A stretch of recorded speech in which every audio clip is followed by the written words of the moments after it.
What's going on, everybody? Hope everyone's having a fantastic evening, a fantastic afternoon, a fantastic pre-noon, no matter where you are in the world. I'm Hasan Piker, and this is the HasanAbi broadcast coming to you live from sunny California, Los Angeles. Folks, we are live and alive, and I hope all the boys, I hope all the girls, and I hope all the MBs are having a fantastic one, because today is a beautiful day.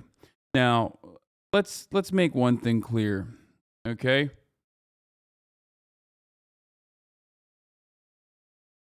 Today's a beautiful day because it's a Friday, and it's always a cause for celebration, you know. Weekend's here, baby. Today's a beautiful day because the Amazon Labor Union won a victory over Amazon. That's incredible stuff. There's a lot of great things happening in the world. And also, today's also a controversial day. Now, what's the controversy? Well, it's April Fool's. Now, a lot of you might not know this, but I hate Weasley Little Liars, okay? I hate trickery. I hate tricksters. I hate deceit. 17 months. I hate lies. And unfortunately, April Fool's Day is a day that celebrates these things, okay? It's a day that celebrates false promises, lies, trickery, deceit, debating. I don't appreciate that. I don't appreciate that at all. Okay? And just April Fool's Day is a day where, you know, people celebrate that kind of tomfoolery, and I don't like it. But hey, listen, I canceled my TrueAnon subscription. Yeah, exactly.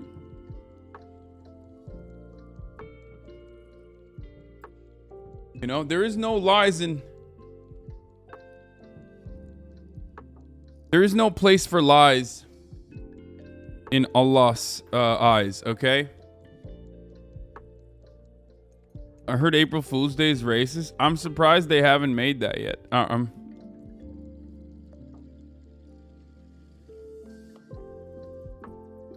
surprised that they haven't come out with a how April Fool's is racist. One whole year of brain rot so far.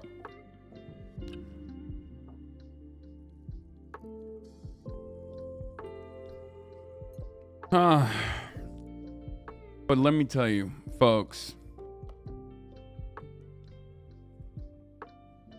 Let's go. No matter what happens, you know, today, still got each other. Okay?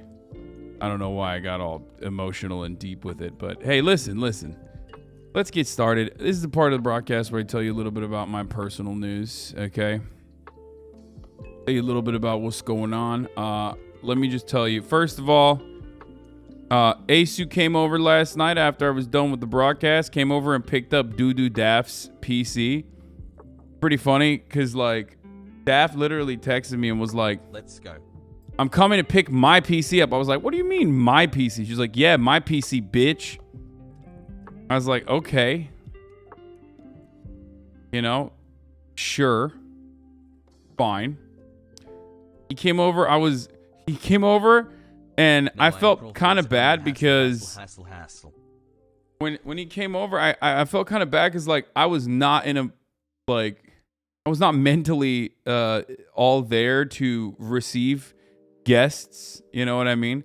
Because like I'm sitting there, dude. I've merged into my couch. Okay, I've merged into my couch. I'm eating with my hands rotisserie chicken, delicious rotisserie chicken. I'm literally, I'm having a fuck fest with this chicken. Okay. And you know I got the fucking broccolini, florets or whatever on the side, roasted. I got some Brussels sprouts, some Brussels boys, you know what I mean, from that fake country. And I'm fucking watching Attack on Titan, okay, My lord, I gotta talk about Attack on Titan. Not Erewhon. No. It was from Bakari or something. It's like Birdie's rotisserie chicken from Bakari or some shit. But dude, I was just like, I'm melting into the fucking couch, and this dude shows up. I'm like, fuck, I love Asu. He's so fucking cool. Like, I wanna hang out with him a little bit, but also at the same time, I'm like, I was like, yo, you watch this? He's like, no. Like, I don't watch Attack on Titan. I was like, oh fuck. Okay, I was like, god damn it, dude is not. We can't even have a convo about this. He told me to watch Jujutsu Kaisen though, which I might.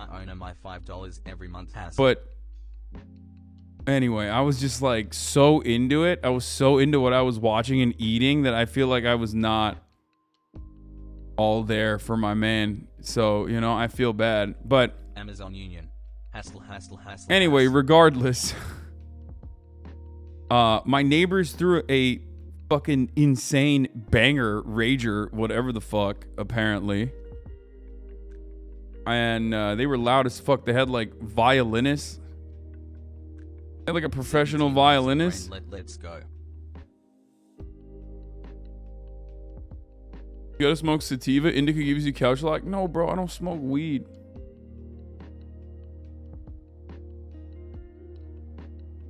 Were you invited? Fuck no, I wasn't invited, dude. What? No. No, I don't. Listen, let me tell you something, okay? I don't fucking... I bought a house so I don't need to know my neighbors. Do you understand? I don't want to know them. I don't need to know them. I don't care. I don't want them to know me, okay? Hassle. I'm not like that. Okay? I don't like that at all. Because like, especially because like, you know, yeah, I don't got the neighborly love, okay? That's just it. I don't know. It's probably weird, but what are we going to talk about, dude? What is there like, first of all, the neighborhood that I live in, you guys already know, like the neighborhood that I live in is like my neighbors and I do not see the world in the same way, okay? The fuck are we gonna talk about? Politics? Probably some fucking like corporate lawyer living next door with his family. What are we gonna do? Are we gonna go golfing, dude?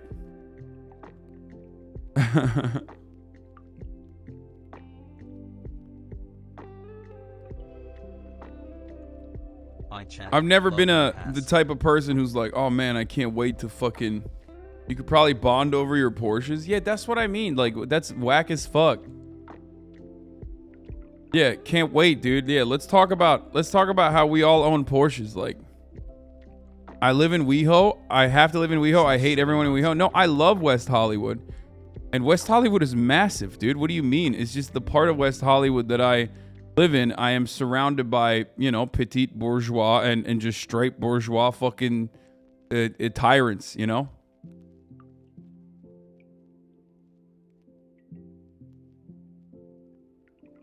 But no, all my friends live in West Hollywood. Well, some of them have moved out, but...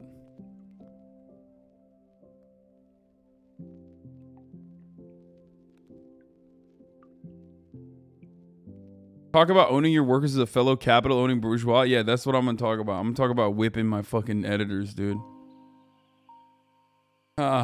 Anyway. Could have at least snuck in for some food. No, I'm trying to control my intake, my friend. And I've been doing really well, actually. 2 whole damn years of this. I don't have any projections for this, but like, I feel like I might have like, not a 6-pack, but at least like be comfortable enough to take some shirtless photos in like a couple months, maybe like 2 months, 3 months. So get excited for that. Not there yet, but you know, my muscle composition is starting to, you know, pop off a little bit. Showing a little bit, you know, it's peaking. We got some vascularity, you know. At HasanAbi, how do you feel about tomfoolery?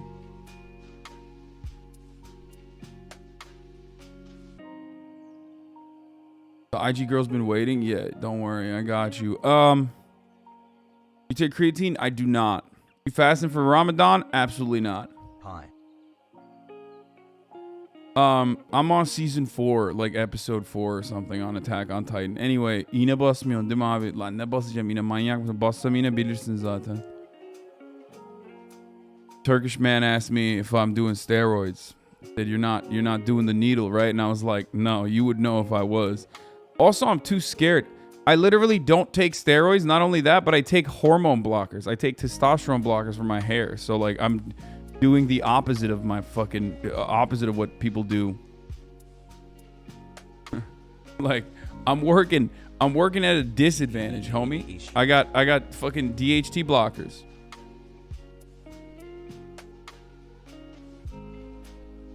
DHT, not testosterone. DHT. What do you think the T stands for in DHT? I agree with you, Hasan. I don't like lying either. Trans, yeah. It's so funny because so many fucking cishet dudes take DHT for their hairline, and then you know, they era coming soon. No, dude, no. Guys, let me tell you something. Okay, we talk a lot about how, you know, being trans is not something that you choose, but is something that you are. I think 30 years in, I'm pretty certain about my malehood, my masculinity, and my cishet status. You know what I mean? I've had enough experiences.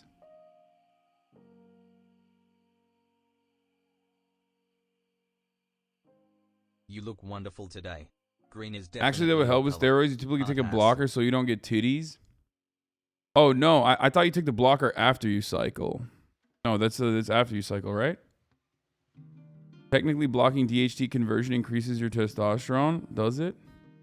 I thought finasteride decreased it. Why would it actually fucking hurt your? No, that's in men with benign prostatic hyperplasia, though. Wait, do I have benign prostatic hyperplasia? I don't think so. No, I don't take it for that. I take it for my hair, chat.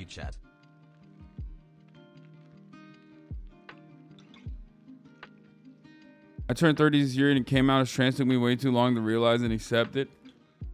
Maybe. I mean, that's your journey, but I think on my end, you know, I know what's going on.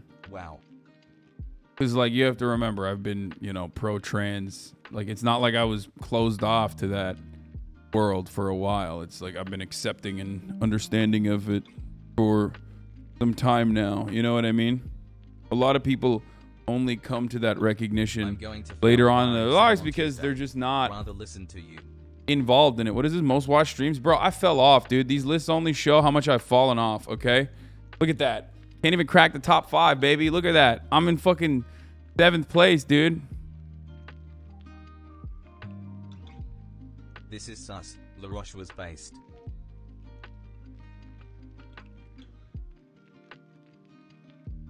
Anyway.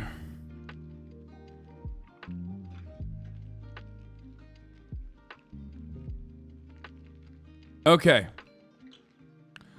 But yeah, I not a April Fool's guy. Woke up this morning, worked out, and Grimes is gonna be coming over later. She says she has a secret guest as well. I don't know what the fuck that means, but like, hopefully she's coming over later.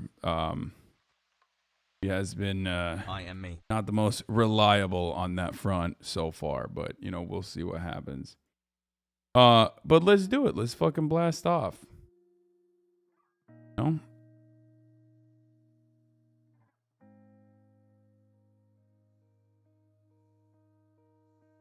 Yo, 4 months and a dream. Keep up the good. No, I don't think it's Elon Musk. No. Yeah.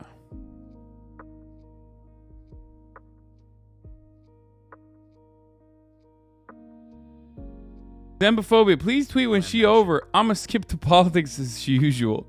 I love when I have 25 month subscribers who are like, I don't want the politics. Please let me know when Grimes is over, though.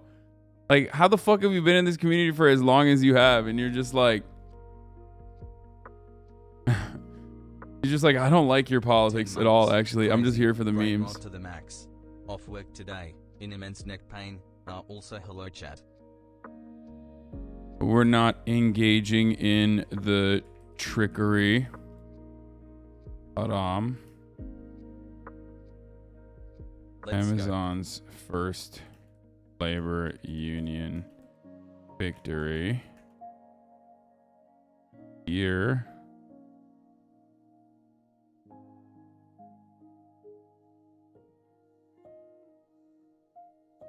Russian.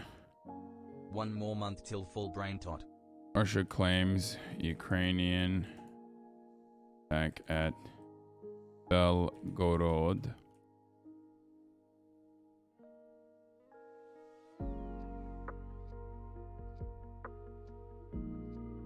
Are you fasting this year? Just No. want a vasectomy. F in the chat for my balls.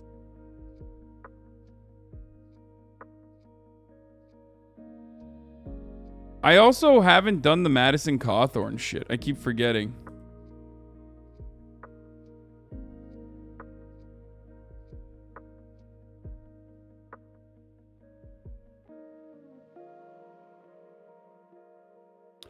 No, I don't fast. I haven't fasted. I've only fasted for fun before, but like I haven't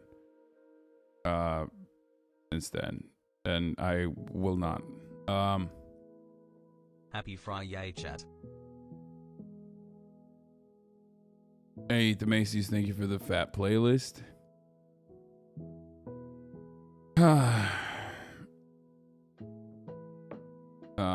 Okay, Belgrade, Madison Cawthorn. Cocaine Feels parties. For 4 months, fam. And Brandon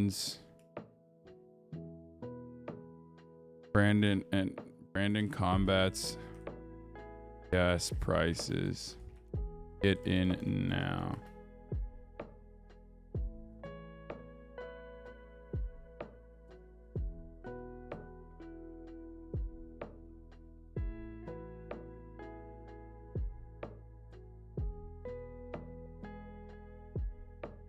Any off-limit questions? I doubt you'll want to answer questions about Elon the whole time. Yes. No Elon questions. Yes, you have to talk about Attack on Titan finally. All I do is argue with old Nazi fans. Dude, AOT's fucking sick. I haven't finished season 4 yet, so I can't speak on it, but I understand why people were saying it's like an allegory for fascism / it might be pro-fash or it might be anti-fash or whatever the fuck. It's really interesting.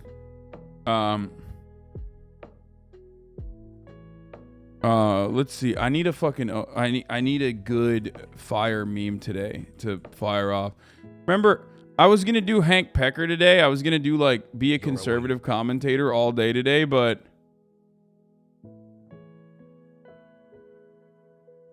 I'm not doing that.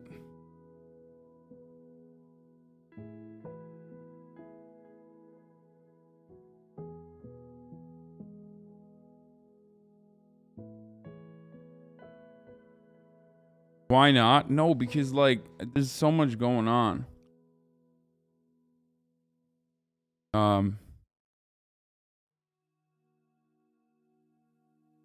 Only pro-fash if you think someone whose depiction of something is in the inherent endorsement of said idea. So liberals think it's pro-fascism. Is that what you're saying? Okay, give me a fucking meme, yo. Give me a meme, boys. What the hell?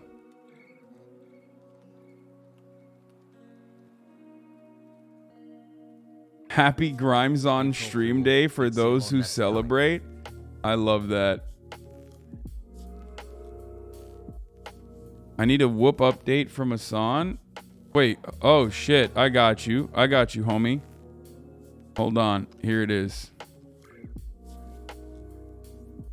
Shout out to his squad. It's totally normal in there. Also love you, Haz. At Hasan said blammo. Here, hold on. I'll give you guys a whoop update real quick.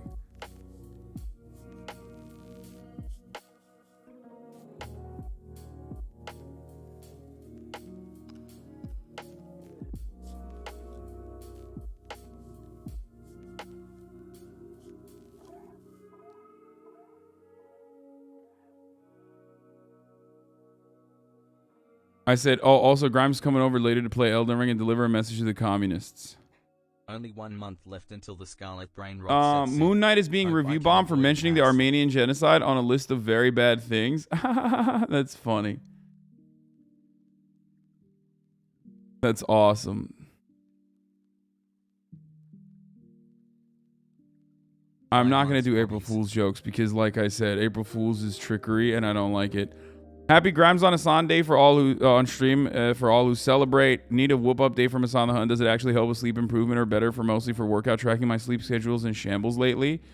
Yes, I mean, obviously, it's only the whoop is good if you fucking actually use it, like, and you know, you as a human being have to fucking. You as a human being have to like actually follow through and make changes in your life, which I have.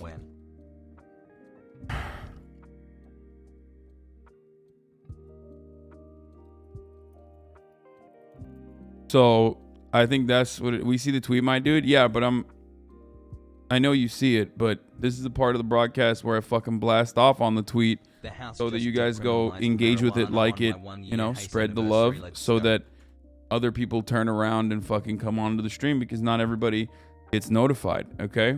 That's why we do this. Otherwise, I wouldn't actually have to fucking tweet out every goddamn day. Okay?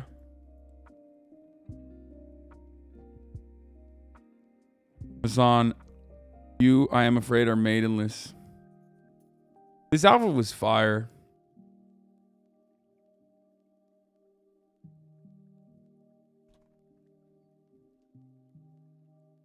Yes, I have seen. Love you, Hasami. I like Moon Knight. It was not like other Batchess Marvel stuff. Why are you Melina in that meme? Well, sometimes you have to be the maiden. Sometimes you are maidenless because you yourself are the maiden, which I am the maiden. How is Whoop different than an Apple Apple Watch? I don't know. I've never used an Apple Watch, but it's like pretty fucking intense with how much data it collects. So maybe that's the difference. Anyway, boys, regardless, let's get started. Okay. Congrats to the Amazon first news story of today. Amazon has been able to, Amazon is getting fucked a little bit, okay, in a good way. First and foremost, though, before we get into Amazon, what the fuck's going on with Hasan Twitter? Huh? What's happening? What are you guys doing? You guys doing little Hasan Minhaj updates? Oh, everybody's now a Hasan Minhaj fan account, huh? That's what's happening. It's like that. You guys left me behind like that. LFG, is my brain rotted?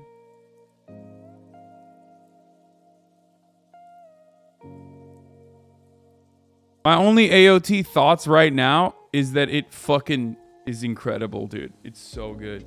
Like,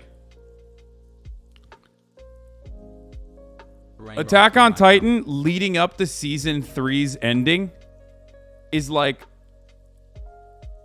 or even season 3 is like a 7 out of 10 anime. And then season 3, it gets to like an 8 or 9. And then season 3 ending is like an 11. And then season 4 has been like a 12 out of 10. Okay? It's so fucking good. It went from like, it was a little bit fucking frustrating. Like, I feel like, I don't know if it's the pacing or something. Some of the best television I've seen at the end of season 3 and then season 4. Yeah. When they fucking do a lore dump, I was like, oh. It was awesome. Like, the fucking lore dump that they give you, the backstory, the reveal of everything else, like, AOT's been pretty interesting about lore dumps, or not lore dumps, but like big reveals every season after season. But maybe because so much time has passed that, like, you know, I forgot the impact of like the first big reveal or the second big reveal. Maybe that's why I'm saying it's like a 7. But I just got COVID for my birthday today. Dude, Nikki did not understand the Hostwit thing. Tonight, Nikki Piker, but you guys hassle. Buzzing is out now. I can't believe Nicki Minaj is a HasanAbi head. Bro, your opinion doesn't matter because you haven't watched One Piece? Yeah. What? Ew, shut the fuck up. Ew, One Piece fans. Shut up.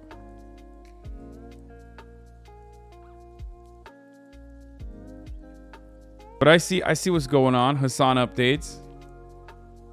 Explaining HasanAbi poorly. Hasan Minhaj updates. 7 months no pay. Chide Hasan tweet. Love it. Neff twit, Twitch affiliate. I see what's going on here. Most normal Hasan viewer, formerly known as the 47th president of the U.S., 6'8" if it matters. Get it? Nicki Minaj, Nikki Piker. Poggers. That took a while for me to get, by the way. Michael, that was too much. Yeah, there you go. I don't even care.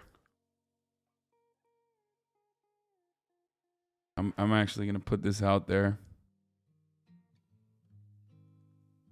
I feel like Love Nicki, you. the barbs Thanks are gonna come changing for my me. world perspective.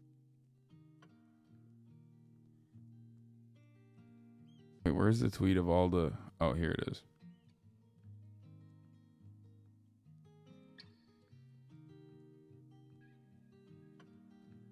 "15 months hassle."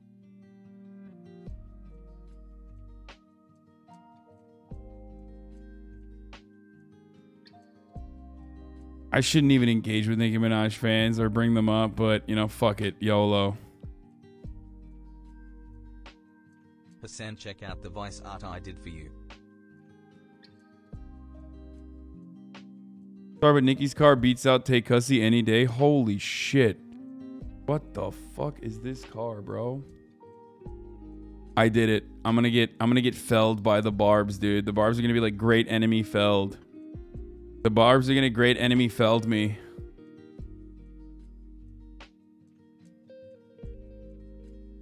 There you go.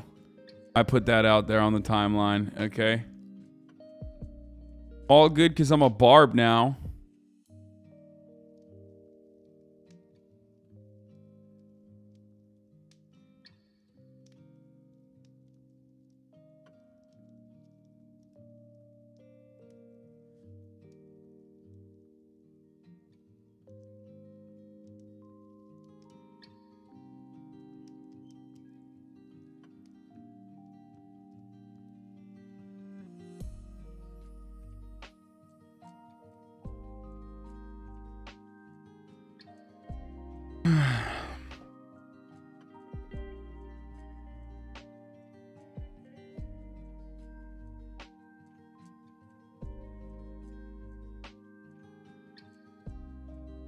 Have fun with Hasan tweet abandoning you again? Yeah, I think so. New Pisaki bomb just dropped. Is this April Fool's? August April Fools. Like, is this actually fucking April Fool's? The White House Press Secretary Jen Psaki is in advanced talks to lead the Biden administration take an on-air role at MSNBC. What is happening, dude? If you could be any animal, what would it be?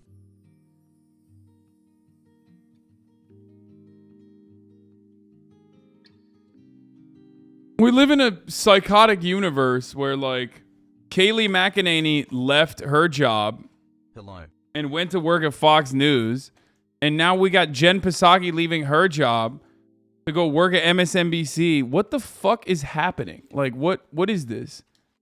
There's no shot it's real, dude. I think it's fake news. It's Now This News, so I feel like they would do that. They would, like, when? they're not like a serious news outlet. I don't believe that.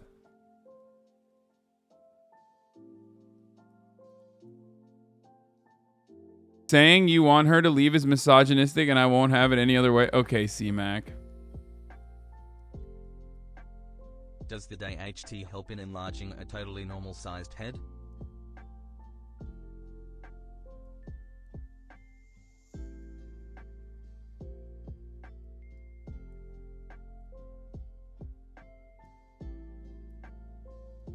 It's on CNN. Yeah, Dad.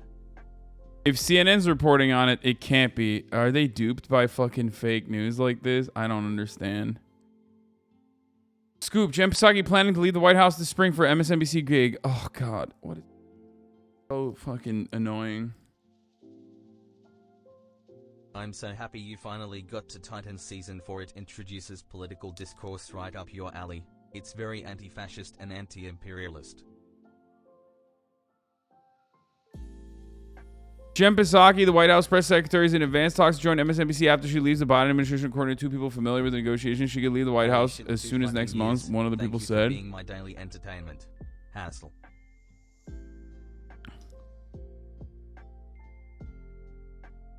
That's crazy to me.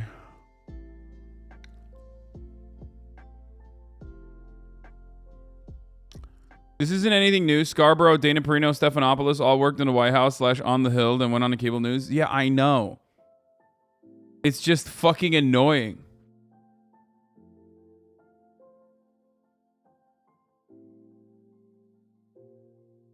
I know. It's just incredibly fucking annoying regardless.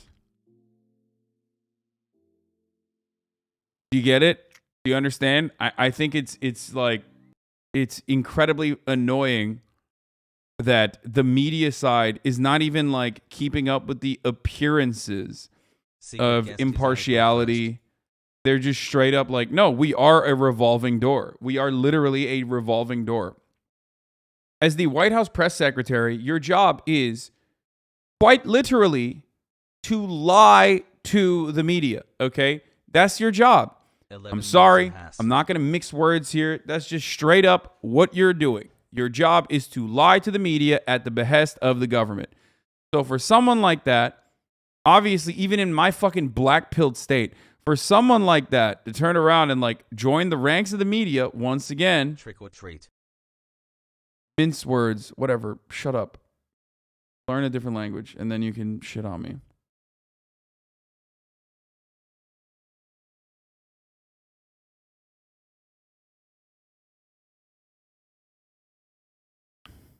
It's just, I don't know.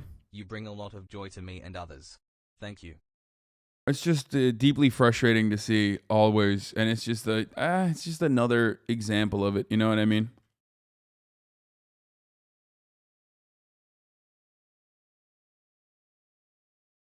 Has high.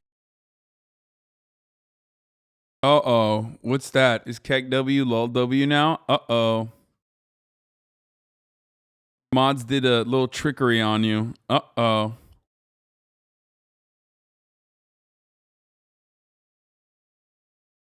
Anyway, government ethic rules have stipulations about how public employees can pursue private sector job opportunities while in office. Yeah, dude, totally. Totally, dude. There's so many. I mean, that's like, you know what that is?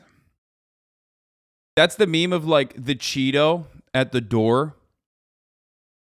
with like the SWAT team about to fucking bust in, and a Cheeto is like holding the door together instead of a deadbolt. That's what the government ethics rules are in a situation where like people in people in government positions looking for jobs in the private sector. You mean literally everyone all the time. Simone Sanders announced she has a show on MSNBC starting. Oh, God. It's just like, it's all just, who the fuck watches MSNBC? Nobody. Okay? This is why. From a hotel room here in South by Southwest in Austin, and I have some news. My show has a name, and that name is Simone. Yeah. Remember when Simone Sanders worked for Bernie? That was sick. And I'm very, very excited. Simone will debut on Saturday, May 7th. Okay, mark your calendars. You can catch me Saturdays and Sundays starting May 7th at 4 p.m. on MSNBC weekends. And then you can catch me Mondays and Tuesdays on demand on Peacock. And if you're wondering how to get Peacock, you just go to your app store, type in Peacock, you download it, and that's where you'll be able to find me. Super excited. Mark your calendars. Pass it on. Tell the people. Yeah. Bernie doesn't have a good track record of hiring, to be honest. In black people's business? Yeah, exactly.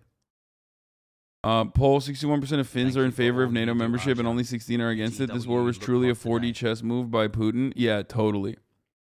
Incredible stuff. I mean, what a brilliant strategist Vladimir Putin is, dude. I mean, I think about that every day. I'm like, fuck, man, so good. So good. I mean, holy shit. Brilliant I stuff. believe you're not fasting came here Thousands for of people Islamic dead, commentary. millions of people displaced. So fucking good. So sick. Literally just like on the way out, just a major gift, major dub to the Western superpowers in every way, shape, and form. Like, holy fuck.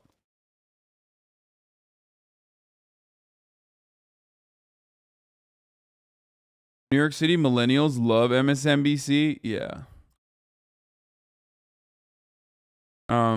I guess. Okay, we're gonna talk about. We are going Hey, to. chat. I'm starting HRT soon. Can I get a trans pride in the chat? Thank you. Congrats.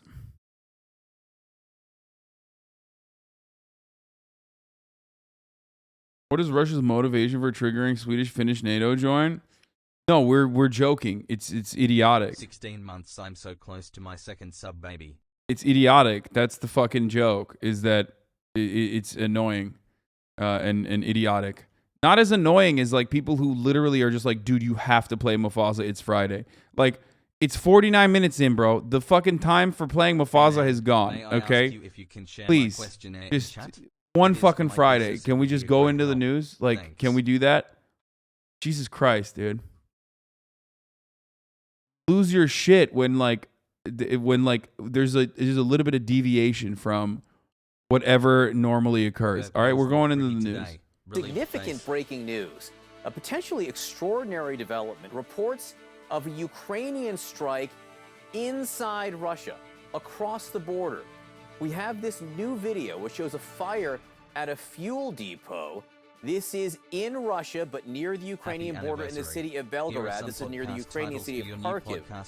Belgorod's governor claims that this fuel depot was attacked by 2 Ukrainian helicopters, which he says entered the territory flying at low altitude. Now, CNN cannot confirm this claim, but if true, it would be a significant development and a counterattack, a reprisal attack by the Ukrainians. The Russians have been attacking Ukraine's fuel depots for weeks. Moments ago, Russia did respond, saying this could hurt the negotiations. We also know. Oh man, that's crazy. That's who would have thought that, you know, blowback would happen. I mean, that's wild. Wild to think. Wild to think that like some elements within Ukraine would be able to launch something like this. Oh, Jesus. It reeks of a false flag. No, I mean, I don't think it's a false flag. I think it's more so a, I mean, we don't know yet, but I would be, I would believe it more that it would, I would believe it more if like some fucking rando, shush, stop being a tanky. Wait, what? Okay. First of all, I don't think it's a false flag. It could be, though. It could still be a false flag. However, you know, it could also be some fucking rogue elements within the Ukrainian guard just fucking popping off on their own because they don't mind the extension of, they don't want peace negotiations. Because you have to remember, no, this is not a monolith. Ukraine is not a monolith. Russia is not a monolith. There are literally more nationalist elements within Russia that Vladimir Putin himself beefed up originally. Okay, that Vladimir Putin himself brought into positions of prominence that are now telling Vladimir Putin, you can't stop until you fucking eviscerate Ukraine and take over in the entirety of Ukraine. And this like peace negotiations are wrong. Now that's also again. Completely controlled. Why not rogue Russian units? I mean, they're not Russian helicopters. I think they're Ukrainian helicopters, right? That's the. It could be rogue Russian units as well, but.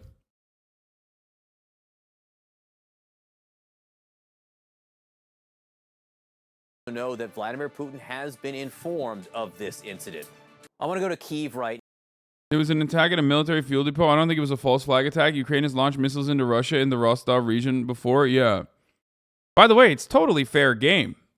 For the record, like what do you? You can't like blow up a country's fucking fuel depots nonstop and then expect them to just sit there and take it.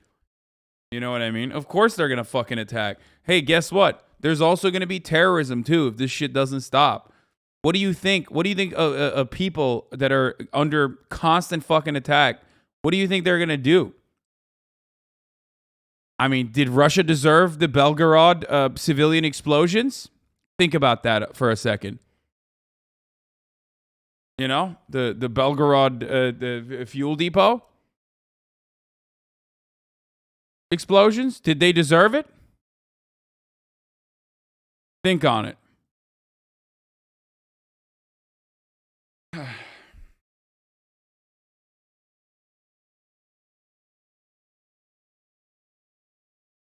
So this is okay to us, but when Houthis blew Saudi refineries, that was terrorism? Yeah, of course, dude. Of course that's terrorism versus this is fine. Because, again, they are America's enemy, okay? Russia is America's enemy. Ukraine is America's ally. The Houthis are America's enemy because they're the enemy of Saudis, okay? And Saudi Arabia is the ally of the United States. At this point, you have to understand. It's just what it is. It is no different than Tucker Carlson being like, Pakistani child brides are doing sex slavery and pedophilia, but white people like Warren Jeffs are actually good. It's good when we do it. That is literally what all of these people are saying, okay? Liberals will always have this kind of attitude. If you do not have a serious moral compass on imperialism, if you don't have a legitimate, morally consistent attitude on war across the board, you will always just arrive at the same exact conclusion. You will try to engage in post hoc rationalizations as to why it's actually a little bit different, but it's ultimately the case, okay? That's it. That's the whole point. Yes, it's okay. It's okay if if our allies are doing it to the people that are bad, okay? And for the record, like, I mean, what? Is Ukraine supposed to fucking sit around and expect to be blown to bits and not fucking push back a little bit? Do I think it's personally a stupid decision, especially in negotiations, in peace negotiations that are already, you know, they've been going on for a while, but you know, we're in the next stage in the peace negotiations at this stage. Is it a bad time for that to pop the fuck off? Yes. The defense ministry about the Belgorod attack says Ukraine is not responsible for catastrophes in Russia. The ministry spokesperson said that Ukraine is not repelling Russian aggression on its territory and is not responsible for all miscalculations in Russia, Ukrainska Pravda reported. Ukraine is repelling Russian aggression on its territory and is not responsible for all miscalculations in Russia. What does that mean?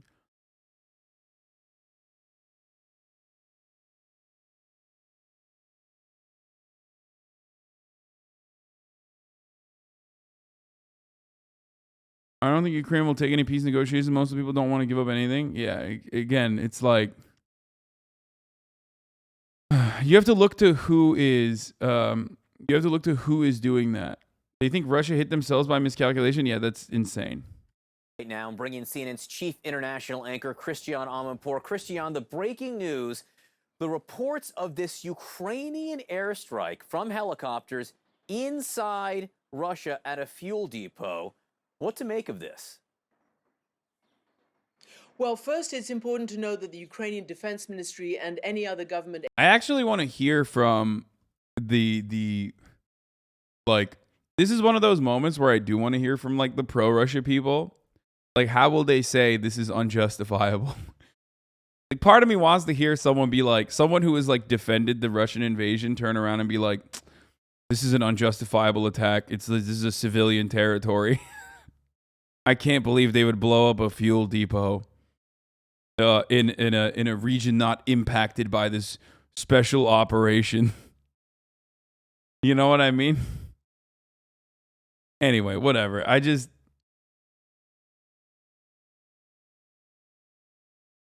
Let's The continue. agency here has not commented on it. They don't want to talk about it as yet. Anyway, if it's if it's verified, it's it's a daring and bold attack. Of course, it's tit for tat. This is war. If Russia can attack inside Ukraine, well, then presumably Ukraine can attack fuel depots just like Russia did in Lviv, right? Yeah, I mean, dude, they're literally. By the way, they are saying what I said as well. Weird straw man. It's more like this is going to be used as a justification to strengthen attacks against Ukraine. Yeah, I know. And I think it's bullshit, for the record. What do you mean? I know. So you said weird straw man, and then you said they're going to use that straw man to strengthen attacks against Ukraine. Yeah, that's what I'm saying. You're agreeing with me.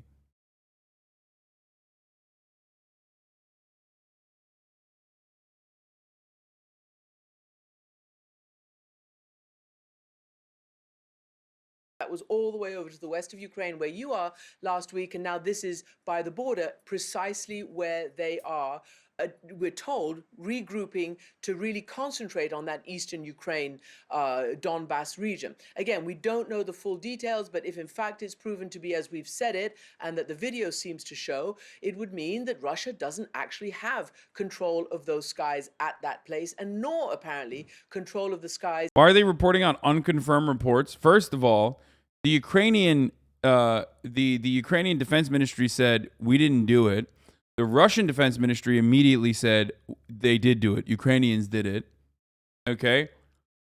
CNN, on the other hand, and Western media will literally use this as an opportunity to say, one, this is a false flag to destroy the peace negotiations, while also simultaneously saying if Ukraine did it, it's good. Okay? It's good that Ukraine did it, actually. Of course they're going to do it. And also that Russia did it to themselves. They're going to say both of those things. We don't know who did it, but I would not be surprised if it was if it was a rogue element within the Ukrainian, within the Ukrainian Air Force. But also, what the fuck do you expect?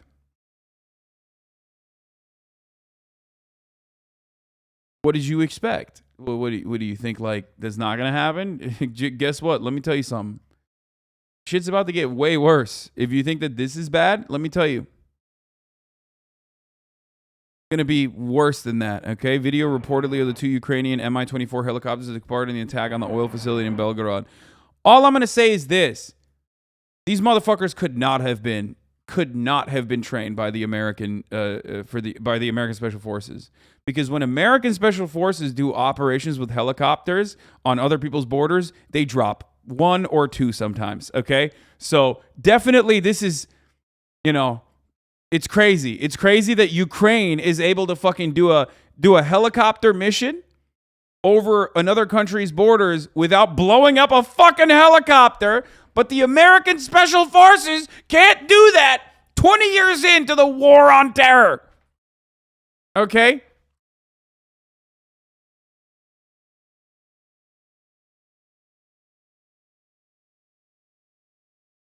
I guess maybe the Canadians are better after all, I can't believe I'm saying this, but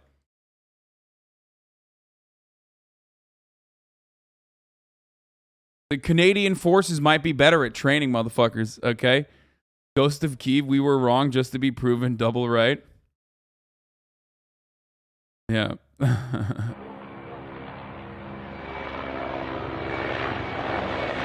It's also wild that, it is kind of wild that helicopters can just literally play they can fly low enough that they can just avoid a lot of the air defense systems that you normally would have, unless you're expecting them to come and you directly have a line of sight and you shoot them and you shoot them with with a rocket. So there is that.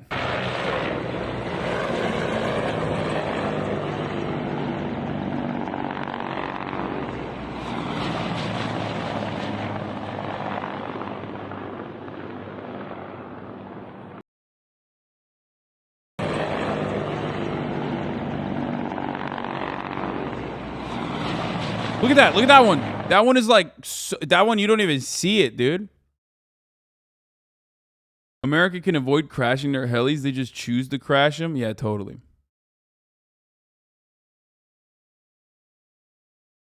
I hope Ukraine could drop a dirty nuke on Red Square. That would show those animals who's boss. Ukraine would be a wasteland, but it's worth it, right? Wait, what?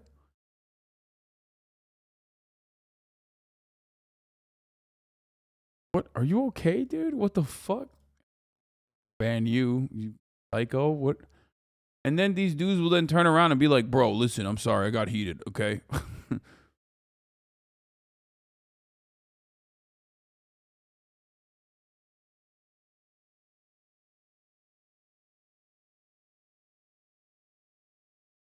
You hate him because he tells the truth? What? You guys okay?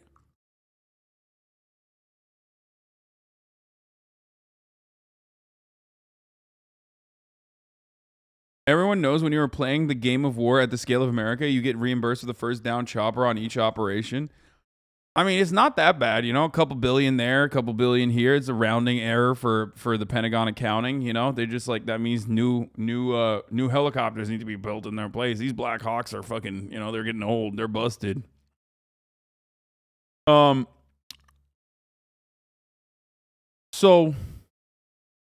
regardless, this is expected. Obviously, you know, it's going to get even worse than this. Yet here in the Ukraine area. However, despite the fact that some troops, some forces and units are moving back from the Kyiv region, the capital, so important and symbolic this place, yes, we are still being threatened, harassed by Russian air and missiles. There were 2 very strong missile impacts just down here, really very close to where we are, and we're not sure of the strategic location, but it was in the downtown area. So that's that. Russia responding moments ago to a purported airstrike by Ukrainian helicopters on a fuel depot. And this is in Russia. This is in a southern Russian city, Belgorod. The Russians saying that this could have a negative impact on negotiations. The Ukrainian Ministry of Defense telling CNN it had no information about the incident. Joining us now is Kimberly Dozier, CNN Global Affairs analyst and Time Magazine contributor. I mean, it kind of floored me, to be honest, when I woke up to this video, seeing these Ukrainian helicopters, we believe, taking out a fuel depot inside Russia. And it is actually one of the Biden administration's worst nightmares, because the more the Ukrainian forces fight back. That video looks staged? What do you mean that video looks staged, dude? Bro, okay. Yeah, I'm a Belgorod truther. Actually, the gassy boat didn't even blow up. It's fake. So what we have here is they've come from here across to Belgorod. I really don't get how they would use helis. They're incredibly slow. They're personnel vehicles. Their top speed is 250. Almost all munitions move faster. I agree, it looks staged. And if we look at the map of where the Russian forces are, you can see why. Belgorod and the fuel there is supplying all of the troops in this area. So, of course, the Ukrainian military wants to cut them off. If this was a false flag, it wouldn't be for negotiations, okay? If it was a false flag, i.e. Russia did this to itself, it wouldn't be for negotiations. It would be so that they could galvanize and get more support from the Russian public about why they have to continue this war, okay? Like, see, we retreated when they didn't really fully retreat, and then turn around and look what they're doing to us now. They're attacking us in our cities. They're attacking us in Russian territory now. These people, backed by the West, are going crazy. These Ukrainians, they're going to come and try to attack Russia. Okay, so we have to be bold, we have to be brave, and we have to continue it. But yeah, low-flying helicopters don't show up on radar. But I'm still surprised that they didn't have any sort of like additional way to figure that out, like to see it, because you can see it with your fucking eyes, dude. You know what I mean? It's incredibly loud. It's incredibly loud, and it's, you know, you can see it and inform someone. Off. The problem is since the Ukrainians have been doing so well and the Russian military is on the back foot, the worry is that that will prompt Russia to do something violent, a la, you know, Russia has said if it feels like... Here's the other part about it, though, and the reason why I don't think it's a false flag. If it was a false flag, I mean, Vladimir Putin has literally fucking blown up city blocks. Or not Vladimir Putin. We don't know. He may or may not have blown up a city block to consolidate power back in the day. So, like, they would have killed civilians. You know what I mean? Why the fuck would they attack a location of strategic importance that actually harms, that actually ends up harming their war effort? You know what I mean? That seems like a precise decision to attack like a secondary fuel supply, a fuel depot that ends up probably helping. Probably ends up helping the war efforts for Russia, rather than, you know, no civilians died. You know what I mean? I feel like it's too much of an L for Russian air defense too. I don't know, especially after they said they destroyed Ukrainian air forces. Exactly. You move me from false flag to agnostic. Yeah, it's just I understand that they do it all the time. I understand that, like, Russia is not above doing false flags. They're, you know, they have done it before. So is America, obviously. That's what countries do, okay? However, if they were going to do a false flag, there's like a better false flag that they could have done where they kill some civilians, you know what I mean? Like, they really fucking whip up the crowd into a frenzy. And turn around and, you know, hit a location that kills civilians, but that doesn't have strategic importance for the war effort. Do you see what I mean? That also doesn't make their air defense systems look like shit.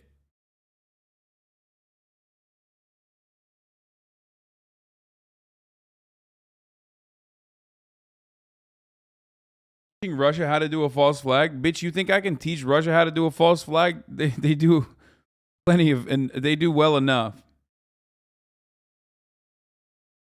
like it is threatened in the extreme, that's when it'll use tactical nuclear weapons and things like that. And oh, this happened before too, by the way. It's not, this is the second time it's happening. The ammunitions depot in Belgorod exploded, but that people thought was potentially an accident.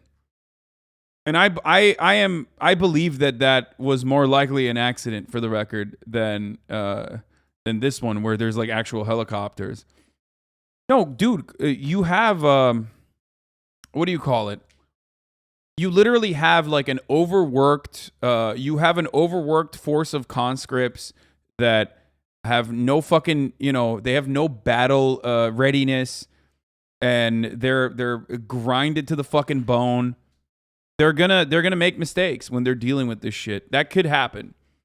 Like that is realistic. That's probably the reason why it also didn't become like a much larger deal. Whereas in this situation, in this instance, oh, that's not what I was looking for. In the instance of like the Belgorod fuel depot, like you literally see Ukrainian helicopters flying out.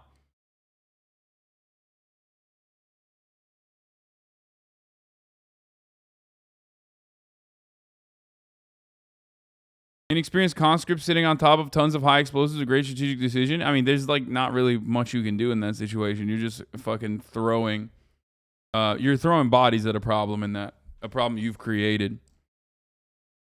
So that's not that shocking to me. American soldiers are much better trained and we still blow our shit up all the time. Yeah. Amazon is very disappointed that people are taking their welfare into their own hands instead of taking it quietly. Yeah, we're going to talk about that. Hold on. yes, they want, the Biden administration wants the Ukrainians to be able to take back territory, but not go too far. Because one of the things that we've repeatedly heard Russian officials say is that there's an existential threat to Russia. This is not an existential threat to Russia. This is Not an yet. existential threat to Ukraine. Going into Russia, it's a cognitive leap that you can see them making. But when you see pictures like this is the impact in the fuel depot after the strike. that will now get played across Russia as, look what the Ukrainian military is doing to us. That's a threat. Oh, yeah. What's the effect of this Oh, that's 100%. That's gonna get a lot of play for sure. on troops that may be relying on this fuel? The Russian army has had logistics problems all along, so this isn't going to help. But since it's inside their territory, they should be able to pretty quickly, truck some fuel supplies in. But it could have a short-term effect. But it also shows us that there is stress on the Russian military system, which could explain why we've seen some withdrawals from this area, including withdrawals around the plant of Chernobyl that has made a bit of headlines overnight. Yeah, certainly has. And we're going to talk about that ahead in the program. Kimberly, thank you so much for that. Really appreciate it. A rare and historic. Speaking of which, have you seen this thread about the parallel universe everyday Russians live in regarding the special operations? No, but I would like to. I'm constantly asked about the atmosphere in Russia. I'm making a thread to give an impression of how it feels in Moscow, but also explain how what I call a few months theory reigns supreme. In Moscow, one is unlikely to recognize at first that this country is at war. However, tuning into the occasional chatting reveals that people are constantly discussing the internal situation. Haven't we already taken Kherson, or the Chinese will never let us down? Businessmen take new situation as a given and quickly adapt. Without much debate, we've switched our logistics and run deliveries through Belarus now. It's very convenient. We can always switch back if the situation resolves. I mean, I don't know who this person is. Inside shopping malls, everything indicates the current close downs are temporary. Listen, the issue is it's very difficult to get information out of Russia right now at this point. You know what I mean? It's like incredibly difficult to get information out of Russia because there are no fucking Western outlets. A lot of them left because they can't honestly report on the war. So it's terrible.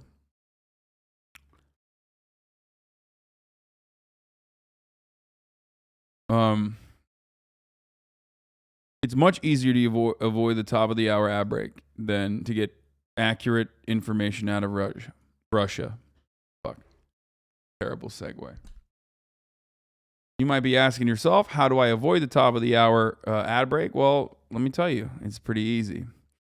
All you need to do is subscribe. You can do that for $5 or you can do that for free with a Twitch Prime. As long as you connect your Amazon Prime account to your Twitch account, you get one free Prime subscription a month. Or if you get gifted a sub, here's the 1 minute ad break now.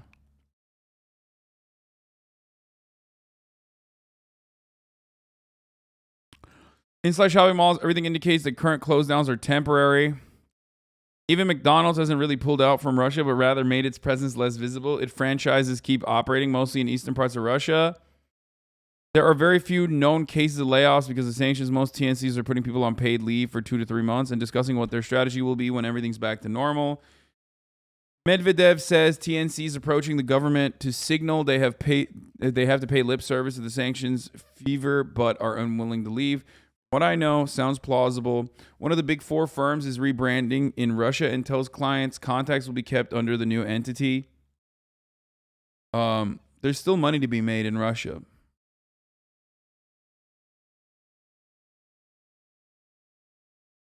So there's money to be made. No one is stopping.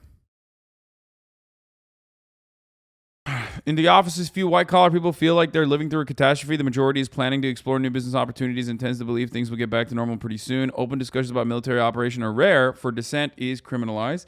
Keep this in mind when reading numbers. A relative was stopped on the street by an interviewer when she declared she's against the operation. A passerby almost attacked her for being a traitor. Many families are split among the generational line. Younger people prefer to abstain from discussing with parents. Parents are more willing to impose their view. What else is new? Probably deep inside they feel uncomfortable. A friend gets tons of messages about her mother about Ukro-Nazis. There are minor shortages of meds, and some people are trying to replenish their stock. However, the initial panic seems to have died down. The ruble has bounced back. It's difficult to buy currency in Moscow, but the exchange rate gives confidence. It's possible to go to the neighboring countries and buy dollars practically at the same rate it was before the military operation started. The inflation is not necessarily connected with war. A taxi driver from Belarus complains about rising prices. However, from his perspective, prices were rising for several years already. It is just that for some reason it got even worse now. He doesn't mention the war. The tension is in the air. However, several people have approached me to ask if I think there will be a war. This implies, of course, that there is currently no war. There is a belief that Poland could probably cause a war. Yeah, I don't fault them for thinking that. Poland has been fucking horny. I feel like there's a general in Poland sitting on top of a button that says Article 5, and he's just like white knuckling every day, waiting to fucking clap that button. They're like, come on!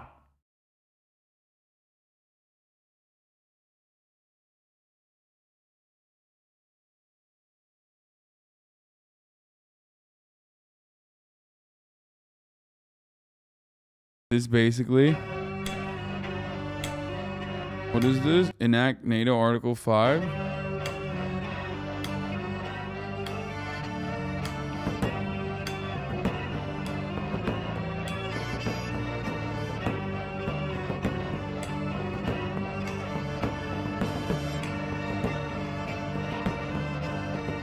This is some Groiper shit, dude. It's kind of scary. I don't like it.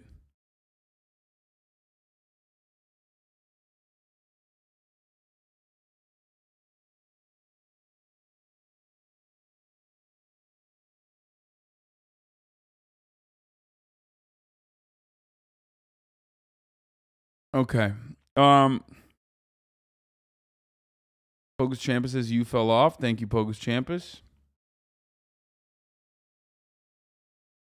Why are you saying at XQCal?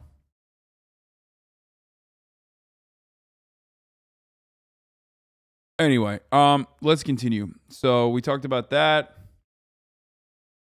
We why it matters. Jen Psaki bomb. We talked about the attack helicopters. What is this Poland meme? How credible is Poland pushing the button?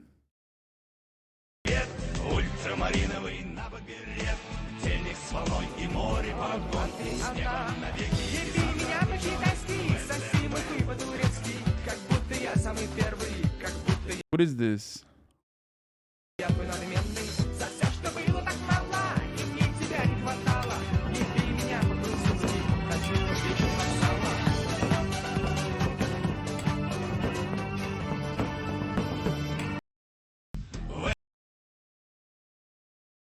Bro, it's just like, dude, okay, I just, why are we looking at Balkan posting, dude?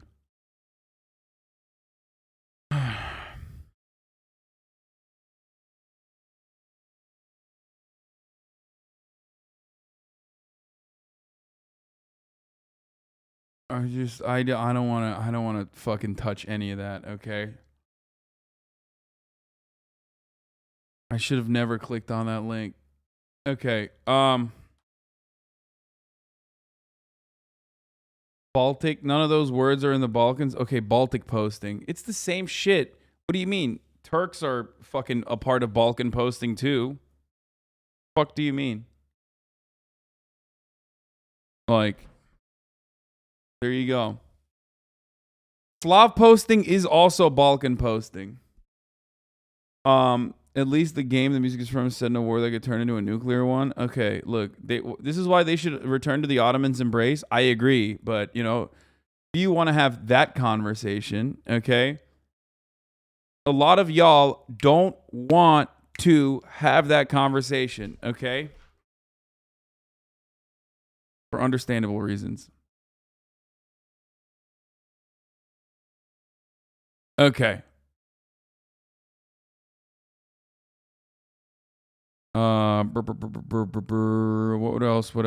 I kind of want to cover that attack more, but fuck it. Let's get into Brandon. Brandon is releasing 1/3 of the U.S. oil reserves, Jack, to combat inflation and lower gas prices. Historic move to tackle the rising cost of gas in this country as the war in Ukraine drags on. President Biden is draining nearly 1/3 of America's strategic oil reserve. Oil and gas giants about to be like, this is an attack of war. This is like, you know, taking us off swift. This is like you're supposed to be attacking Russia, not us, Brandon. What the fuck? This is the largest release ever America will sell that oil on the open market, hoping to bring overall gas prices down in the process. Energy costs are a big reason, of course. Yo, hold on. What's that? I'm hearing that the American military is invading the White House. That's weird. Wait, what's going on? They're invading the White House. Apparently, there's a lot of oil there. Of course, for this year's soaring inflation, highest inflation in 40 years. AAA is saying that the average price per gallon is now $4.22. That is up nearly 50% than a year ago, more than $1 in most cases. Errol Barnett is in Bethesda, Maryland, with more on the president's big decision. Errol, a lot of people wondering, is this going to make a difference, and when? How soon? Good morning. Brandon's about to take a trip down grassy knoll, dude. What is he doing? Hey there, Tony. Good morning. Well, already U.S. and international oil prices have moved slightly lower following President Biden's major energy announcement, which is a small but positive sign. That announcement including the sizable release from the Strategic Reserve to get through what will be a fuel-intensive summer. But here's the point. Drivers will still need to brace themselves because there's no guarantee that your gas tank will get dramatically cheaper. If we want lower gas prices, we need to have a more oil supply right now. President Biden Thursday announced an unprecedented effort to ease the pain at the pumps, placing the blame for recent hikes squarely on Russia's war in Ukraine. Our prices are rising because of Putin's action. There isn't enough supply. The plan includes releasing 1 million barrels of oil every day through October from the nation's strategic petroleum reserve. It'll have some impact, but perhaps not the impact that people suspect. Oil analyst Tom Closer said while drivers will see a modest dip. Is it a distraction? American oil companies are the reason for high prices? Yeah, they are. I know they are.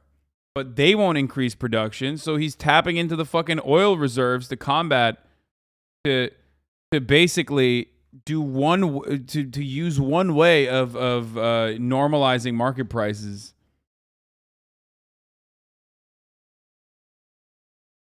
Yeah, it would be cool if, like, you know, Brandon's it would be cool if Brandon's constant like, hey, come on, Jack, you cut it out. You cut the malarkey. You stop with this. World oil companies, not exclusively a U.S. deal. My brother in Christ. We can't control OPEC Plus, but at the very least, American manufacturers could make up the additional the additional like 8% or 3% that they get from fucking Russia and shit. Okay. They just don't want to because they are also a part of that OPEC Plus. I mean, even if they're not directly involved with the cartel, they themselves also are routine. They're taking advantage of the situation.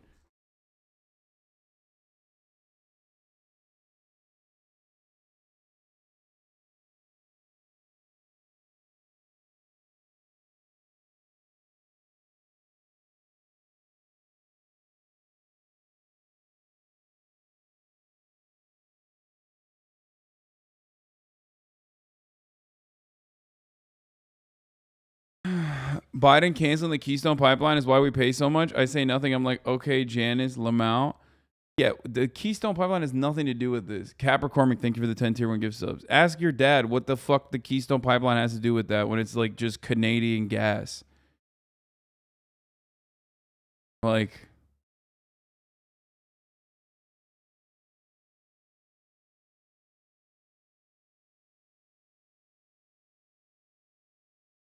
in prices, they aren't plunging anytime soon. And how long do you think it will take between this announcement and Americans seeing the result at the pump? I think we get a little bit of relief here in April and May. Hey, Chad, if you want to unionize HasanAbi, Chad, the message on Discord. What? Stop being fucking annoying and like asking people to DM you on the Discord, you fucking weirdo. But from Memorial Day to Labor Day, unfortunately, we see very lumpy demand, and we'll see it lumpy. Buster, stop. It's going to be literally unbearable. I'm just going to stop streaming, like straight up. Everybody knows you don't know what's good for you, okay? Like, stop. Oh my God. The high side. Meanwhile, today, Connecticut becomes the latest state to try and soften the blow of higher prices by suspending gas taxes. Already, drivers in Georgia and Maryland are enjoying that relief. I'm glad it's going down a little bit now. Seems to be making an improvement. But Patrick I am DeHaan going of to the talk about fuel data Amazon Union in website a Gas second. Buddy says the so-called tax holidays could actually drive up prices in the long run. Sheltering Americans from the consequences of high price could induce more gasoline consumption, could cause gas prices to go. It's insane that they've been able to pin the blame of the insane inflation that's been happening for years on the recent Russia situation. Yeah, that's wild. I don't even understand how, like, Americans believe that. I don't understand how they, like, turned around and were like, yeah, it's probably Russia, I guess. I guess it's a cost we're willing to pay. So dumb.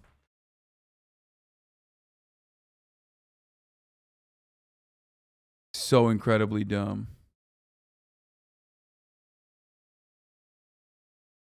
Go up more dramatically. Which could mean more traveling adjustments like this. I used to go where I wanted to go. Now I go where I have to go. It's true for so many people. Now, just yesterday, Chicago became the latest city to offer these free prepaid gas and transit cards to help address these soaring prices. That's one other solution. But all of the energy analysts we've spoken with explain that the global energy supply is so vast, so complicated, with so many factors that it could take a number of weeks before we start to see any modest decrease in prices here. Vlad? All right, Errol, thank you very much. Appreciate it. So, Ed, what can you tell us? All right, let's get to the good news, okay? Let's get to the good news, folks. There were 2 Amazon unionization votes that took place in 2 separate distribution facilities, one in New York, Staten Island, and one in Bessemer, Alabama. Unfortunately, the Bessemer, Alabama, which will be, there will be a recount. There are like 400 votes that are in contention. So, you know, maybe I'm fucking on copium, but like we'll see what happens in Bessemer, Alabama. But unfortunately, as it stands, the Bessemer, Alabama unionization vote did not pan out in a positive way as the Staten Island one did. Now, the Staten Island one is also a independent union. We're going to talk about the differences between independent unions versus like larger unions. There's advantages and then there's disadvantages. But ultimately, there was a guy by the name of Chris Smalls. I've covered him a lot over the course of the past couple of years. You've probably heard about him before on this broadcast as well. This was a man who Amazon famously like slandered, shit on, said was dumb, inarticulate, crazy. If you guys recall that, he was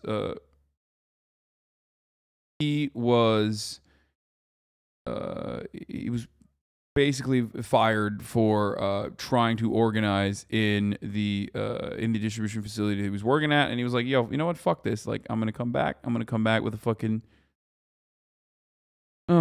I'm going to come back with a vengeance," and goddamn, he did. Okay, so let's see what let's see what happened here. Union in New York. Yeah, I'm still trying to get the margin of victory in. It was incredibly tight, and of course, this is a vote that's gone on for several days, right? And there was the idea that whatever the outcome, and this is still a possibility that there will be challenges and recounts, but really, it is, as we've written in many Bloomberg stories, a watershed moment. You know, Amazon employs hundreds of thousands of people throughout the U.S. in a number of fulfillment centers. They have, for many years, been able to push back against unionization. And as you may have seen, Kaylee, here in the United States, I'm not so sure about Guy in Europe, but there are constant television ads running here in the US. Amazon talking about $15 an hour and health Amazon care available to workers from day one.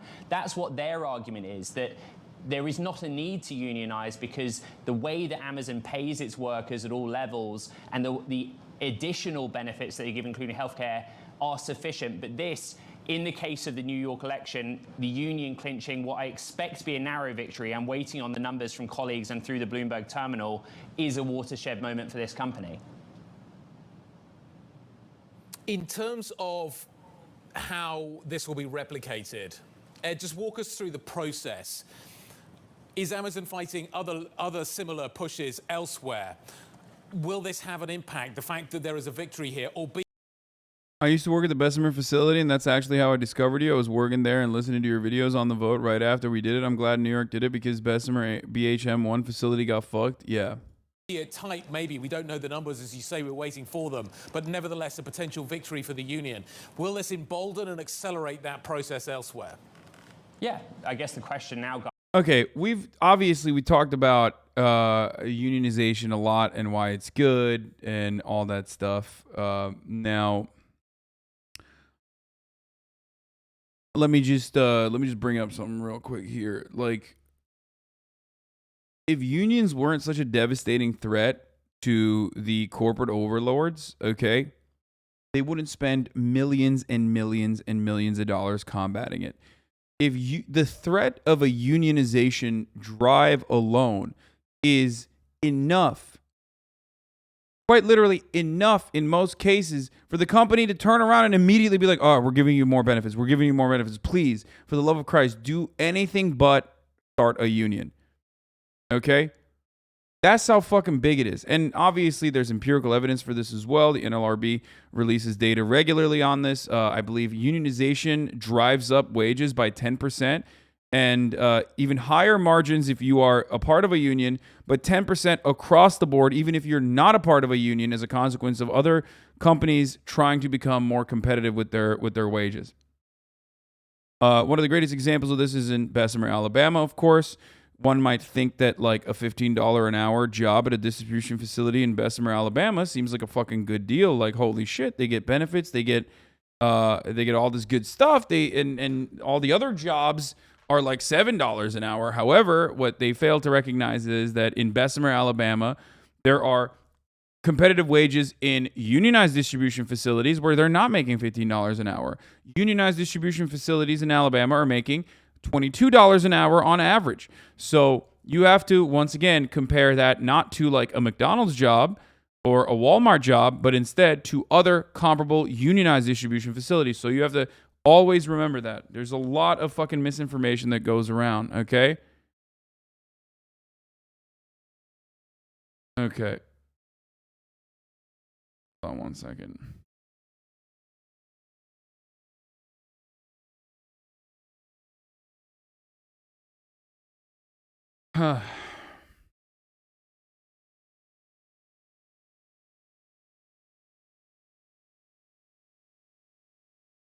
Okay.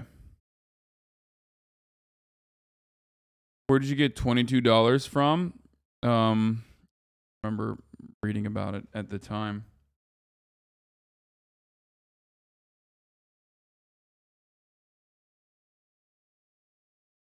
Are unionized. Here.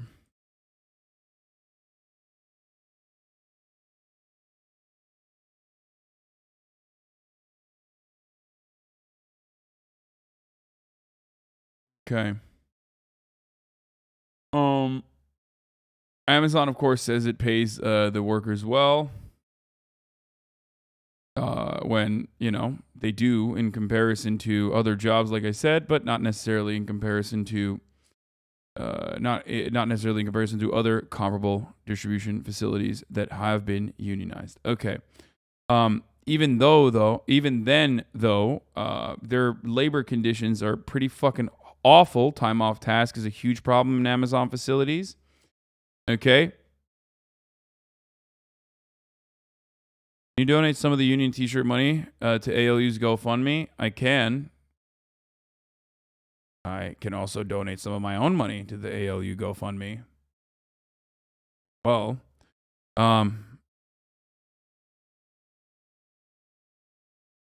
maybe I have already. Who knows? Anyway, they don't make them just sit there waiting for shifts instead of letting them go home. My point is, time off task is when you in the chat yell at me for going and peeing, for example. Like, but now imagine instead of 30,000 micromanagers fucking saying that, You have someone tracking your every fucking moment and everyday existence in a goddamn distribution facility, and you're not like, you know, in the comfort of your... Glassdoor has warehouse jobs and Bessemer listed as 17 to 22 per house. It is a general range. Yeah.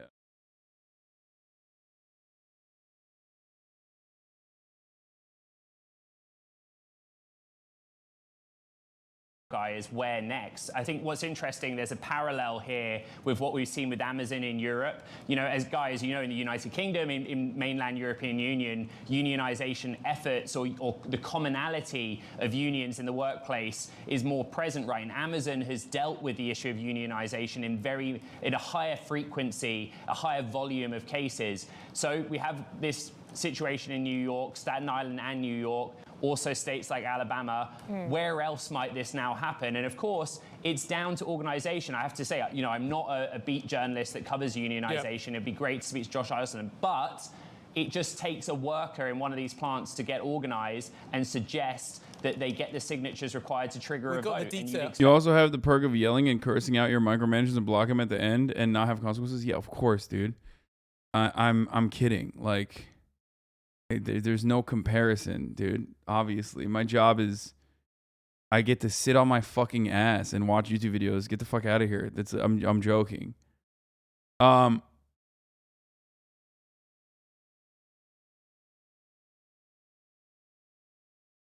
Look, man, time off task is measured in a program. It's a site specific when time off task starts, but it's in the ballpark of 5 minutes. It would take an associate an hour of time off task to get written up. Time off task is not the biggest issue in my opinion.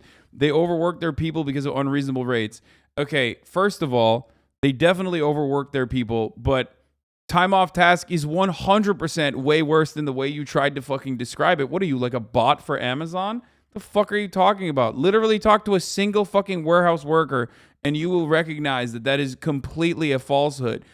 People would literally get time off task for like walking up to the fucking to the medic after getting injured at the workplace, dude. They got time off task for getting fucking vaccinated. Like shit that you have to do. It's crazy.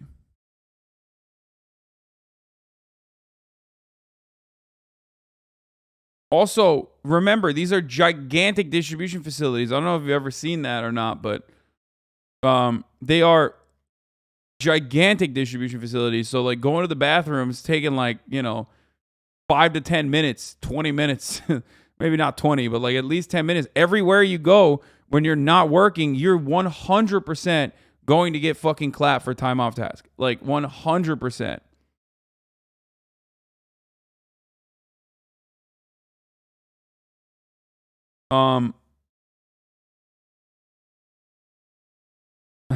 I can't believe someone literally fucking defended it, dude. What the fuck?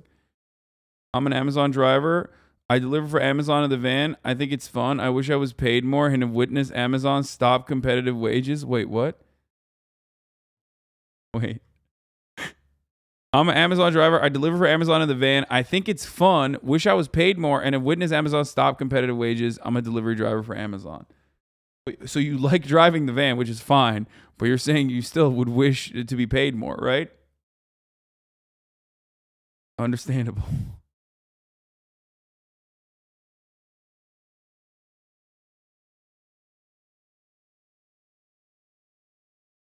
I've been working at Amazon for a couple years now. There were tons of lazy ass people that got away with not doing shit. Time off task is the only way to keep the people accountable. I really enjoyed my job, honestly, but I'm sure it's not the same everywhere.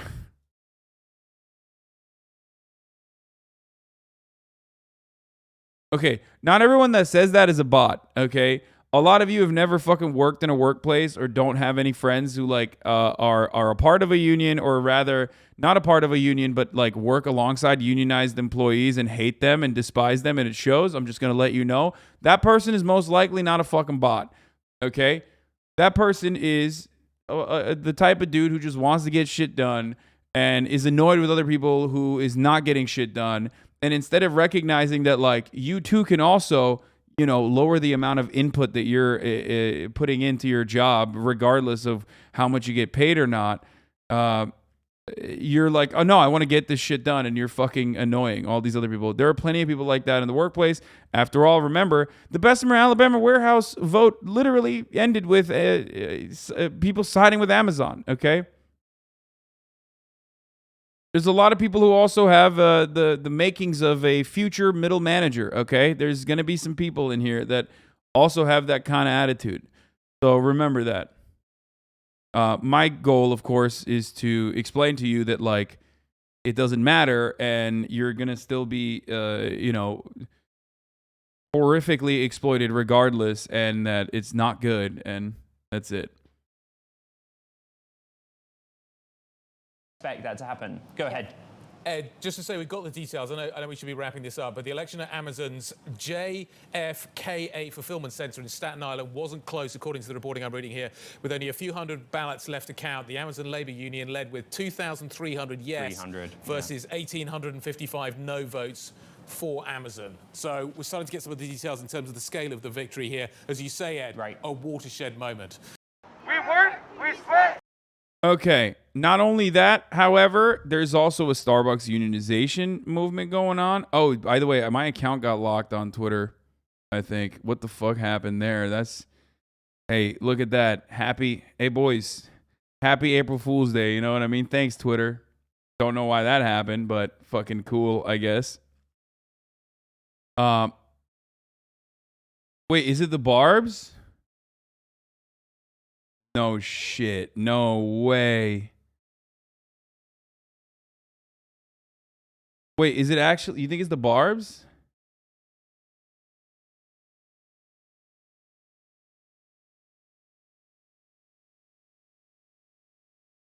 No, no way. No way. No way. No way.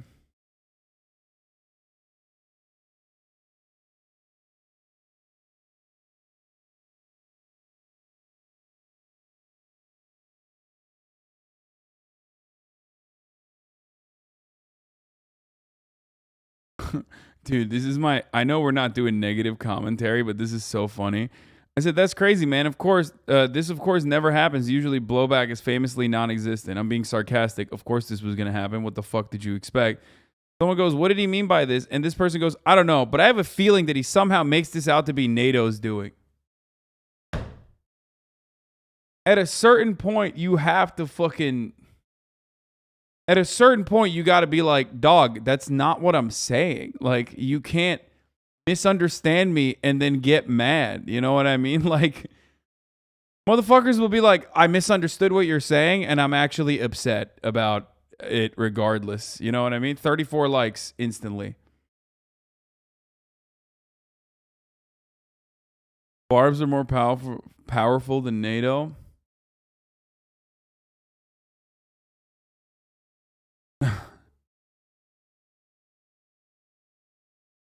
I love quite literally fucking only being able to see politics from the lens of like who's saying what.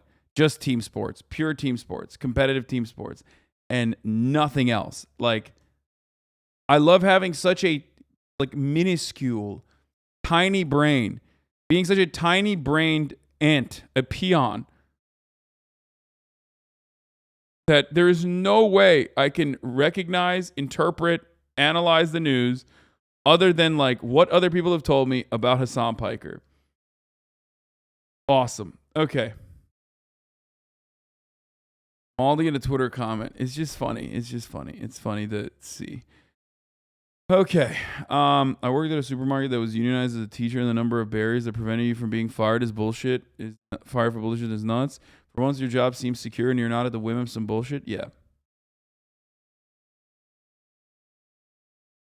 Okay, can't just focus on the workers big. You got to use it as a bin for your drive to paint the squad as enemies. Yeah, look, all I'm going to say is this. Christian Smalls was attacked a lot by Amazon. He's a really interesting guy, you know. But ultimately, it doesn't matter. Yeah, he's shitting on the squad. He's using this as an opportunity to shit on the squad. Who cares, okay? He gets to do that today. Okay? He gets to do that at least today. I'm annoyed by it. I think it's frustrating, okay? I think that, like, this kind of this kind of fucking weird, like, he literally did the work. He can shit on whoever he wants. Yeah, I know. But just hold on, okay? Isn't what AOC did to him kind of fucked, though? AOC should have went to at least one of their fucking drives, okay? Like, but it's so strange that the first fucking thing you go, the first thing you go through is like literally attack a person who has demonstrably been incredibly effective at pushing for unionization all around the country, not just specifically the Staten Island one, but like, you got a dub, dude. Celebrate your dub. What the fuck are you doing? Why in your moment of celebration, you're like, oh man, fuck AOC. It's just weird. And I know everybody loves fucking shitting on the squad. And she fucked up. She didn't show up there. Amazon Union organizers asked her to show up. She did not show up. She did not show material support for the people whose historic victory she now champions, and does not respond to the lead organizer who was dragged through the mud for 2 years by America's largest retailer. So, again, I don't care, okay? I don't care. Chris Smalls is correct for and is good that he was able to unionize. This is a historic fucking dub. But I fucking hate leftists. I hate leftists. I hate you. I hate you so much. If you're a leftist, I hate you. I despise you. I want you to stop existing, okay? Just go do something else. It's like the CIA or the FBI never has to infiltrate a leftist movement. Do you want to know why? Because we do it to ourselves, okay? There's just no reason. Can you imagine a historic fucking win? And the only thing that the left is talking about is like how much AOC fucking sucks. What the fuck is wrong with you?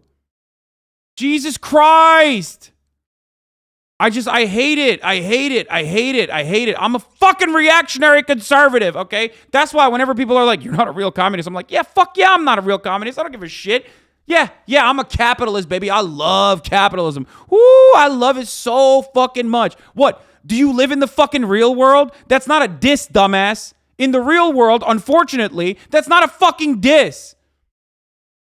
Only in your hyper fucking weird like splinter discords where you fantasize about the fucking proletarian revolution is that considered a fucking diss.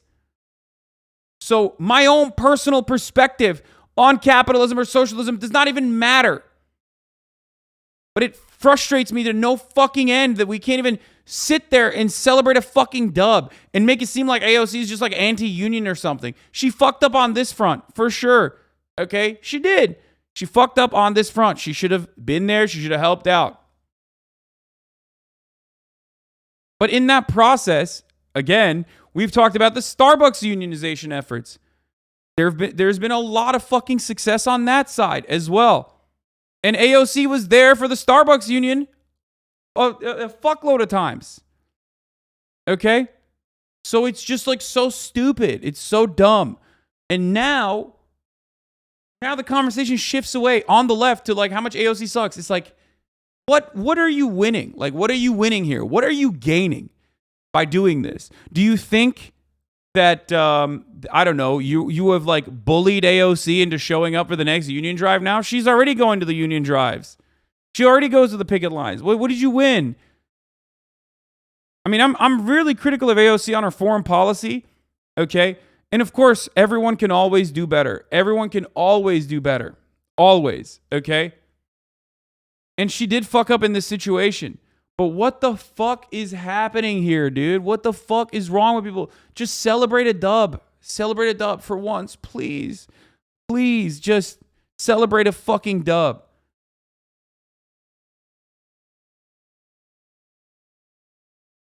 Oof.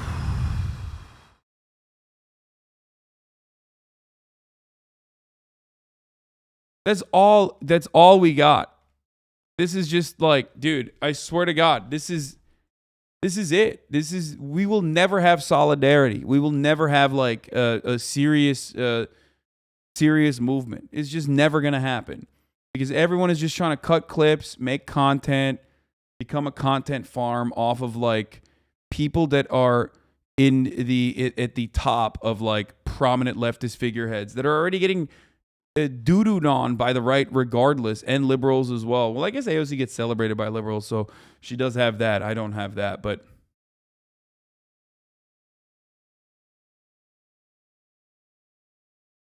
I just don't understand it. Like, I don't know. I don't know what the fuck this is. I don't know what's going on. Like, how this literally, before the last fucking vote was counted, Crystal Ball and everybody else was already shitting on AOC.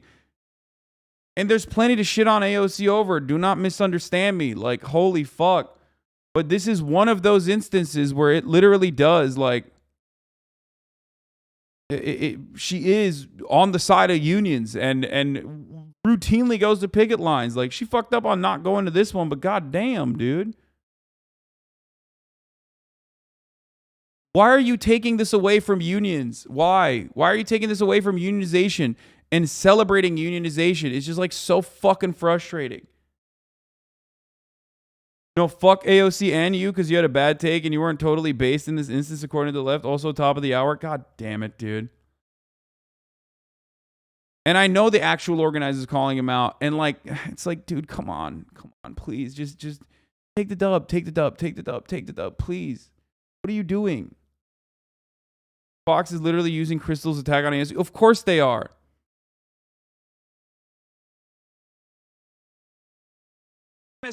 There you go. What do you think was going to happen? Well, of course they are. And I know Christian Smalls does not fucking appreciate AOC at all. Okay. He feels, he feels like, he was fucked over by AOC and the squad, I guess, as a consequence of AOC. I don't know if they even reached out to everyone in the squad.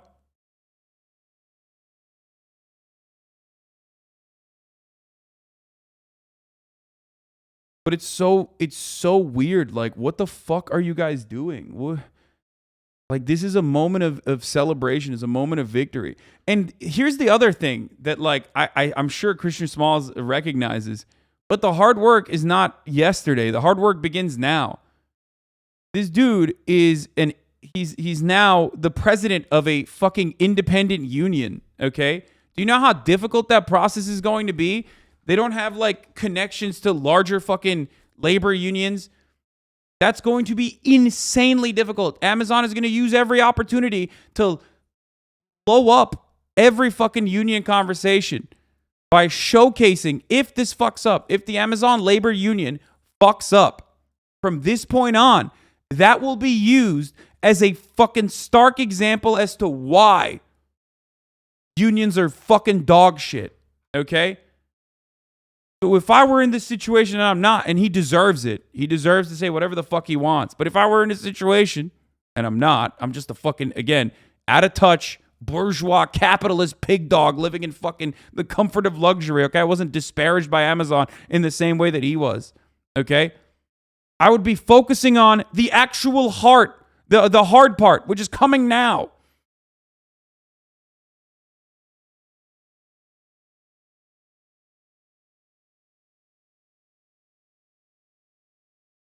This could still work in Amazon's favor, okay? In a gigantic way. You act like all these organizers are MLs. I mean, they're not. No, I don't think they are. But it doesn't matter. They don't have to be. They don't have to be. I've stressed this so many times. I don't give a fuck. I don't give a fuck what their political background is. If they're unionizing, and if they're fucking, putting together a union, is awesome. I don't care what their background is.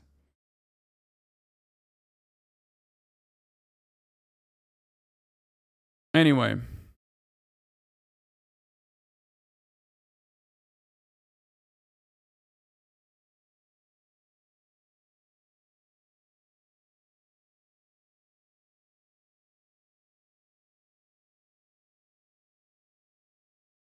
Going forward, every day is going to be hell for this dude. Straight up. I'm sure he recognizes it. Okay? You are going through the stages of grief right now, fam. Lol, he talks shit about AOC. Oh, well, is she immune to that now? Suck my dick, dude. Fuck AOC, okay? You fuck you too, you dumb bitch. I'm not defending a fucking politician. I'm defending the concept of, like, literally using any fucking moment of like being able to fucking celebrate a dub to turning it around and like shitting on leftist people who are otherwise working alongside unions everywhere else. Suck my fucking cock. You dumb bitch. How do you not understand this? This is a fundamental problem with like unionizing and like leftist organizing in general, is that we constantly are fucking fighting each other. It's so stupid.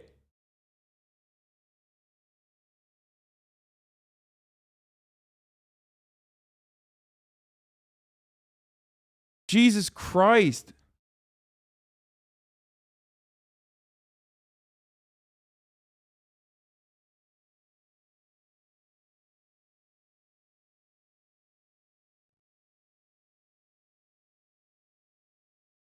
I hate it. Bro, they're baiting a clip. I mean, geez, she was almost responsible for this not happening. Shut up. Shut up.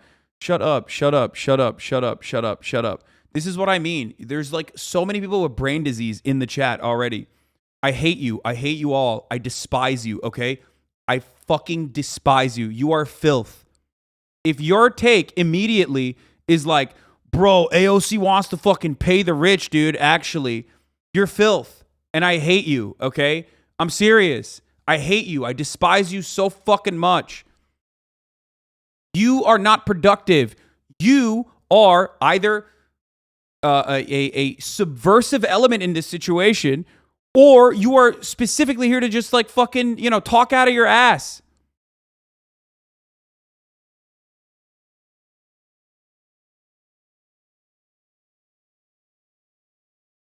Hasan, I hate leftist infighting, does 20-minute monologue on yelling people to his left. Jesus, man.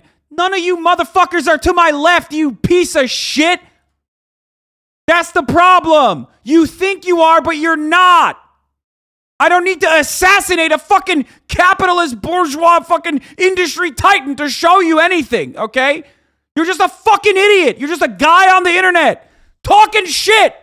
The difference is I'm doing that to a larger fucking audience. That includes you. That doesn't make you more to my left.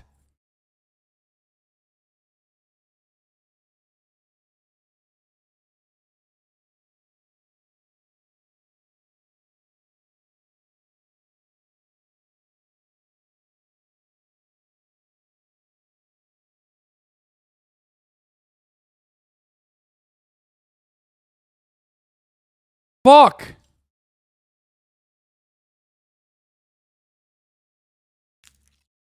Here we have it. Here we have it. I did it already. I did it.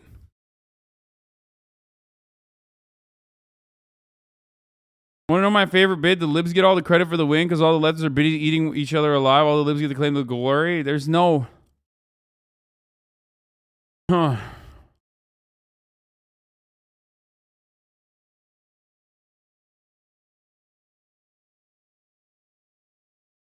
All right. I'm avoiding the negativity, but this triggers the fuck out of me. Here, let's watch what Fox News has to say. AOC, Alexandria Ocasio-Cortez, for making a political fashion statement at the Met Gala, but skipping a rally for Amazon union workers. Crystal Ball saying, these are your constituents, and you couldn't be bothered to show up until they're on the cusp of victory? Dumbass people with like zero personality, zero fucking POV, like zero morality, zero ethics. You are no different than the ugly white girl that fucking masks themselves with conservative politics as a substitute for a personality when you do that. But you're just doing it from the leftist point of view. I'm the most leftist. That's my entire shtick, okay? That's you. You are the ugly white girl in Alabama who's like, I'm a fucking conservative commentator, actually. Why are you doing that? Because you have no fucking personality whatsoever. So you think it's a substitute. You dumb bitch! Tweeting back in part, quote, the warehouse isn't in my district. Not much of a full-throated defense of her actions there. Meantime, a phrase I've never said on this show, AOC not progressive enough? I'm surprised that we're saying that as well. So this is crazy. So this progressive journalist calling AOC out for going to the Met Gala last summer, but not an Amazon union rally at the same time. Crystal Ball tweeting, quote this, here's the guy who organized the union drive talking about how you left them high and dry. These are your constituents, and you couldn't be bothered to show up until they're on the cusp of victory. Well, AOC responding on Twitter saying, in part, quote, security was an issue as well.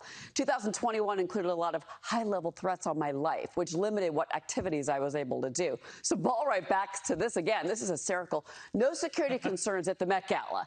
I mean, wow, punch. But really quick here, you know, as a local New Yorker as well, I'm a Manhattanite, all these shootings and crimes and all these things are happening up in the Bronx in her district, and you never hear her talk about it, like ever.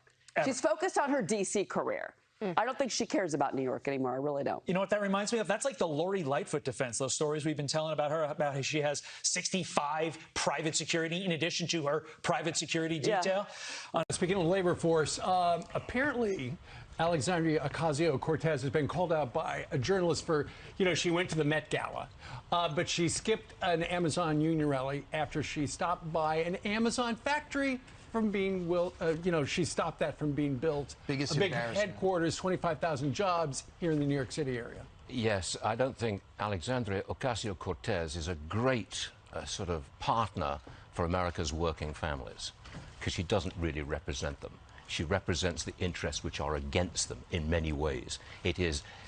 America is... Let's go, dude. Fucking Viner, dude. He's a real friend to the American working class. Do you actually think you're the most left here? Shut up. It doesn't matter. I'm a capitalist. I'm a capitalist. Take a week off. I'm a capitalist. I'm not leftist. I'm not a leftist. I'm not a leftist. Okay? Please. I was never a leftist. I'm not a leftist. Shut the fuck up. I don't care. It is a silly fucking association.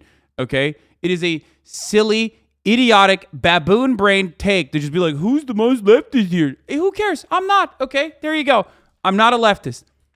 I believe in seizing the means of production for the working class. I believe in uplifting the material conditions of the working class so that everywhere around the fucking planet, workers can have a meaningful existence, okay? But I'm not a leftist. I'm not a Marxist. I'm not a communist. I'm not a socialist. I just believe in those things, but I don't care. You can call me whatever the fuck you want, okay? I don't care.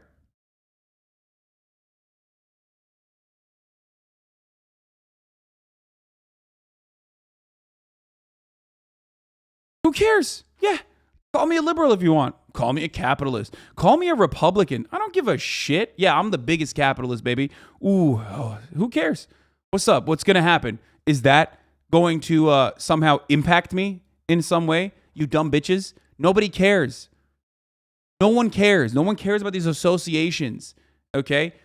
We live in a country where no one understands what socialism is. Half the people in my community don't understand what socialism or Marxism is, okay? You have to recognize this. Like, no one cares about this. Only you and your friends do.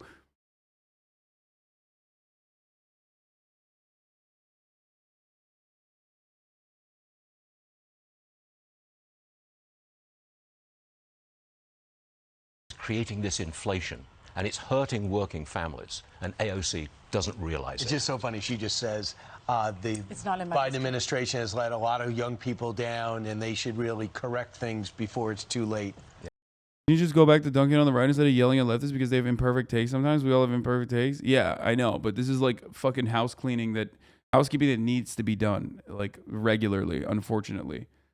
Just the fucking way it is. Housekeeping that needs to be done. Yeah, good luck with that. Yeah, we're not going in the right $10,000 direction. expunged from everyone's student loans. Yes, I heard that, yes. It's not going well, I'm telling you. We were talking during the break.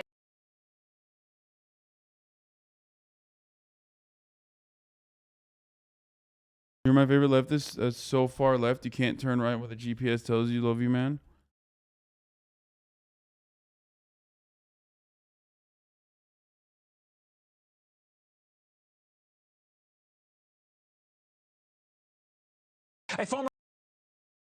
Nice, dude. Incredible stuff. now we get to go back and share a celebratory moment with them, because without them, this wouldn't be possible. And any message for AOC specifically? Hell no, man. I'm not giving her no. She don't deserve this moment. Yeah. Well, one more, last question. Do you think it's possible today that Jeff Bezos is so outraged and upset that he might go to space permanently? I don't give a damn what Bezos did, honestly. You know, Bezos ain't the CEO anymore, but I know he was watching. And I'm happy he was able to enjoy this, if he is enjoying it, but whatever. No permanent space mission? Nah, he probably ain't going nowhere, but it's no, you know what? Once again, I ain't giving this moment to him either. You know, this is about the workers. And, you know, Jeff Bezos, politicians, everybody else, forget about it. I know who was there from day one. I know who supported us from day one. And I know what we're capable of doing. Today we proved that. Thanks, Christian. Okay. Where was it? So we saw that. Preview on Monday, More Perfect Union will publish an exclusive report revealing key evidence linking Amazon to the deaths of 6 Illinois workers in December. AOC, Representative Maloney, and Cori Bush have launched an investigation today into the deaths of Amazon's labor practices. Okay? Like, this is part of the reason why it's like you're crazy if you think that, like, AOC, you can shit on AOC for a lot of stuff. You can shit on AOC for a lot of stuff, but, like, the idea that, like, she's anti-union and that she's not allowed to celebrate, like, a unionization effort that she had the opportunity to fucking advance but didn't, okay? And she was wrong for that, is insane. Come on, bro. Come the fuck on. Like, we shouldn't be doing celebrity worship for AOC, obviously. She does have a lot of fucking awful takes on foreign policy overall.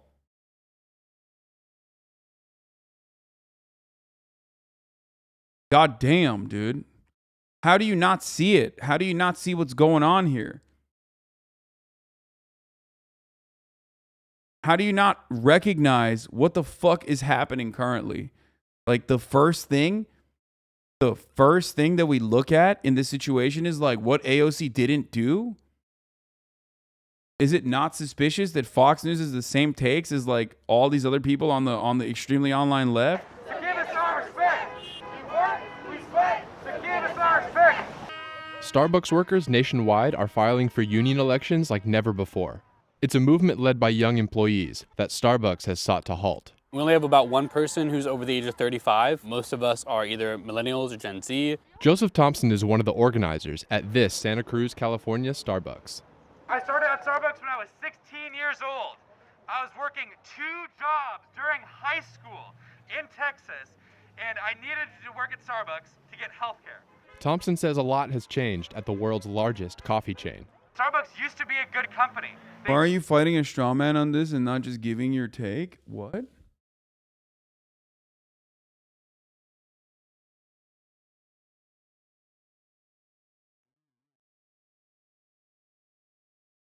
Used to treat their workers with respect, and throughout the pandemic, we have seen them disrespect workers over and over.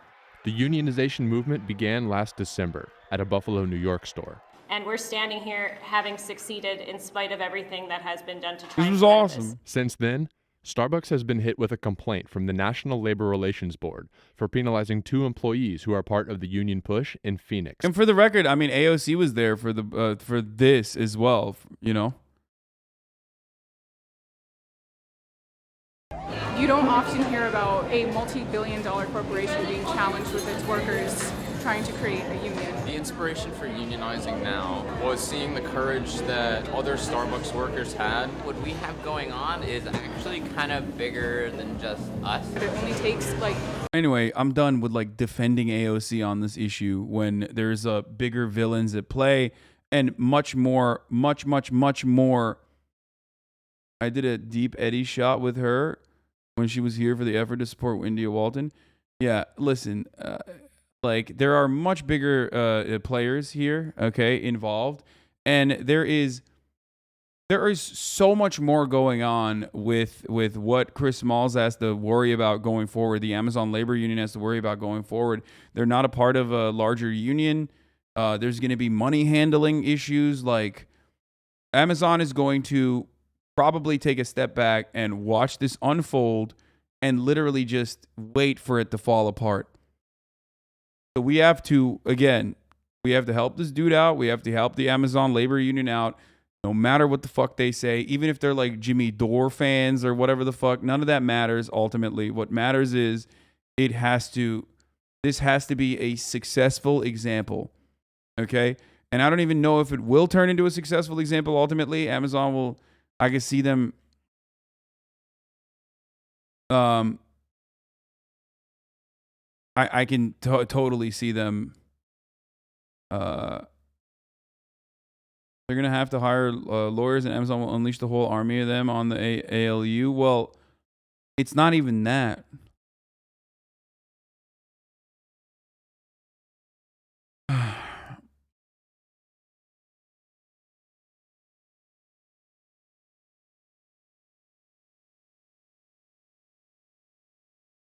Could have said it in the beginning instead of screaming. I did say it in the beginning. You fucking dumb bitch. Take a week off. I literally said that. This is how I started the conversation. And then everyone engaged in what they always do, which is the leftist pile-on, okay? I did. You just didn't hear it, I guess. You only heard the yelling.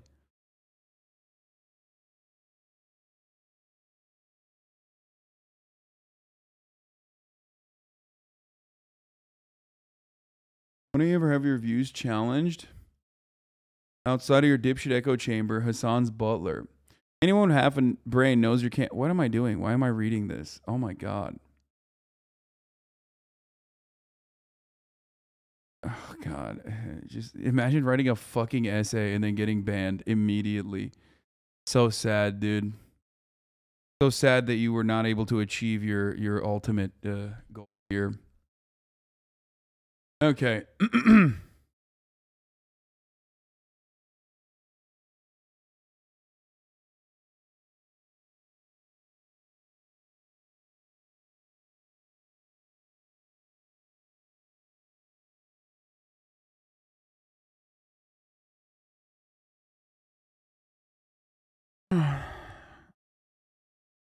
It's not going to pass. The weed is not going to pass the Senate. Okay? It's passed the House before.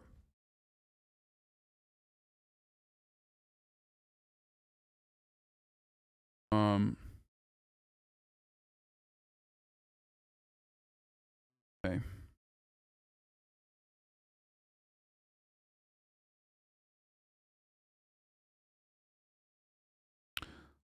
Today, another Starbucks announced that they're joining the fight. Over 140 Starbucks stores across 27 states have filed for a union election, and 6 have won. Support for unions, specifically among younger generations, is at an all-time high.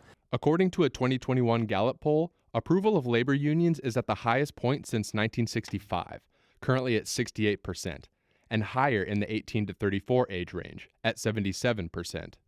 There's so many different things that are coming together with the pandemic, watching the financial crisis unfold, and watching, wealth inequality soar. But because of our antiquated labor laws, only 1 in 10 Americans are currently in a union. Hope Lipa works at a Starbucks in Ithaca, New York. I'm part of Gen Z, and I've seen a lot more backing of this than any other union movement. Lipa says growing up with social media has helped her see past the performative politics of a corporation and demand more. We grew up in a time where school shootings were a thing, so we were a lot more looking just past like the politics, oh, everything's fine. We were noticing the fact that other things weren't fine because they were directly impacting us. Lipa and other Starbucks workers believe the company is engaging in union busting by suggesting bargaining be 100%. Done by districts rather than individual stores. So now we're going to go against that and say, no, Starbucks, you can't do that. And we're going to win that case. We've never lost that case around the nation. Starbucks really does that just to stall it out. A Starbucks spokesperson said that claims of anti-union activity are categorically false, adding, "We've encouraged our partners to exercise their right to vote in the elections and have their voices heard." And we can see this in Starbucks. We can see that in the original cases in Buffalo, Starbucks' first response was to say, this bargaining unit is too small. It shouldn't just be the single store. It should be a much larger bargaining unit. And the National Labor Relations Board then said no. They know they're going to lose, but they do it as a way to slow the process down because they believe the longer they can slow it down and drag it out, the more likely it is that the committed workers will leave. In March, Starbucks CEO Kevin Johnson stepped down. Howard Schultz, the CEO before him, assumed the role. Balancing profitability with our commitment to our people, that is rock solid.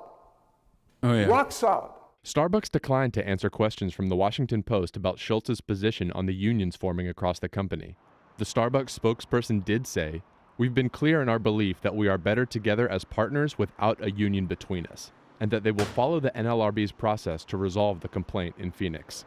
But even if these stores win their elections, challenges still remain. And the big question will be, how much does this spread across Starbucks as a whole? And then do we see people in other industries or for other employers look at this and say, hey, we want to do this as well? And having democracy in the workplace is going to be a huge factor that influences Gen Z and the politics that are going to be pushing us to further unionize other stores.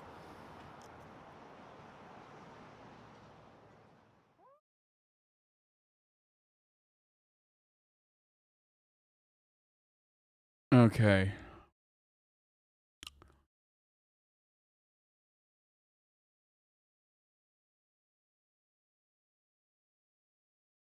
Do you think anything can be done about the waiting game powerful interests used in legal matters? No, I don't know how to combat that.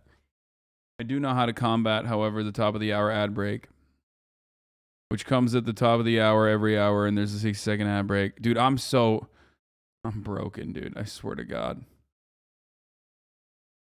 I hate seeing this shit. I hate people fucking using any and every opportunity to just be like, this is a good moment to just like, let's like even Chris Smalls himself didn't even say anything all that bad about it. As he said, this is a moment for the workers. He's right about that. Obviously he's critical of AOC. It's understandable. She didn't show up. But it's wild that like so many fucking people immediately jump on this to be like, yeah, let's figure out how these people, how some other leftist people sucks.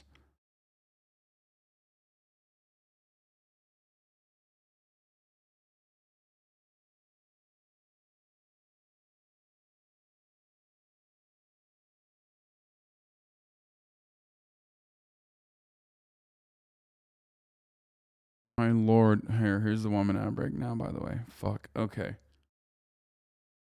I love you, but you're straight up doing the same thing, Lamau. Dude, complaining about leftist infighting is not the same as like fucking agitating to do leftist infighting, okay? Please, like, understand that this is a much, much larger problem than fucking a singular individual sucking, okay? You're out of your fucking mind if you can't distinguish between that. It's a gigantic issue, dude. It's a gigantic fucking problem in the left. The unstoppable force. There's never, ever going to be solidarity. Okay, Amazon says, we're disappointed with the outcome of the election in Staten Island because we believe having a direct relationship with the company is best for our employees. An Amazon spokesperson said, yeah, no shit. We're evaluating our options, including filing objections based on the inappropriate and undue influence by the NLRB that we and others, including the National Retail Federation and U.S. Chamber of Commerce, witnessed in this election. They're going to literally fucking just dismantle the remaining parts of the NLRB, I think.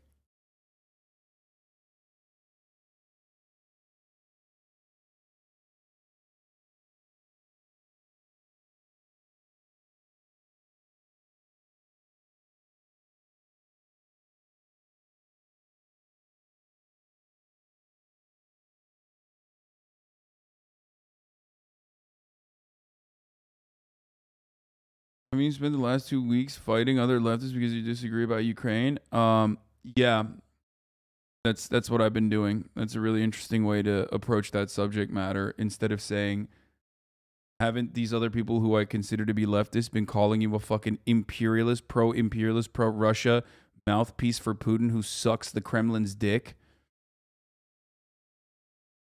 I would much rather avoid idiots like you and all those other idiots that, you know, make up insane lies like that. But unfortunately, I can't stop myself from reading fucking these sorts of dumbass comments.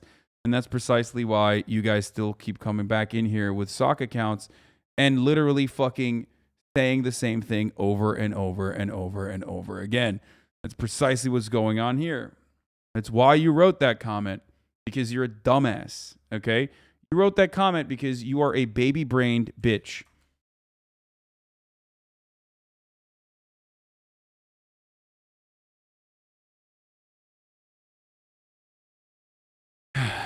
Anyway, okay. There was more I wanted to show on this. God damn it. But these...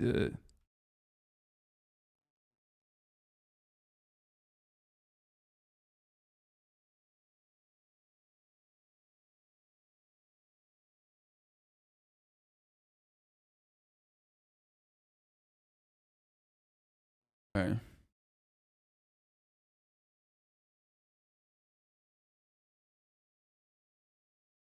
Here's what Pisaki had to say about this, by the way. She dropped the Pisaki bomb. Question is there any comment on the vote in Staten Island by Amazon workers to unionize? Sure. Amazon to do that. Well, the president was glad to see workers ensure their voices are heard with respect to important workplace decisions. He believes firmly that every worker in every state must have a free and fair choice to join a union and the right to bargain collectively with their employer. The Amazon workers in Staten Island made their choice to organize a grassroots union and bargain for better jobs and a better life. Tweet Amazon's possible next steps. Amazon appeals to the national NLRB, loses. Amazon refuses to bargain, recognize the union. NLRB forces them to the table. Amazon refuses to comply. NLRB issues harsher penalties. Amazon refuses to pay, goes to circuit court, loses. Case appealed to Supreme Court precedent. Issue at hand would be that are the NLRB's powers constitutional? Does the power to regulate interstate commerce give the federal government the power to regulate union elections, and how much? Did the NLRB overstep at Amazon? The precedent is yes, but this is a conservative court. Yeah, that Supreme Court will fucking long dick it so hard. It's easy to laugh this off as cope, but they have an appeal route that goes to the Supreme Court. We know exactly what's going to happen here. Oh, yeah. Oh, fucking yes, dude.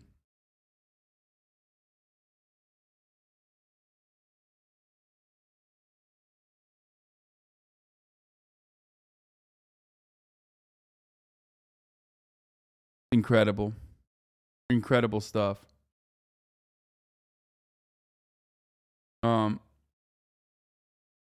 Remember, this is a Supreme Court that's like, child slavery, as long as it's done by third-party subsidiaries, is not that big of a deal. So if you want to understand where the Supreme Court's attitude is on a lot of the stuff,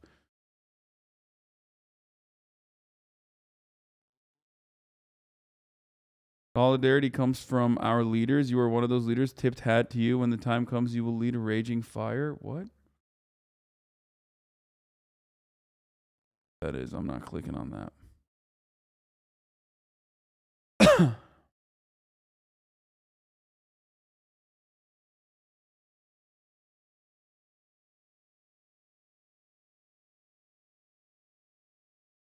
Notice how Hasan chose to buy a PlayStation 5 instead of paying union dues? True. Oh, that's a good one.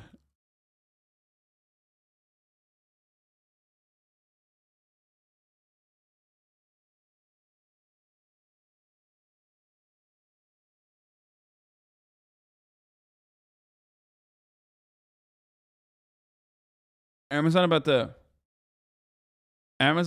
waste a ton of money. First of all, that's not a waste of money. Are you kidding me? For them, this is the best use of money. They spent $4.3 million on a fucking law firm to do union busting, okay? And it was 50-50. It worked in Bessemer. It didn't work in fucking Staten Island.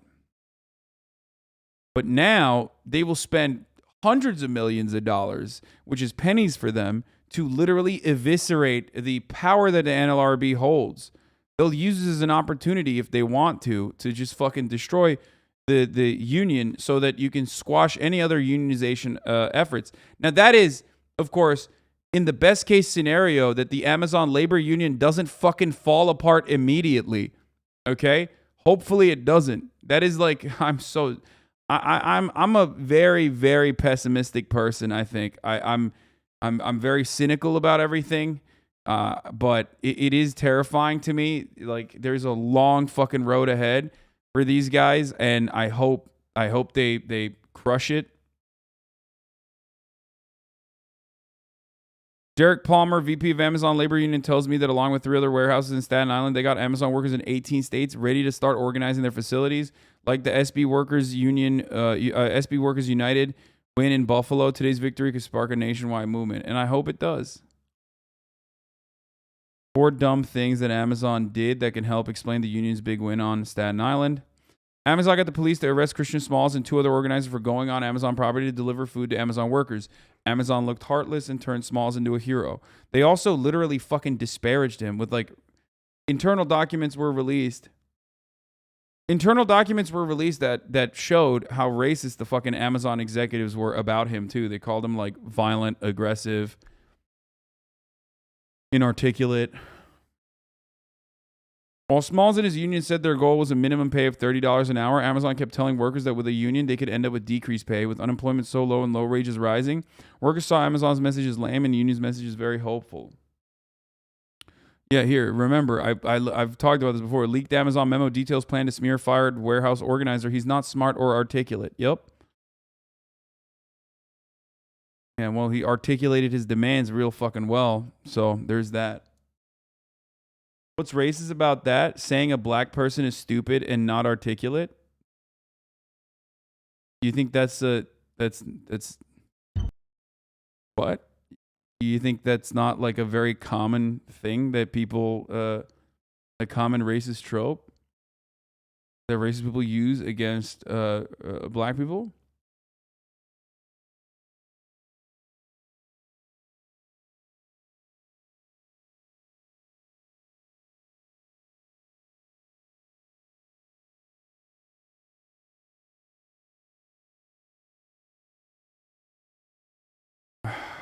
I never know if people are fucking trolling or if they're just like genuinely stupid. I don't assume black people are stupid. I don't know.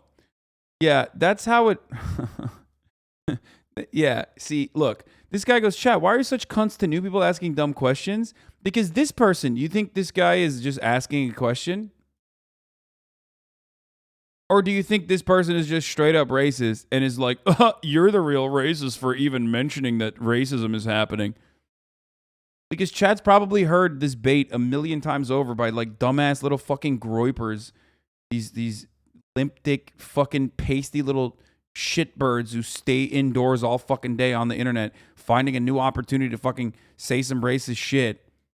And you know, they hone their craft, their racism jujitsu in these sorts of chat rooms.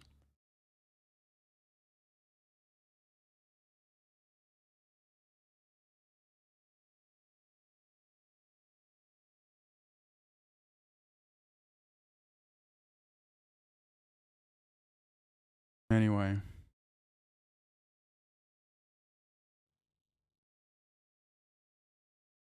Stuff though. Good stuff overall.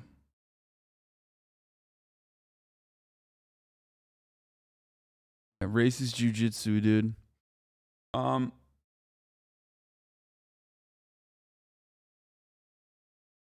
Where were we? Okay.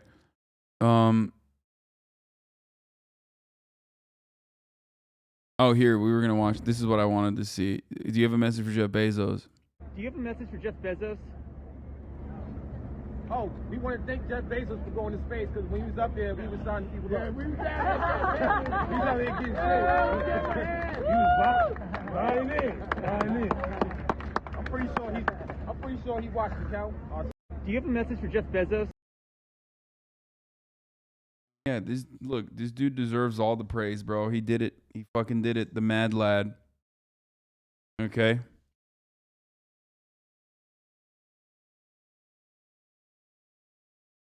Not just him, obviously. It's the people around him as well. But he was singled out pretty hard.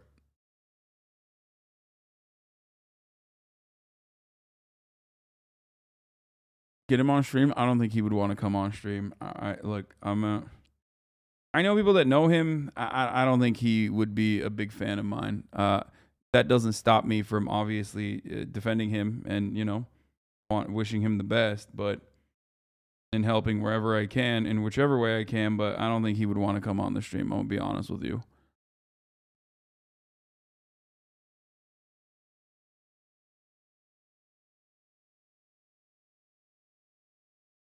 It would be too much of a distraction regardless. It's not about me.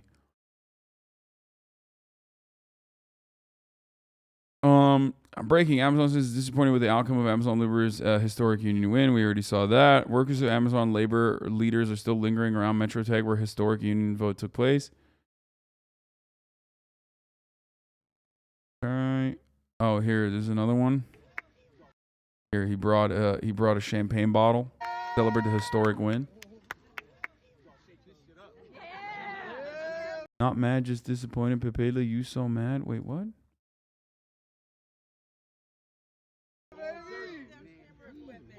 Watch out, Captain. To the first union in American history. Yeah. I love that this has to be a bit, right? Did you just fucking send a Donald? Did you just send me a Get Fiscal post and asking if this was a bit?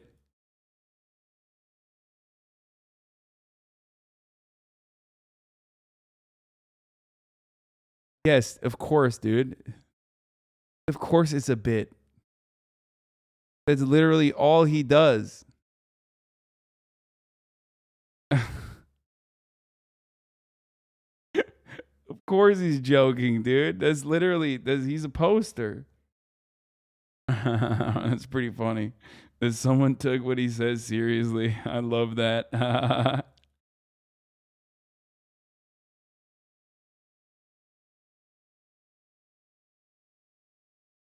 Yeah, this is what he does. He's been doing these posts literally since the Iraq invasion. Yeah.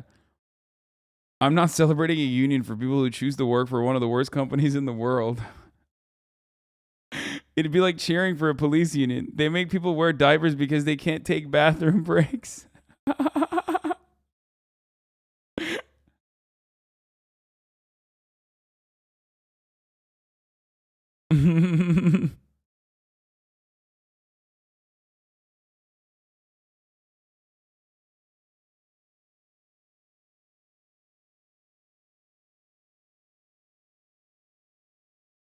Adam Johnson just hit Donald.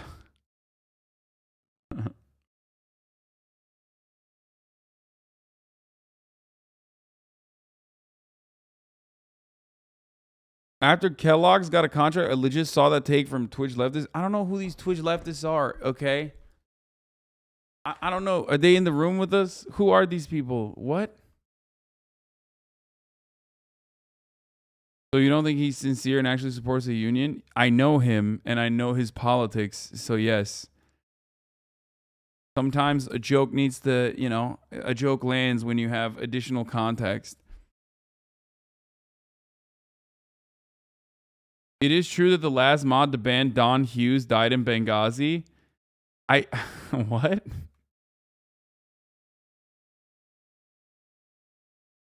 Lil Krish is being bullied at school.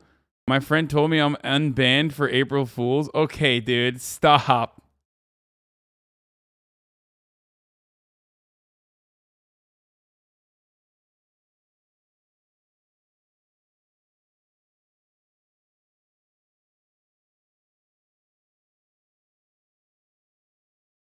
It really is true. 100% true on the Benghazi thing. That's awesome. Okay. But yes, Don Hughes is memeing. He has been memeing for a very long time. He's an old school poster.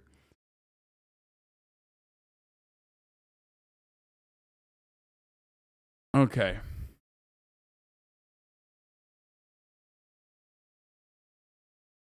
Amazon workers and organizers celebrating the historic victory by Amazon labor.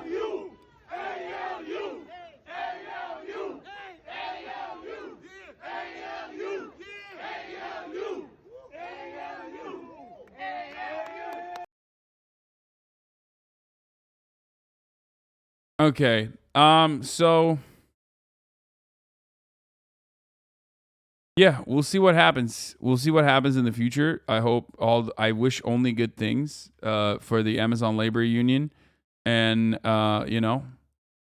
hopefully this starts a much larger fucking wave, a tidal wave of unionization happening in distribution facilities, in Amazon distribution facilities all across the board.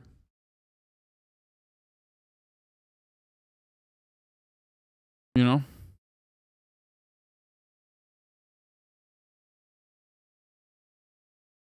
Damn, Grimes is still keeping the April Fool's bit going, kind of fucked up. No, she's gonna be coming in a couple hours.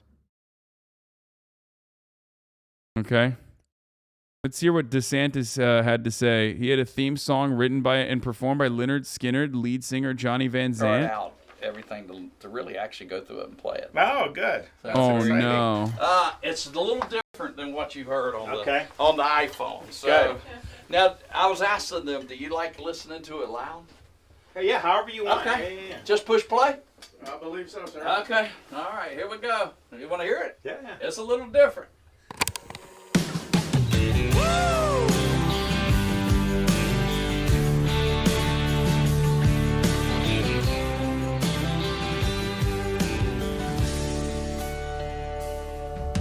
The press don't like him, but it sure does get my business.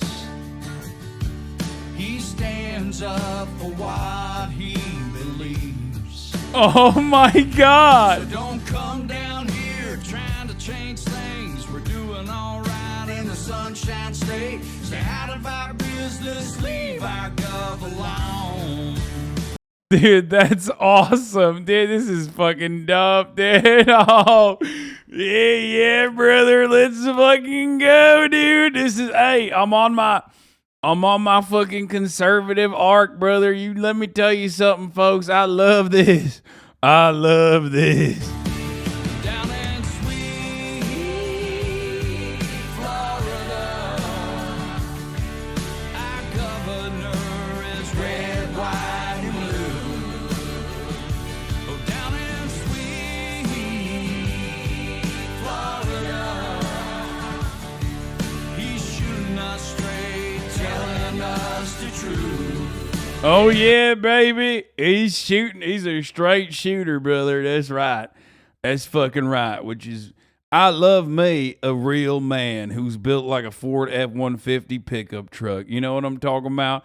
He's just a real straight shooter. He didn't do that queer Marxist education at like one of them schools like Yale University or Harvard Law. You know what I'm saying? Like he didn't do none of that. He didn't join the Navy, you know, like any of that stuff. He didn't do that. He was a real infantryman, you know, and a real salt of the earth kind of guy. Oh, wait, never mind. He did all of those things. Oh, hell yeah, brother. Hell yeah, brother. I love me an officer, baby.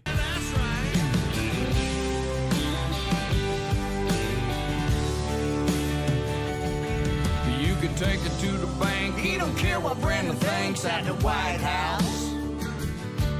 Yeah, he's fighting for the right to keep our state free. Well, he's taking on the swamp and he's calling out Dr. Fauci. Yeah, fuck Dr. Fauci. We need to be more racist to Italians. That's right. Who's with me? He's a POC. I fucking hate him. Dude, I love the Dr. Fauci mention. I love the Dr. Fauci mention, bro. These people, this is literally like, I'll never forgive Jane Fonda type beat at this point. You know what I mean? Like they're still mad. It's like doing a freedom convoy right now when like functionally the mask mandates, the vaccine mandates, like all the fucking mandates around COVID have completely gone away. And you're still protesting it. Like, remember when they did that though? I'm still mad. It's like, where are you trying to abolish like a mask mandate or a vaccine mandate? Like where? Because they're gone. Like in most places in America, like they didn't even exist. But they're like fully gone now. So what are you mad at? Yeah, I'm still mad.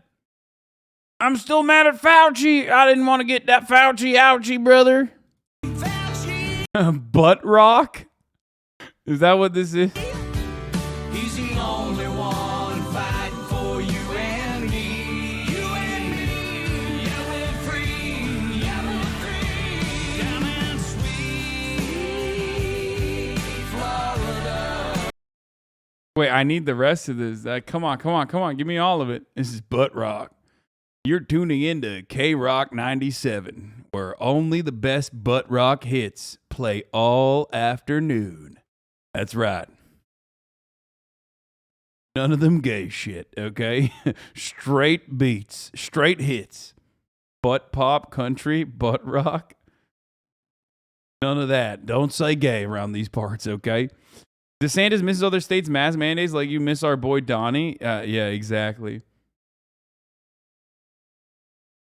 Oh, that's so good. I need to hear more, dude. I need to hear more from them. I need more.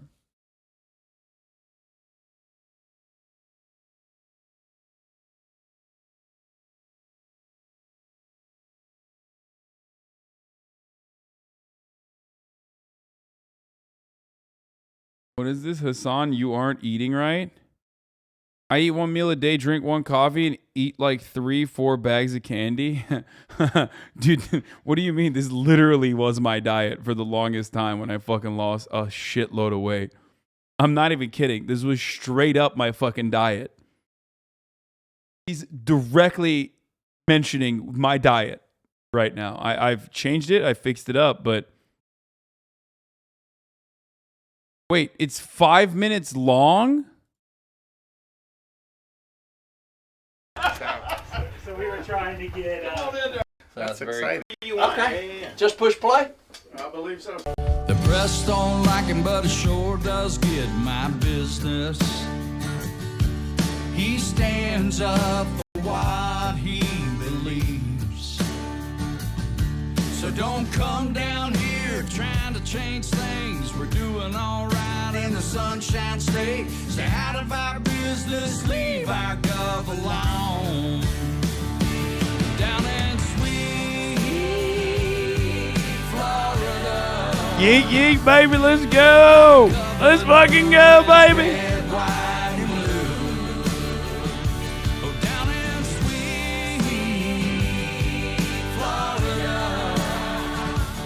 I've never listened to a song that says divorce court and fucking menthols harder than this, okay? This song is literally like, this is the equivalent of gas station Monster energy drink that you fucking, that you mix with your fucking sweet tea. I'm making my own sweet tea, baby, and I'm drinking it at 3 p.m. I don't got no bitch ex-wife in my ear telling me I can't be drinking right now, brother. Yeah, that's right. I do think that buying a second jet ski was a better decision financially than paying child support. Shut the fuck up, Brenda. This is why we divorced. You bitch.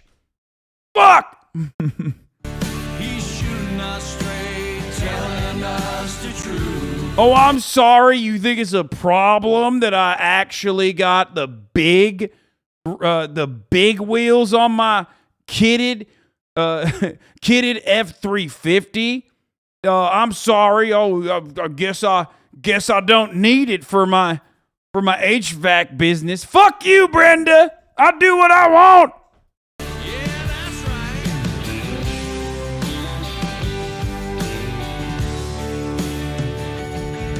You could take it to the bank. He don't care what Brandon thinks at the White House. Yeah, he's fighting for the right to keep our state free. Free. Well, he's taking on the swamp and he's calling out Dr. Fauci. Fauci. He's the only. I love the cut right there where it's like DeSantis calls out. DeSantis calls out breaking news. DeSantis calls out Dr. Fauci, and they did like a fake footage. Wait. Dr. Fauci. Dr. Fauci. He's like, his voice cracks, dude. That's how much he fucking hates it. Holy fuck, I actually work with a guy who's a total piece of shit opportunist trying to start his own HVAC business. Listen, HVAC small business owners, stay on top, okay?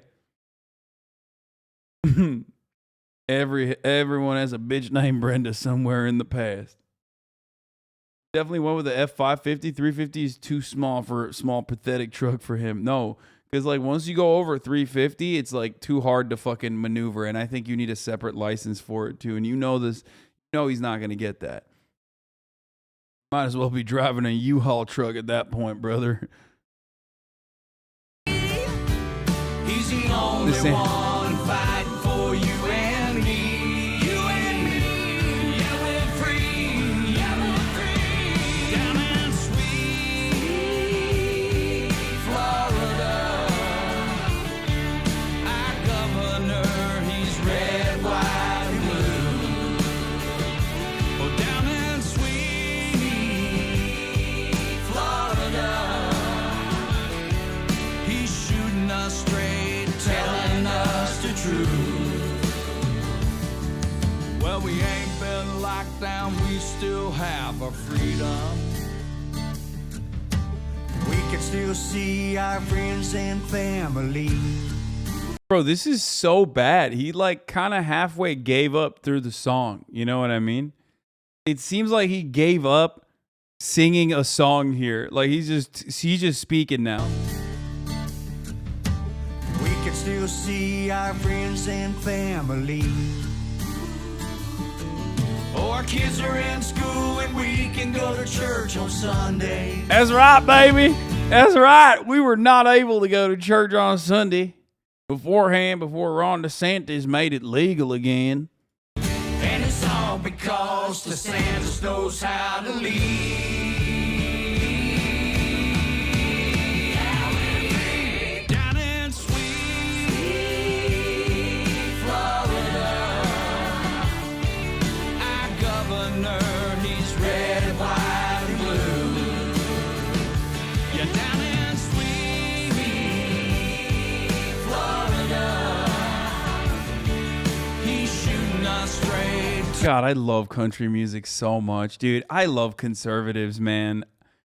I really do. I'm such a fucking fan, dude. I like this man made a fucking COVID lockdown song, brother. He made a song about the COVID lockdowns, like in Florida, which was quite literally non-existent in Florida. That was the whole point. Like they love fake things that they're afraid of so hard that they never even experienced it and are still talking about it.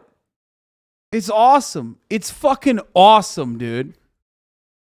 Where were the lockdowns in Florida, dude? People were sucking face every spring break. Every fucking spring break, they were sucking each other's faces like down in Florida. There was riots and shit.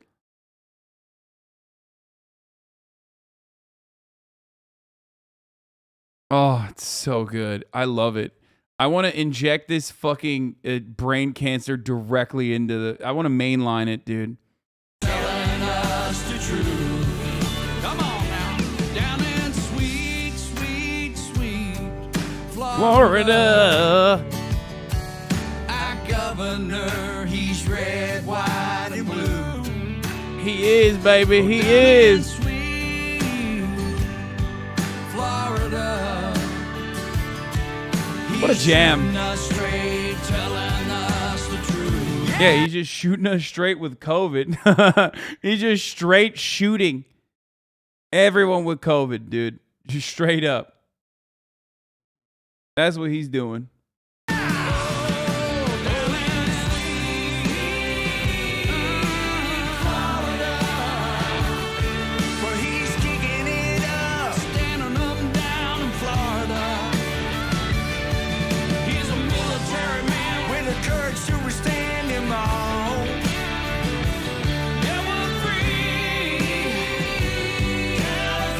Nothing more rebel than sucking the governor's dick. Yep. That's right, baby. We're rebels. We're rebels. We love. What do you mean? It's not gay if you're sucking the governor's cock. It's not a bad. That's a good thing. These dicks ain't gonna suck themselves, brother. I'm here doing the sucking. I suck 2 cocks. Okay, Jesus Christ, our Lord and Savior, and the governor, baby. And our brave boys in the blue, of course. Are you kidding me? Our brave boys in the blue, our boys in the green as well, okay? Anytime I see a fucking cop, I get down on my knees and I say, please, sir, bukkake me. I want it. I want it bad.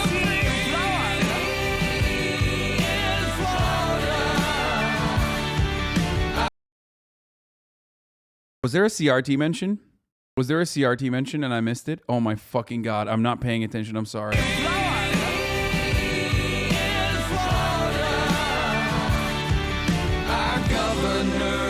Wait.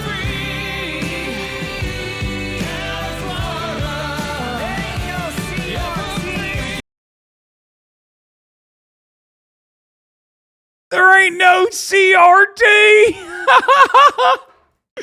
Yes. There ain't no CRT, brother. That's fucking right.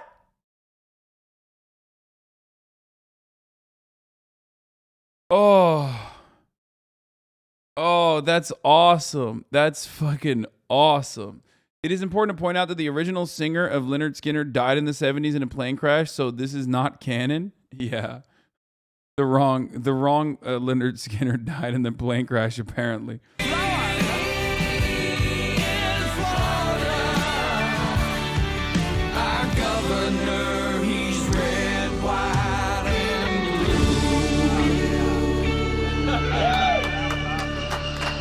That's right, baby. Don't tread on me, brother. Don't tread on me with your CRT. Oh, man, people are going to love that. That's really good. That's awesome. That's fucking dope, dude. Wow. Wow. I got nothing. I got nothing other than just wow. Brilliant, bold, beautiful. Fuck.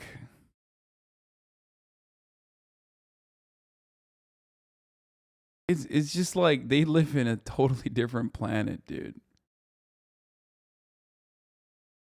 What do you think? Wait, do you think his name is Lynyrd Skynyrd? No, it's like Van Zant or whatever, right? I know. Lynyrd Skynyrd is the band, dummy. I know. Anyway, okay. We're going to watch this internet historian video in a little bit.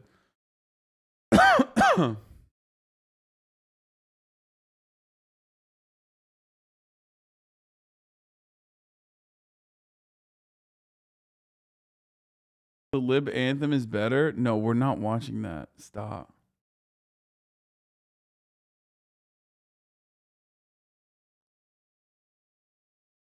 I feel like I just came. Like, I'm not even kidding. It was so overwhelming. Okay, let's talk about cocaine and orgies. That's right. Time for our next story that I've been meaning to talk about. I forgot to talk about it earlier this week. Madison Cawthorn came out as a whistleblower. Okay? Chelsea Manning, step aside. Edward Snowden, who Omega Law. Julian Assange, don't know him. The real whistleblower in this country is Madison motherfucking Cawthorn, baby. That's right. What a fucking story this was. And I can't believe I did not talk about it. I was like following it, but I totally forgot to talk about it. God damn, dude. I want to have him on now. I want to have him on the show now. Friends of the show, remember, he DM'd me a while back because he wanted to come on the show, and I did not. I asked AOC if she thought it was a good idea. She was like, probably not. I was wrong. Okay, should have never listened. Should have never listened to AOC. Okay.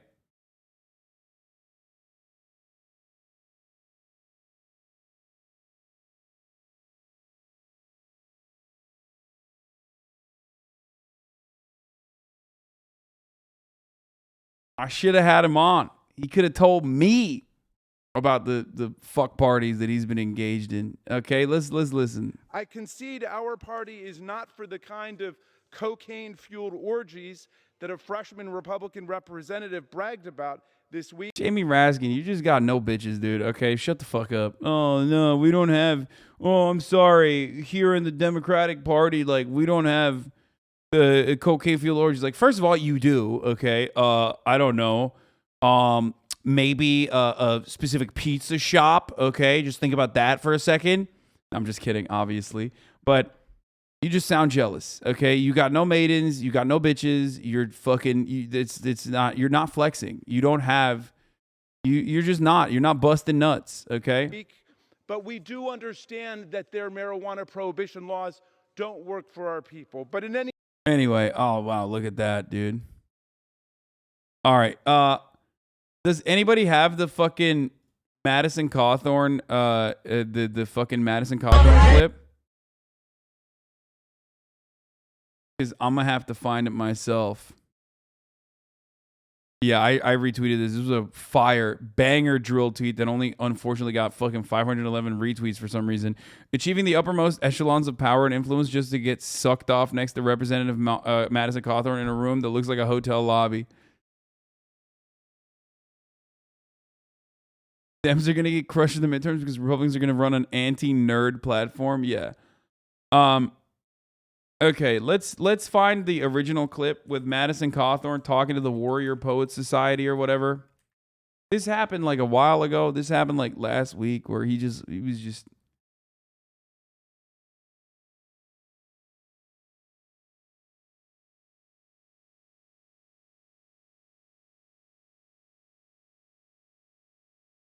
Congressional Republicans are so mad at Congressman Madison Cawthorn. Wait, hold up. He denied. Wait. I want to hear the fucking video. Like, I want to hear the OG. I want to hear straight from his mouth. Oh, here it is. Look at all these people. A lot of them that I've looked up to through my life. I've always paid attention to politics. Guys that, then all of a sudden you get invited.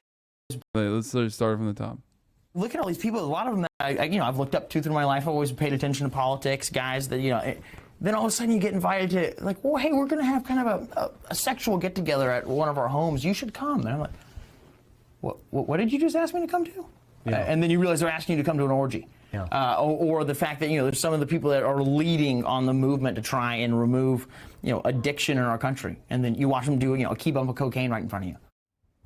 There's so much. Dude, the Warrior Poet was shook. I mean, look at him. Look at my man, the Warrior Poet. Look at his face. He's like, what? What are you saying to me right now? So,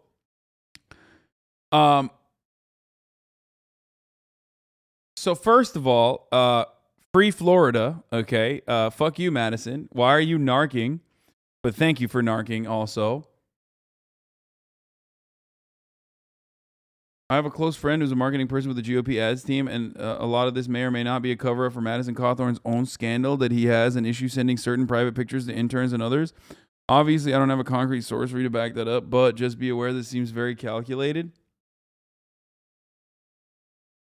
Okay. I hope that this doesn't come across as ableist, but like,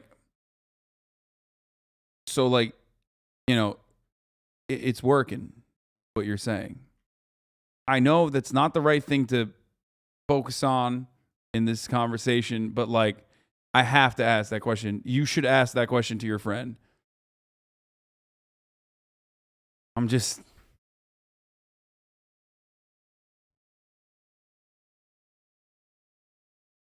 What? I'm just... Come on. That is what I asked. See?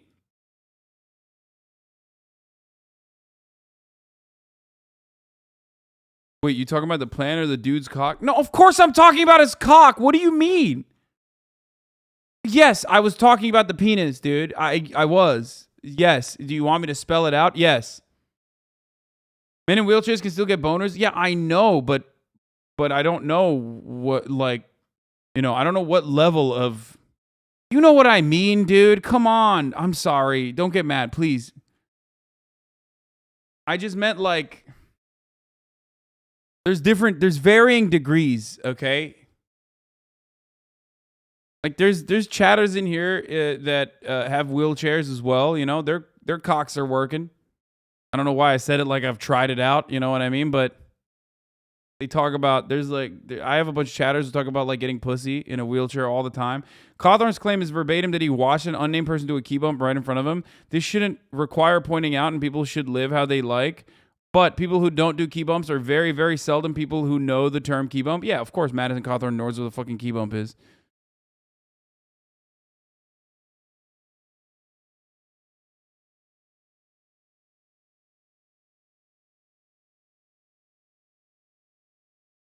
You should have stopped it. This will sound ableist for your own sake. No, never. Listen, man, I'm sorry, okay? You get mad at me all you want, okay? I'm going to ask the hard-hitting questions here, okay? Literally. That's what you're here for. These are the hard-hitting questions. And if a single one of you was like, yo, I don't care about that, actually, you're lying. You're lying to yourself, okay?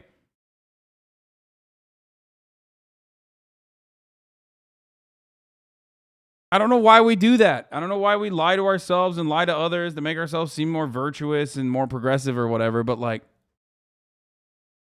it's just, you find out that Madison Cawthorn's sending fucking dick pics to interns or whatever, you're going to be like flaccid or hard. Okay. That's me. That's how my mind works. Maybe it's fucked up. I'm sorry.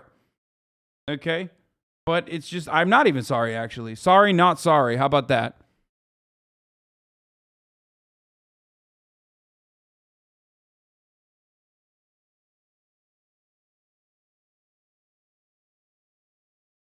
Okay, so this is just honesty. Okay, it doesn't mean that I'm right. Like I'm not a smart person. Okay, I'm not a smart person. I'm not a woke person.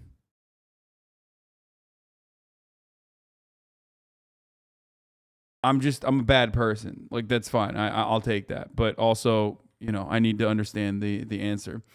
Okay, so. Add to the list of things you're a foe of. I mean, dude, of course, I'm an anti-disability activist and an LGBT foe. So, and then the second question after the flaccid or hard is like, how big? You know, that's also. Maybe Madison Cawthorn is a shower, not a goer, so he doesn't have to get hard for a good picture. Okay, listen. So he did this. He talked about this. Okay. He said like he went to some fucking, you know, he was invited to a sex party. Okay. He was invited to a sex party.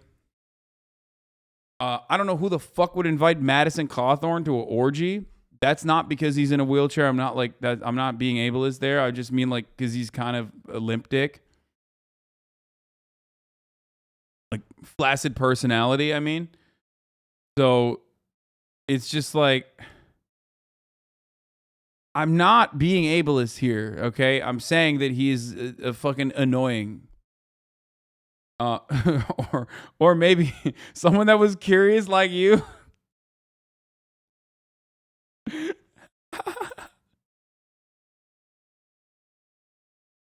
Yeah, someone invited him because they were like, yo, what's up? What'd that dick do? What's going on there? Anyway, listen. Hold on. I got to grab my food. There's so much you could say about that. I really like the doll with the blue hair right behind his shoulder there. Now, I have no idea if those statements are true or not. The closest we have to anything like it at all is public reporting in the Daily Beast last May that 2 witnesses allegedly saw Congressman Matt Gaetz of Florida using cocaine at a party after a 2019 fundraiser. Gaetz's office did not return a request from the Daily Beast for comment on that specific allegation. And to be perfectly honest, I don't really care one way or the other. But Cawthorn's fellow Republicans do, and it is telling that these comments, these are the ones that get Congressman Cawthorn in trouble.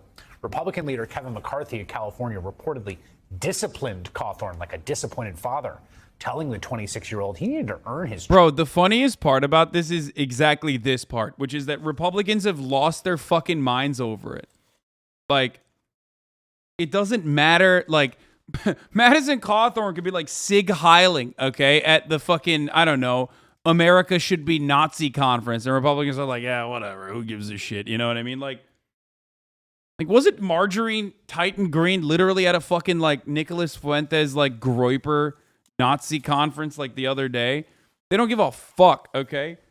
But the one instance where they're like, oh, this needs immediate punishment. It's like, you just made this real. Like, even if it wasn't real, now I'm 100% going to believe it, okay? Now it's 100% real. You will never recover from this. This is real now. It's real to me, damn it. You know? It's crazy. Why would they... Why would you literally fucking, like, take serious action against him?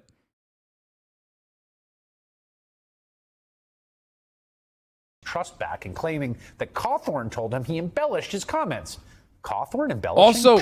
Also, wait, hold on. This is another incredibly sus way of fucking saying that he wasn't straight up lying, but embellishing. So what's up? It wasn't a sex orgy, but they weren't doing key bumps, but they were what? Like fucking, you know, doing lines off strippers or something? Like what? Like they're not even... What is happening? Why did they do this? Why didn't they... Do they not have like a team of fucking PR people that immediately know exactly how to fucking clamp down on this shit?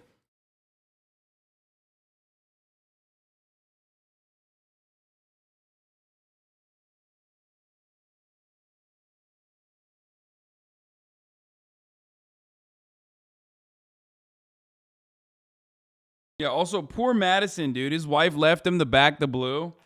Maybe she backed the blue a little too hard, you know what I'm saying? A reverse Jody situation there. And now Kevin McCarthy's backing him too into a fucking corner. Messed up, dude. Let him do a little bit of coke. Let him do a little bit of coke, dude. His sexy ass CrossFit wife left him. Let him do some cocaine with Lindsey Graham.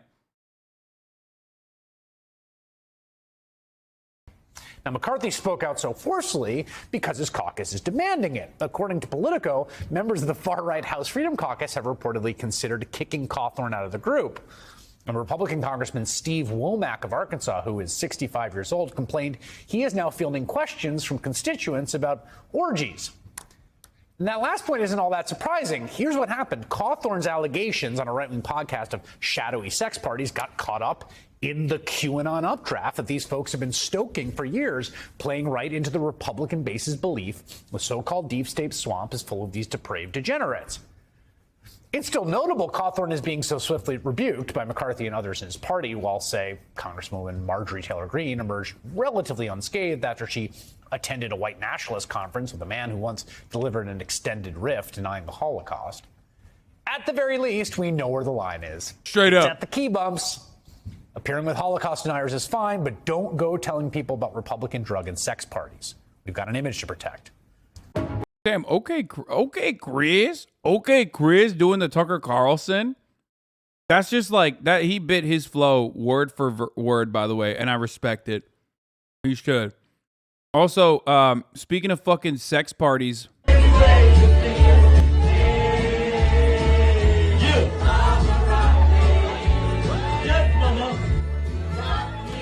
Wagon Wheel is pretty good, though. That does slap.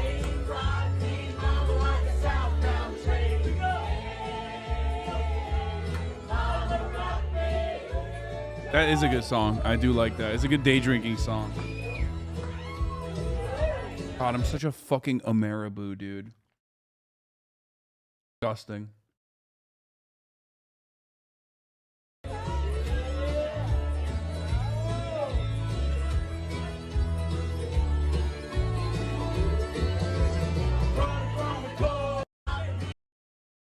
You know, you look at this and you go, this is so fucking incredibly lame. They're probably not even doing cool shit like cocaine in a party like this. But remember, like, they're Republicans. Of course, this is like, no, they would do cocaine and then go to a party like this.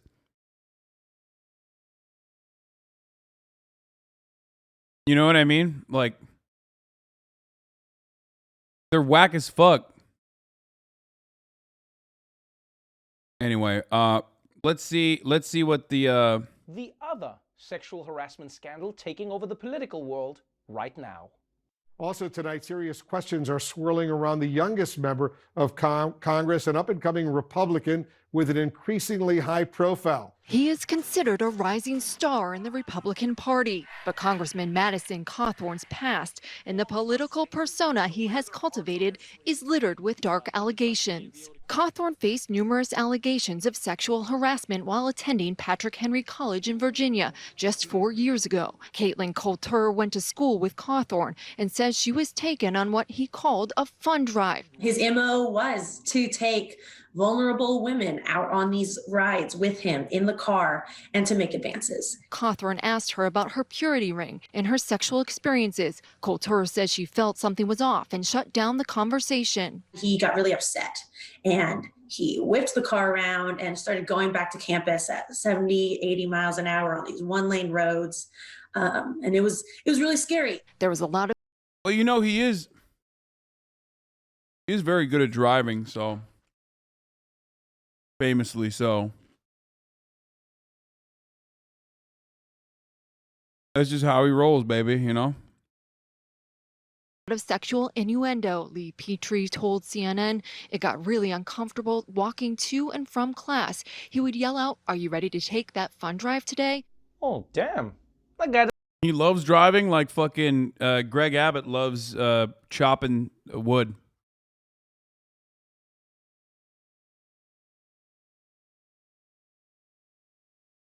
Doesn't sound fun at all. This guy was apparently sexually harassing women while driving like a crazy person. It's like if Mario Kart let you play as Harvey Weinstein.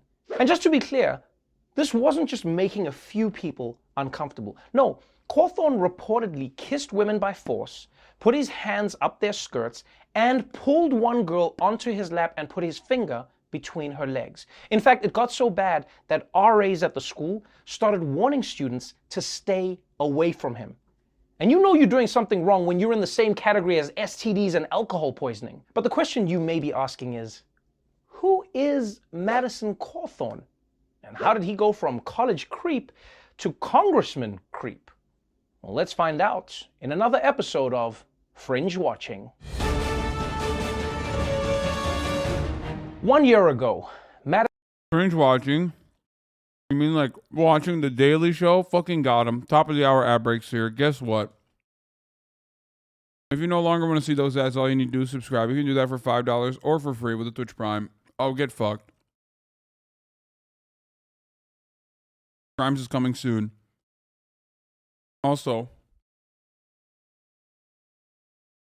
what else is coming soon? A 60-second ad break. If you want to no longer see those, though, all you need to do is subscribe. You can do that for $5 or for free with a Twitch Prime. Here's the 1 minute ad break now. Madison Cawthorn was not expected to be the next congressional representative from North Carolina.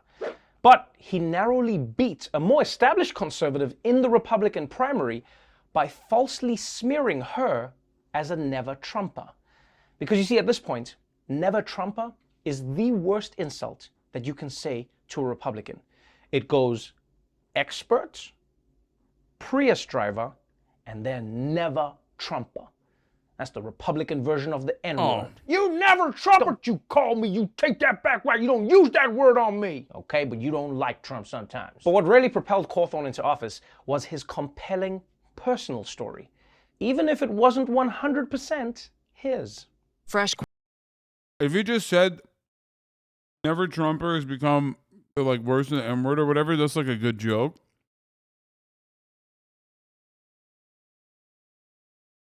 The other stuff was terrible, but the N-word one was actually funny, even though the delivery was not great. Questions about his own account of the car accident that left him wheelchair-bound in 2014. He was my brother, my best friend. He leaves me in a car to die in a fiery tomb. Bradley Ledford, Cawthorn's friend and the driver of the car, telling the Washington Post that Cawthorn's accounting of the accident was not true. Cawthorn's own parents undercutting their son's story too, saying the driver of the car rescued him. That accident went on to be the core part of the narrative Cawthorn weaved about himself as he ran for Congress. He planned on serving his country in the Navy with a nomination to the... Dude, this is my favorite fucking conservative, like, The reason why Cawthorn fucking popped off with this ad is because the conservative movement is filled to the fucking brim with motherfuckers who were like, oh, I could have served, but I just, you know, some other stuff, life happened. Like, I swear I could have served, but like I didn't. So like that makes so much sense. That all these fucking dumb couch potatoes who like venerate our veterans, brother. It's literally all of them. All of them. They love talking about how they could have served. A future U.S. Navy SEAL. The U.S. Naval Academy in Annapolis. But all that changed in the spring of 2014 when tragedy struck. But in this 2017 deposition related to the accident obtained by CNN, Cawthorn admitted that he was rejected by the Academy before the accident. So, this guy got rejected by the Naval Academy, then got into a car crash, and then claimed the crash was why he got rejected? Well, you know what they say, when life gives you lemons, you blame the lemons for everything and you hope no one checks. And look, man, this is a horrible thing that Cawthorn experienced. But it's tragic enough on its own. And it's also genuinely inspiring that he came back from it. Which is probably why it's so weird that he felt the need to lie about things like his friend abandoning him to die. I mean, dude rescued him from a car, and in return, he threw him under the bus. And once people began digging into the rest of Cawthorn's story, they began finding lies everywhere. For instance, he claimed he turned down Princeton and Harvard. That was not true. He claimed to be a successful business owner, even though his supposed investment company reported zero income and had only one employee, himself. He even claimed repeatedly to be training for the 2020 Paralympics despite never being an elite athlete. Something an actual Paralympian compared to, quote, bro, he is the perfect American.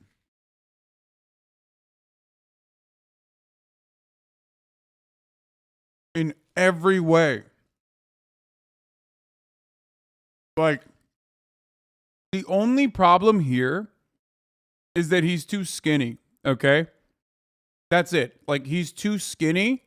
If he was fucking fat, on top of that, he would literally be the quintessential American, but like, he doesn't get off the couch either for other reasons. So even in that sense, he's the perfect American. Like, just so awesome. Just a fucking failure through and through, okay? From top to bottom, who constantly fucking lies about everything. And if you don't know who I'm talking about, you just have not met exactly this guy, okay? The guy who's like constantly talking about like how things could have been different, brother, you know? Things could have been so goddamn different. If only I didn't get that knee injury in football practice. Okay? Like, just a mediocre, incredible fucking loser who constantly thinks about a better future for himself and then lies to everyone around them. Okay? It's awesome.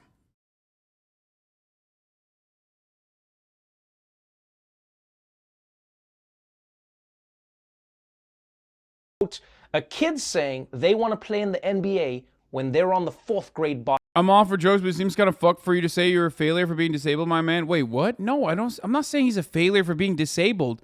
No, dude. He's a fucking failure for lying about this shit. Trevor Noah is right. He already overcame a fucking, like, debilitating injury. The fuck is wrong with you? I'm saying he's a fucking failure in every other capacity, and he just keeps lying about it.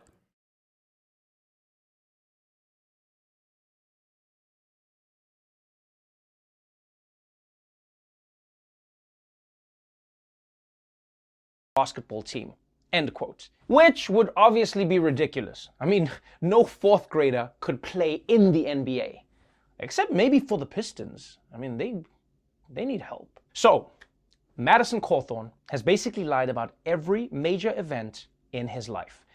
And he's lucky that he's in politics because there's no other career where you can be caught lying that much about your resume and still be allowed to keep your job. So, instead of attending Princeton or Harvard, Cawthorn went to a conservative Christian college where he led a squad known on campus as the Douche Crew, which is impressive, especially when you think about how much competition there is for that name on a college campus. You know, it's like working at a hedge fund and being known as the guy with the coke problem. But after earning mostly D's, Cawthorn dropped out after only one semester to go and see the world. This 2017 Instagram post from a visit to Adolf Hitler's vacation home in Germany, the Eagle's Nest, where Cawthorn refers to Hitler as the Führer. Posting the vacation house of the Führer.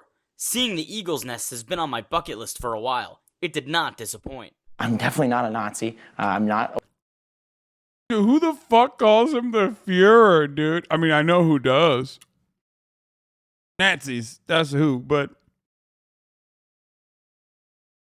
it was so weird, dude. What a weird fucking thing to be like, oh, I love going to Europe specifically to see the Führer. Mein Führer's vacation home. Very nice. It's so good. A white supremacist. Okay, you know you messed up if you need to follow your Instagram post with, I'm definitely not a Nazi. I mean, nobody's posting kitten pictures like, just to be clear, I definitely think the Holocaust was bad. Meow. And it's not even that he visited Hitler's vacation home, so much as how he wrote about it. He called it the Führer's house. I mean, that's an extra level of respect when you're using Hitler's preferred pronouns. I mean, he even included the 2 dots over the U. What is that, the umlauts? Yo, that takes effort. I don't even know how you do that. I think you need to buy like a special keyboard. I can barely find the colon. Where are you finding the umlauts for Hitler? But maybe the strangest part of this post is that he said, quote, it did not disappoint. The only way to make this post worse was if it did disappoint. Just got to the Eagle's Nest. Bummer, not that Hitlery. So this was a little embarrassing, but it didn't stop Cawthorn from getting the ultimate stamp of approval. Where's Madison? Where is Madison? Is he here?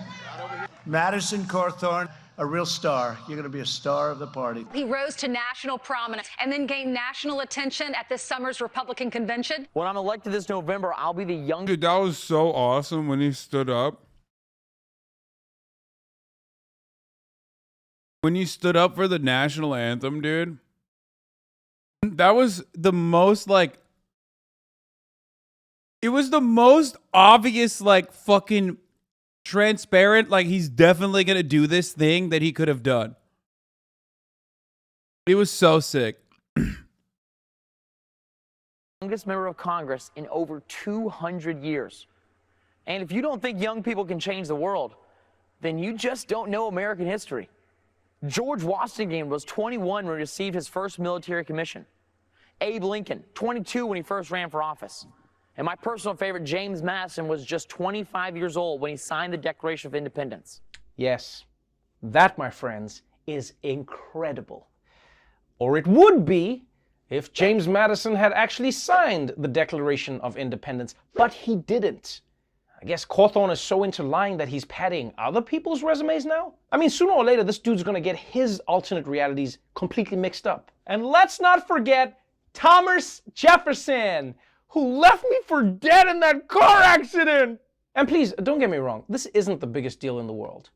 In fact, I'm kind of impressed that Cawthorn picked the one founding father who didn't sign the Declaration of Independence. Look at those signatures. Look at all those signatures. They were passing that thing around like an office birthday card. And so, Madison Cawthorn made history as the youngest member of Congress ever. Good. And he celebrated this milestone in American democracy by immediately trying to undo American democracy. My first act as a member of Congress will be to object to the Electoral College certification of the 2020 election. If you don't start supporting election integrity, I'm coming after you, Madison Cawthorn's coming after you, everybody's coming after you. Get on the phone, call your congressman, and feel free, you can lightly threaten them. Yes, just a few weeks before rioters stormed the Capitol building, Madison Cawthorn was telling people to lightly threaten their congressman. Which I guess is when you say you're gonna kill a dude, and then throw in some funny memes just to balance it out. But you know, in many ways, The Republican Party couldn't have asked for a better star to push their lie. Because unlike the Paralympics, this is something he's actually been training for his whole life. So that's Madison Cawthorn. He claims the election was stolen, lies about everything in his life, and has dubious opinions about Nazis and an alleged history of sexual assaults. What I'm saying is, as soon as this guy can get a fake ID saying he's 35, oh, my friends, he's gonna be president. No shot.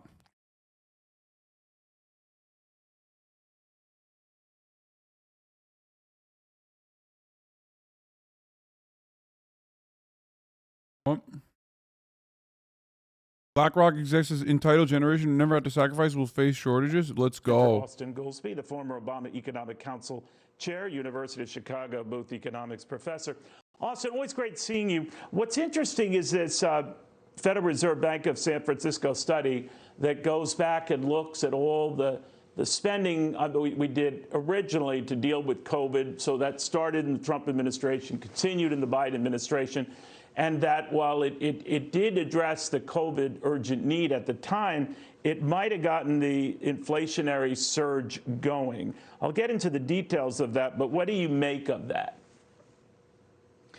Well, it's been that report's been a little controversial in its reception. Not everybody agrees with it. Understood. I think for 2021, the government spending and the $5 trillion or so that we have coming out of the original CARES Act, and then another $1.8 trillion or so in the ARP, I think contributed to inflation. But the fact that you see, highest inflation in 40 years in Germany, in UK, in a bunch of countries that did not pass those bills suggests that it wasn't the main factor. And none of that applies for 2022. The inflation we're seeing now, there's a fiscal drag. All of that spending is rolling off, so it's actually going the opposite way. Well, it does take a while to take effect, and you're right. While they didn't spend in exact dollar equivalent sums nearly as much as we did, we're the biggest economy on earth, they did spend large percentages here. They are not dealing with quite the same severity of the inflation that we are. But if you think about all the money approved, $6 trillion in relief measure, $2 trillion under just the Biden plan, $4.1 trillion under former President Trump, there is a stickiness to that, is there not? I mean, is there a lesson here to cool it? I don't. When you say stickiness, maybe unpack that a little. How the GDP accounting works is the opposite of stickiness. All that matters is how much did it go up this year compared to the last year. So if it went up a lot in 2021 and then stops going up in 2022, that's the opposite of stickiness. The GDP but sense, inflation is picking up, is it not, Austin? I mean, so you could time it and say, so that's why the effects aren't instantaneous. Are you saying now that we have these other factors? I get it, the war and everything else. I don't minimize that. Yes. But before the war, before all of this, we did have these other factors going in. I'm just wondering, especially when I hear still more spending plans to help people who deal with higher gas prices and the rest. Could that be self-defeating? Do you worry that it could be overdone? Well, what I'm saying is in 2021, I do think there is a component that the size of the rescues under Trump and then under Biden added probably a point to a point and a half to inflation in the U.S. compared with what you see in other countries where they didn't do it. In 2022, that didn't do it totally as much. reverses. Didn't do it as much. Yeah, substantially less, and not with the same timing. And so in 2022, the self-defeating nature, I don't think I agree with. I think that largely what's happening now is this worldwide supply constraint is what's driving things. All right, I talked to a couple of wheat and grain farmers in the last segment who were telling me they're having the devil of a time. As we've been talking, selling a lot of their stuff in the open market because obviously people are afraid, or potential customers are afraid prices could come down, maybe not. They might be stuck paying a top rate that they shouldn't be paying. And that could make a situation worse. I'm just wondering, as you see inflation now, if I understood them correctly, they don't see that grain inflation easing anytime soon. And that permeates our entire grocery store arena, if you think about it. So what do you see happening on the inflation front, where we are now and where we're going? I mean, that has nothing... I don't know why people act like there are no futures, or that people don't actually prepare ahead of time for like discrepancies, volatility, things of that nature, when they clearly do. They demonstrably do. They openly state it. And if you're a journalist, then you have to recognize that that is something that they do. They like literally knew that they knew that there was going to be need for additional demand. There's an explosive amount of fucking demand in the post-COVID, and we do now live in a post-COVID world. I don't know why the fuck they're acting like they weren't aware of that. And for the record, they did ramp up production. Yes, of course, there was still in an international economy where obviously not everything is locally grown and sourced. There was still a lot of supply chain issues, as we talked about before, which drove up the prices a little bit, okay? But this idea, yes, post-COVID, it's not that COVID is gone, but we live in a post-COVID world, okay? Go outside. No one's wearing a mask. We live in a post-COVID world. No one's wearing a mask. It's over, okay? Like, it's not that COVID is done. Obviously, it's not. It's still killing motherfuckers. It's just, but people don't actually wear masks. People don't care about COVID anymore. And by people, I mean, I don't even fucking wear a mask, okay? That's me. I am bad at this, okay? When I say people, I mean me, okay?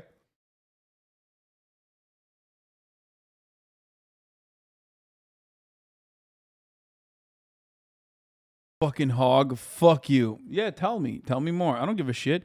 Bitch, we already established, dude. I'm not a communist. I'm not a socialist. I hate the left. I'm a reactionary conservative. Go ahead. Keep flinging your shit at me, dude. It's delicious, okay? I'll take it. I'll take that doo-doo. I'll take that doo-doo right from your hands. Believe it.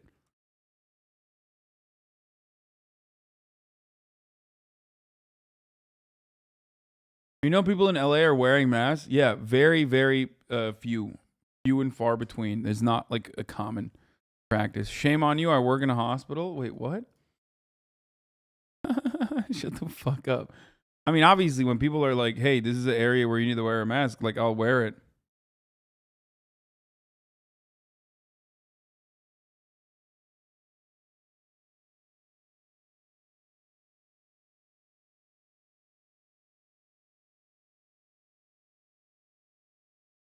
Not funny. What the fuck? That's disappointing.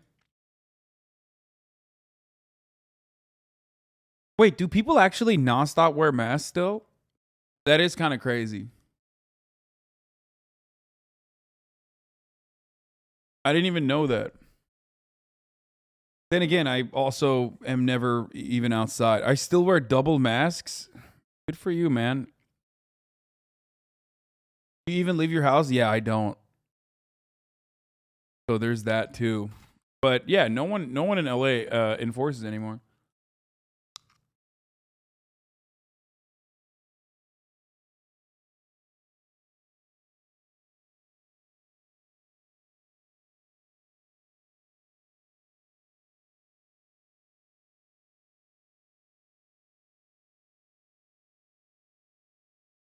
In LA has a good vaccination rate. 2, Hasan does not leave his zip code. 3, everyone has said zip code is fucking vax. Literally no point in wearing one because of number 2.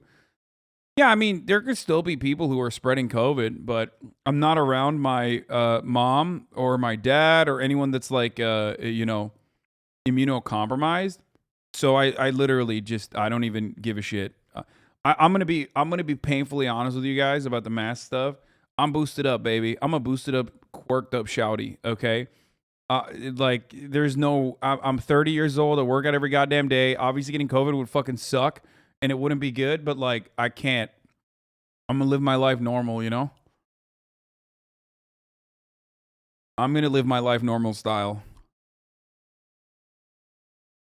Sorry, parents live with you? Not right now. No, they work. Like, whenever they're here.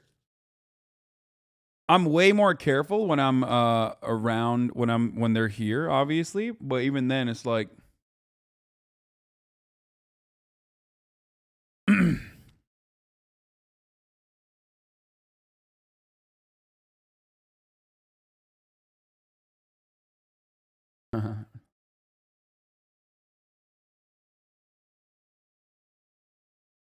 You sound like Joe fucking Rogan, bro. Why?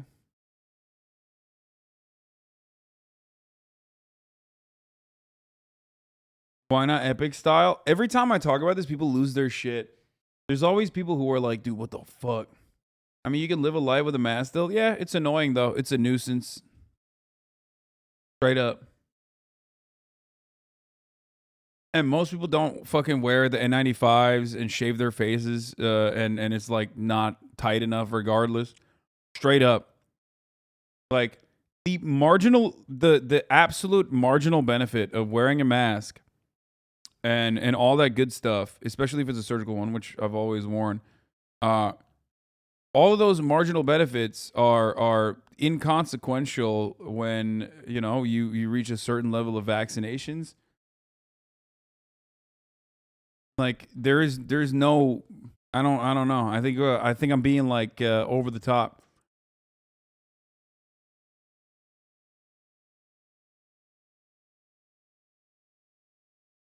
I believe in the science.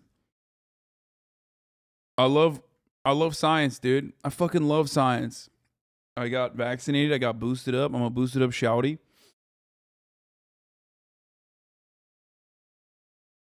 And now I'm like, I'm good to go. You're so Ameribrained, I guess.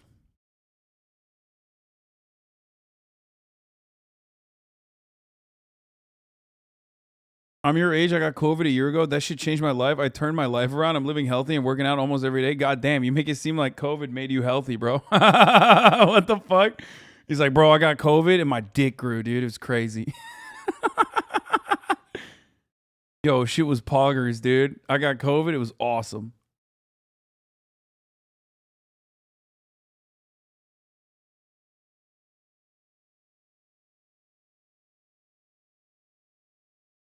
N95 protection also assumes you shave daily with a custom fit. Yeah. That's how you know people don't pay attention to this stuff. Like, yeah, if I have a beard, dude. How am I gonna fucking you know, rock a properly fitted N95 to make sure that I'm like as protected as possible when I got a beard? I haven't been doing that anyway. The excuses are irrelevant. It's uncomfortable and annoying is the main reason no one wants to do it long term. Oh, 100%. I admit that, though. I'm straight up admitting that. It's fucking dope. It's sick.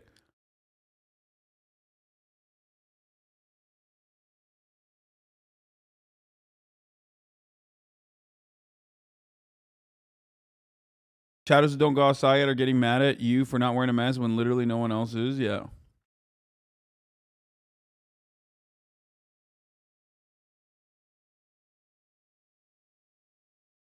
Quick graphics on how you cannot get the COVID. Thank you. Mofo too tall to catch the Rona. He catches smog. That's right. That's me.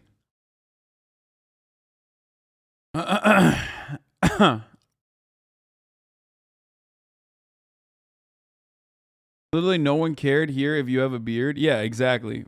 Just, you know, that's what the CDC says.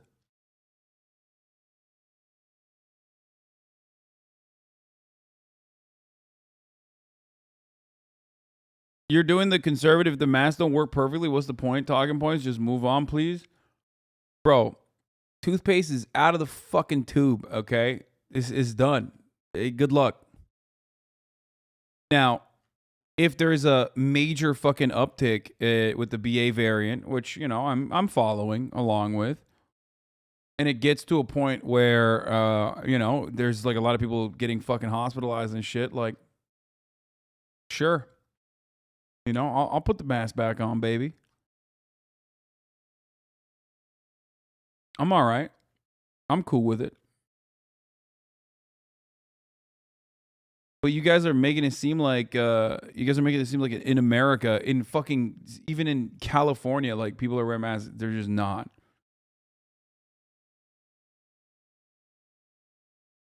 And they're done. I'm here to tell you folks that they're done. Okay. This is what the chat is getting mad at you for a mask take looks like. Indoors in a public place, wear a mask. Ignore the guidance. It's the right thing to do. I mean, look, they're just trying to be nice. Like they're being over the top protective, and that's great.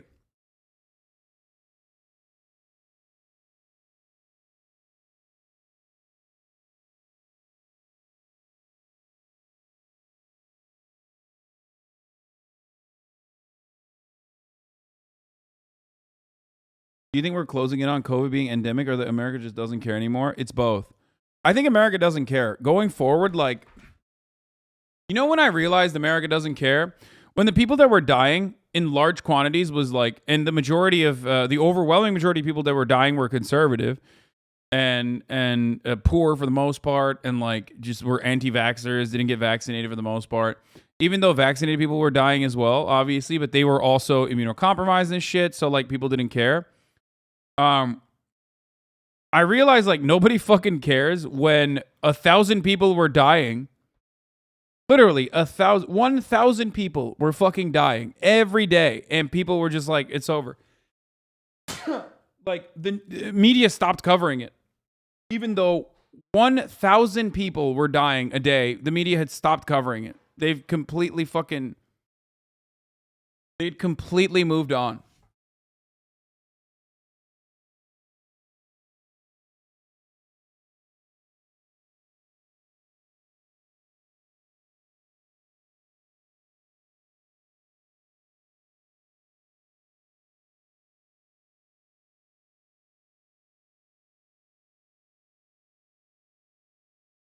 But it has become an endemic. It has become endemic. Yes.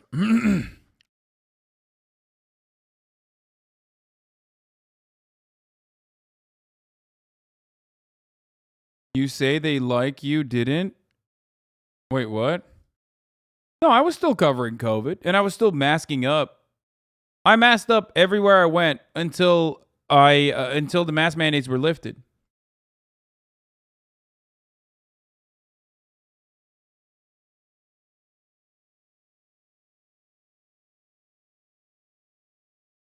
I'm being real with you guys. Like, I know we're extremely online and we stay indoors all day and we have these conversations in groups of people who also have agreements with us and have the exact same takes as we do.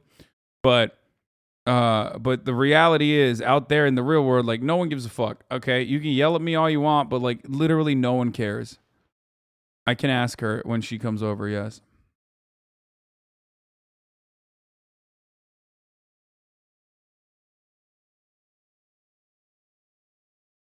Even like in California, liberal ass fucking West Hollywood, California, all that shit. You know.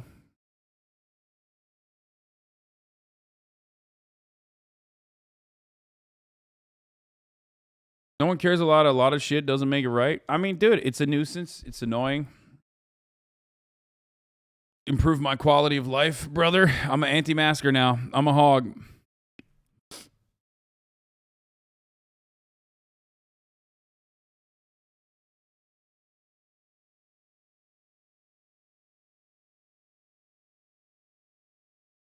I listened to that Ron DeSantis song and I'm fucking hogging out, dude. I'm a hog now.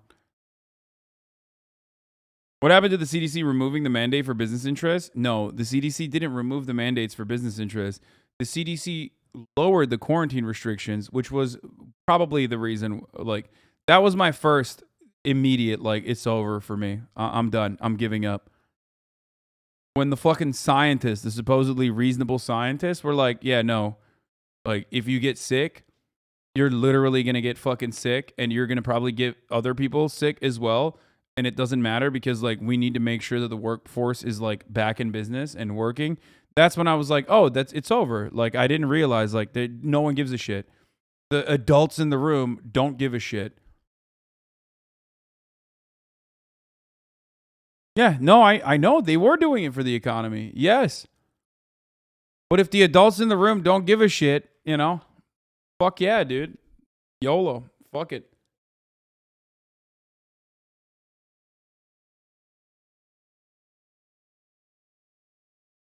It 100% broke me. Like 100%. The CDC, straight up fucking doing that, and like the years and years of fucking people constantly complaining, the years and years of people constantly complaining to not get a not get a what I said, not get a vaccine, broke me. Completely broke me. I don't care if I'm sorry, like, let's say I get COVID, you know, it might fuck me up. Hopefully it doesn't, you know. I believe in the medicine, I believe in the science, I believe I got boosted up, you know what I mean? But if I give it to like some fucking dude who's an anti-vaxxer at this point who like refused to get COVID, I don't care. Straight up.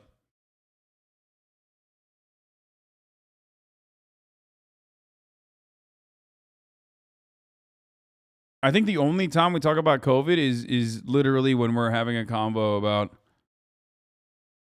when we're basically having a convo about like COVID here. And that's it. I haven't even thought about it until this very moment when I made a statement, and now a lot of people are like talking in here. Biden's old ass isn't even wearing a mask, even in huge public settings. Yeah, dude.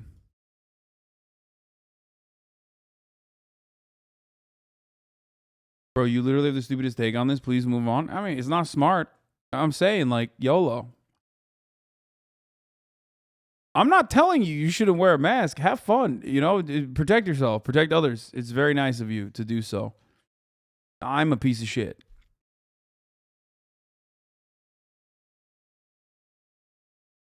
Yeah, I'm a bad person. Talking about. The employees at Disney are apparently ready to indoctrinate your kids in queer theory and wokeness and sexual indoctrination. You're absolutely a piece of shit, and I guess it's good that you say that. Yeah, I'm a piece of shit. 100%.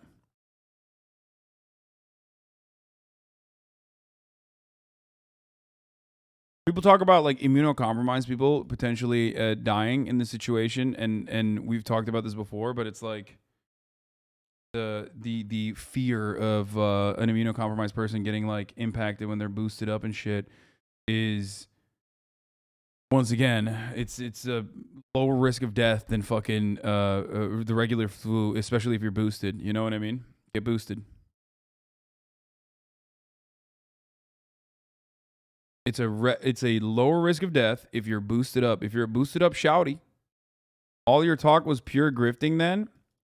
I think a lot of people refuse to comprehend what I'm saying here, okay? Which is the ultimate goal of never wearing masks eventually was the ultimate goal. It was we were never planning on fucking stopping everything and being like, dude, we have diseases, okay? That's not how human beings work. Not how human beings operate. I've talked about this before. That's why I celebrated, maybe pulled the trigger a little too early when the vaccines first came out.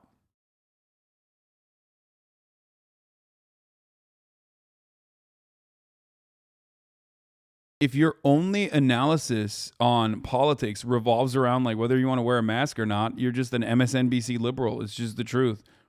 Like it's not a cultural signifier. It's nothing. Protect yourselves. I've told you guys a bunch of times. I've told you this since day one. Get boosted up. Make sure your parents are boosted up. No one else is going to protect you. The government's not going to protect you. They literally cut off COVID. They literally cut off COVID funding this week.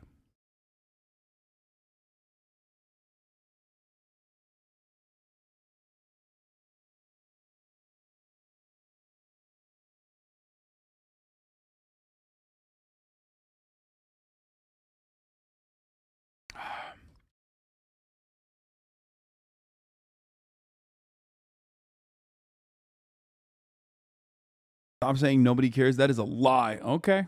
No, everybody cares. Everyone's still wearing masks. You're right.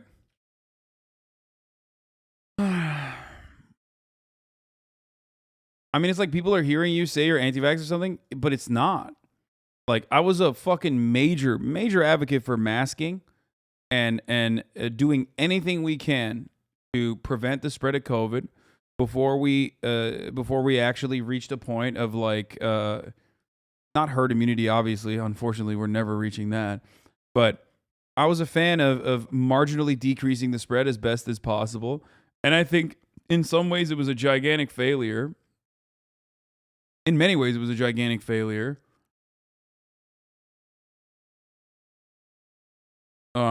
I mean, remember the ivermectin boys, like they were all just lying straight up. Another study came out. It was a complete lie. Knew you mauled on lefties for having right-wing talking points on AOC. Now you're calling people libs for supporting mask mandates? No. If you want to keep masking up, go off. If a mask mandate happens, it happens. I don't think it's going to ever happen again, but maybe I'm wrong. It could happen if it's a major spread again and people are getting fucking clapped up left and right. But recognizing masking as like the singular most important fucking political movement is absolutely a lib-ass take. Only 3% of people in the U.S. are immunocompromised. It's just not likely anyone is going to be around for a random immunocompromised person. It's just over. We can't act it. Some huge people at risk are beyond unvaccinated. No, immunocompromised people are, of course, at risk. But they're only at risk if they don't get fucking boosted up.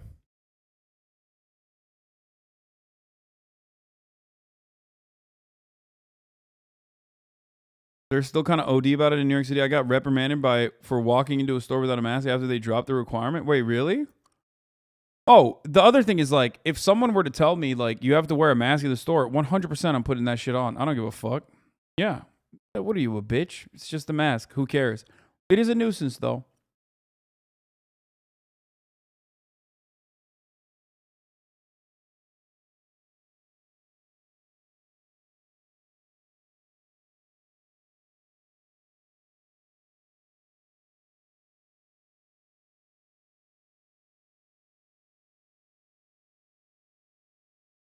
I work for the city of LA. We do not care. Oh, no, I know. Like, LA does not care. LA does not care at all. Like, the city of LA does not care. California doesn't care. People are willing to overlook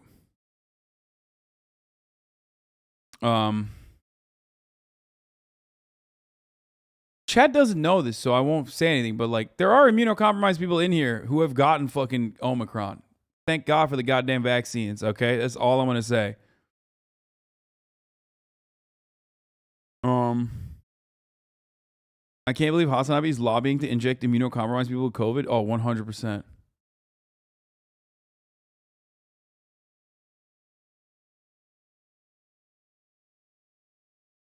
Dude, that's so fucking rude, forcing a minimum wage worker to ask you to put on a mask. Well, it would be if that ever occurred, but it has never occurred. One, because I rarely ever go indoors or rarely ever outside. I'm only in here. And two, that's quite literally never happened in the random instances where I have like popped into a coffee shop or some shit. No fucking workers wearing a mask either. Like, at least in the places that I'm in.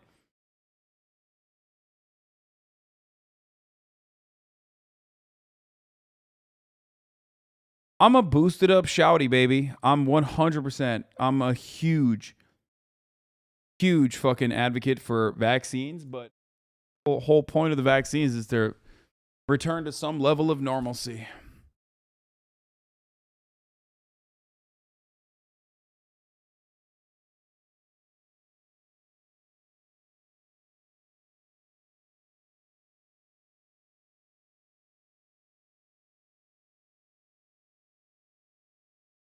In actuality, we should have mask mandates or masking up every winter flu and COVID season, much like what China and Eastern countries do.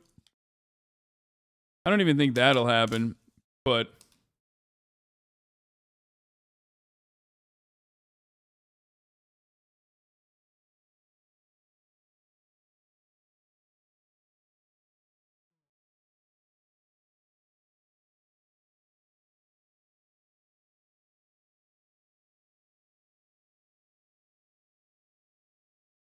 All right, let's watch Ben Shabibo. This is what they are ready to do.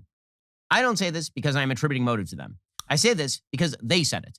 There was an all-hands meeting over at Disney in which multiple employees talked about spooning a bunch of left-wing sexual values into children's programming. They said, in fact, that this was their goal. They talked about how when you go to Disneyland, from now on, we have to be very, very careful that you don't label little girls princesses because they might be insulted. They might, in fact, be princes. You can no longer say things like ladies and gentlemen, boys and girls. What? Not only that, they say that they want to make this according to the corporate president. What is he watching my stream? That's like the only place where MBs get a mention. You know what I mean? That's such a wild take. No one has ever been like, ladies and gentlemen, how dare you? Woo. That's crazy. That's wild. Of Disney, who has 2 queer children. She says 1 pansexual child, nobody knows what that means, and 1 trans child, which seems to be kind of a coincidence. I mean, it's amazing. Nobody knows what that means. Nobody knows what pansexual means. I mean, no, not nobody. Like, I think it's pretty basic. Like, the genetic variation in one family there. But this Disney corporate president said that she wants 50% of all characters at Disney to be LGBTQIA plus minus divided by sign, fractional sign, percentage sign.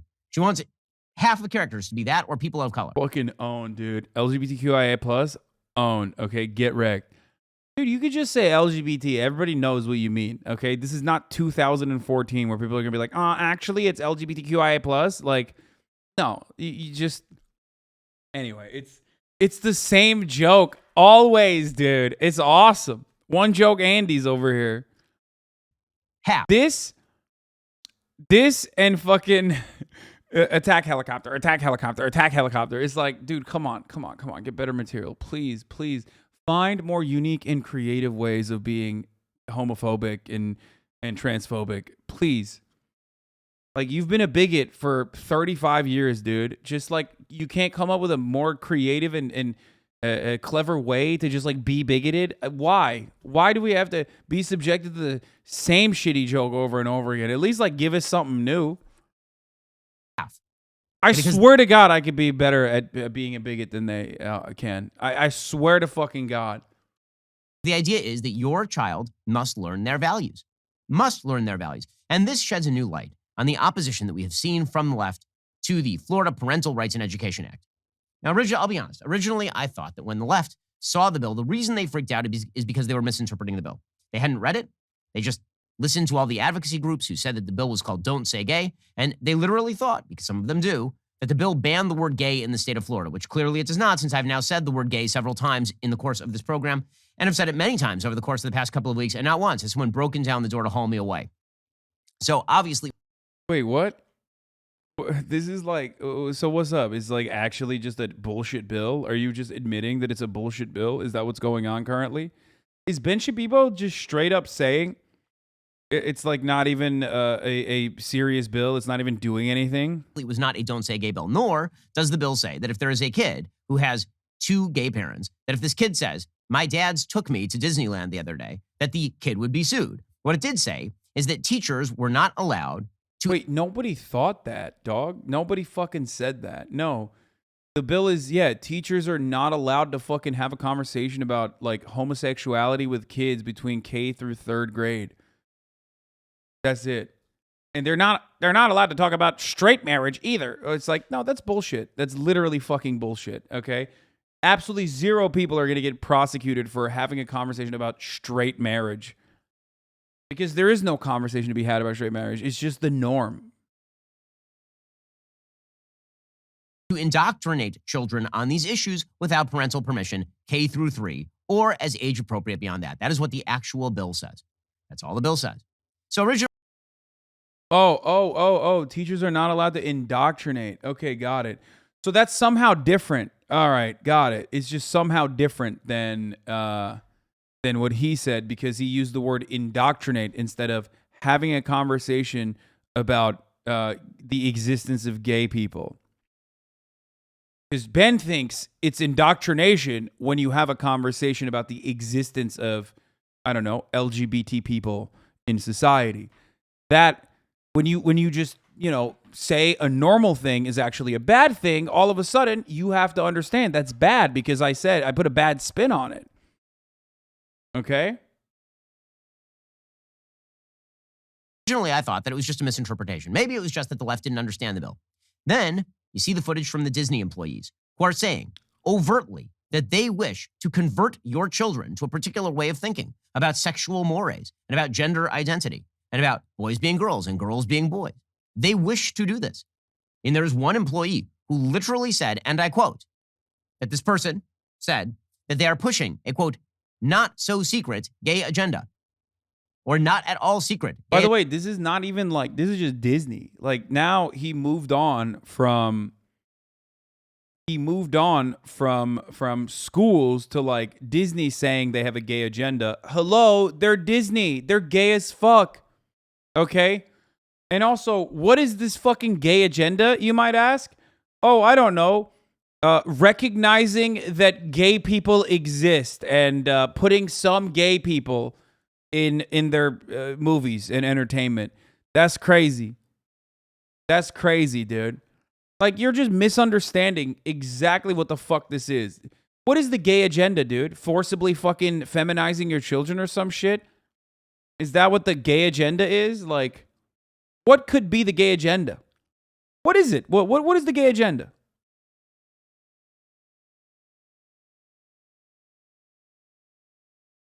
If anything, if anyone's doing, well, first of all, this isn't even like, you don't become more feminine by you don't become gay by becoming more feminine, but if we're going to talk about the gay agenda feminizing the American working class or whatever the fuck, then, get more mad at our lack of fucking EPA regulations around, or our Food and Drug Administration not doing anything to combat microplastics in our fucking food. Like, what is it? The average American eats like a credit card worth of fucking plastic a week or some shit. It's wild, dude. 10% decrease in testosterone, like over the course of a decade. Okay, 10% decrease in testosterone development over the course of a fucking decade. How did that happen? Who's got the feminization agenda now, baby? Is it Disney? Is it gay people in fucking? I mean, the microplastics, like the amount of microplastics is probably an exaggeration. The credit card thing is probably stupid as fuck, but it is a real, microplastics are a well-documented and very real problem. The credit card statistic might be incorrect.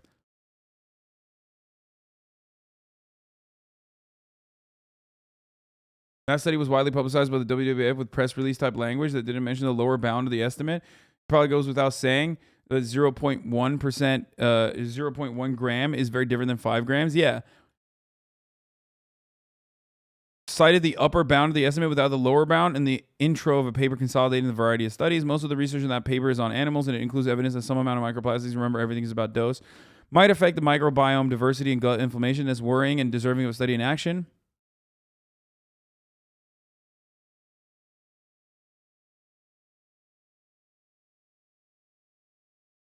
Like, obviously, it might not be as bad as like eating a whole ass credit card a week, obviously. But that doesn't change the reality that it's still fucking bad. Like, really bad. So bad that it actually does. The researcher that discovered the effects of microplastics on male fertility and female hormone imbalance works in my department. She's a huge deal, but holy shit, she gets frustrated with how little people are doing about it. It's so sad. Yeah. Like, there is a well-documented evidence that suggests, that shows that microplastics are causing a decrease in testosterone levels and hormone imbalance. Okay? 10% decrease in testosterone levels over the course of a decade, another well-documented fact, is not great. That's not good. It's probably going to fuck us up a little bit. Okay? But yeah, we have PFAS,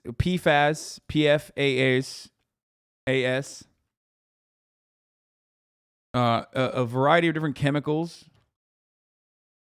And also on top of that, microplastics all over the fucking food, in the food, we have no, we don't do anything about it.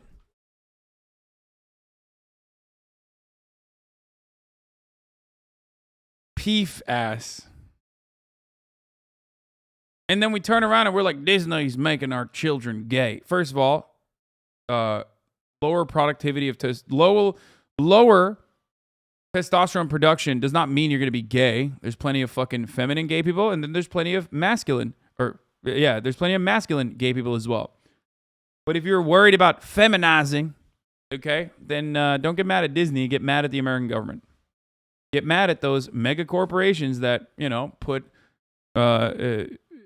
get mad at the corporations that literally will resurface feed for pigs that actually directly feature the plastics in them. Okay? Because that's where this is coming from. Have you guys ever seen what fucking feed looks like for animals, dude? It's disastrous. They literally take everything from a fucking dump directly with all of the fucking plastics in it and just make it. They just like mush it in. It's like actual garbage with plastics in it that they feed to the fucking pigs. And then you eat the pigs. What do you think is going to happen?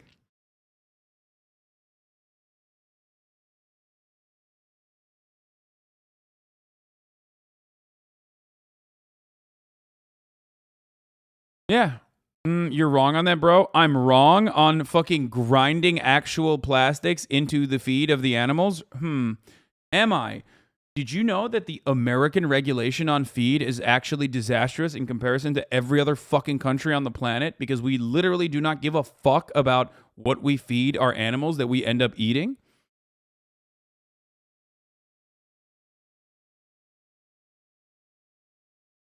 I work at a snack company. The waste we can't sell for human consumption, we send to pig farms. Yup.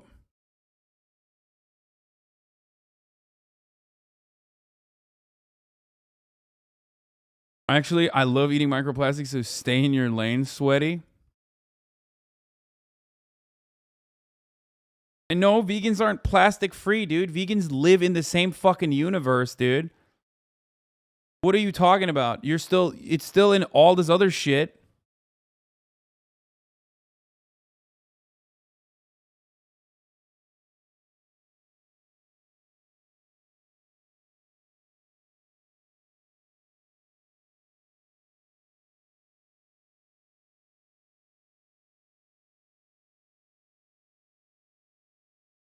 They get into the plants as well because PFAS are in fertilizer as well. Vegans, you aren't safe from the plastic, unfortunately.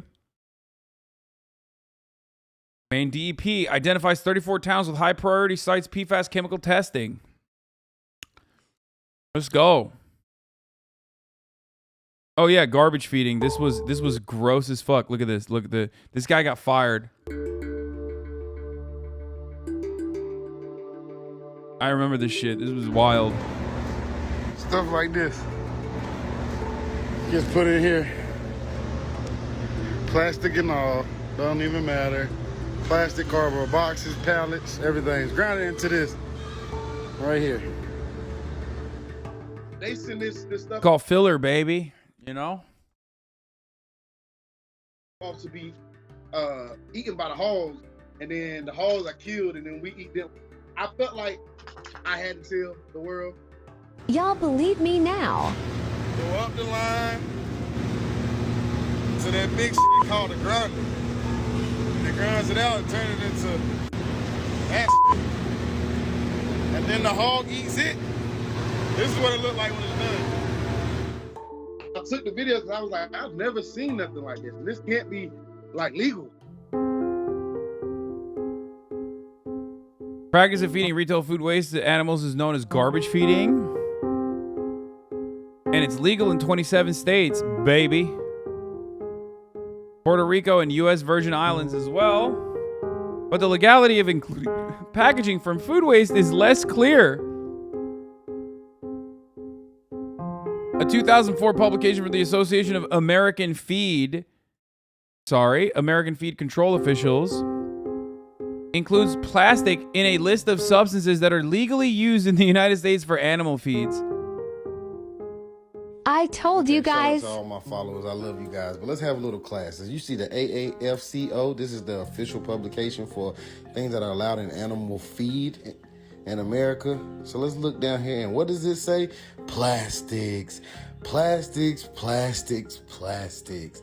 I told you. Okay, let's look a little more. What's this say? Other metal compounds. Restaurant food waste. Contaminated, adulterated food. For those of you who don't know what that means, that's horrible.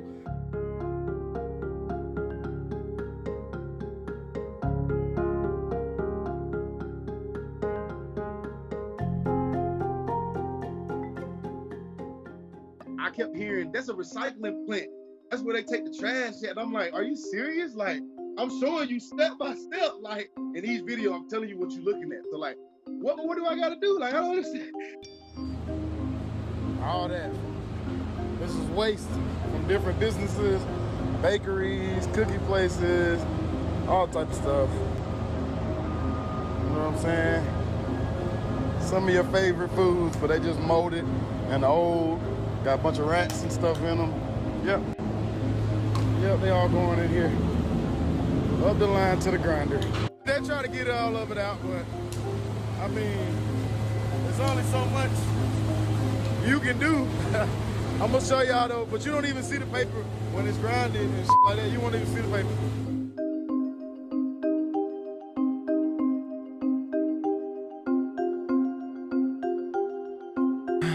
Others argue for the potential of disease transmission are not worth the risk.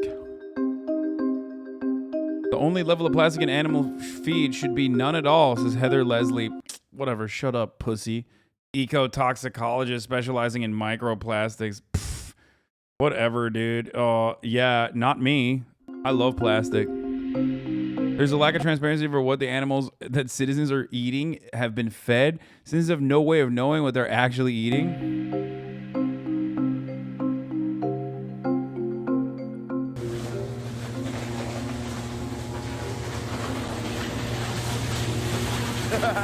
When y'all eat that, I posted a video on TikTok and I did not expect to go viral. Like, I had stopped eating pork. So I was trying to get my family to stop eating pork. So when I worked here at this part of the plant and I seen that, Inshallah, like, my brother. Inshallah, like, what a good. Someone has to tell you, because no one is telling you. Get him to say the Shahada too. Come on. MashaAllah, MashaAllah. Helalos. My morals and my ethics wouldn't let me work there long term anyway. I told my wife, like, I'm not gonna work here long. Like, it's impossible. Because I'll be disgusted with myself helping feed America that. Anyone think about the animals that eat this? Imagine how terrible they feel being forced to eat this. Dog, they're pigs. What? Okay, that's the one area where you're wrong. Like, pigs are very smart, but also they'll eat anything. Okay, they'll eat other pigs.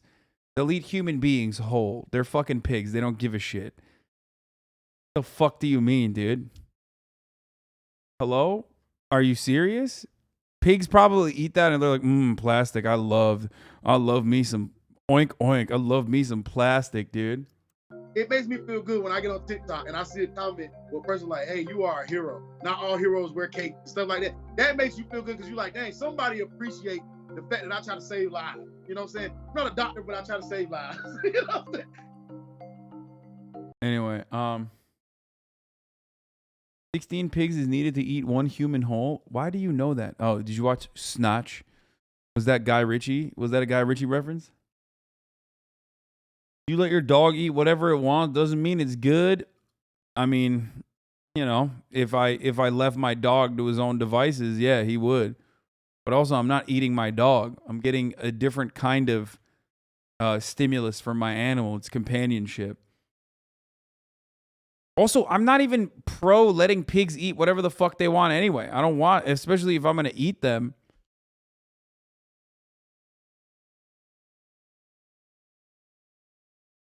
Pigs are American heroes taking on the plastic pollution crisis.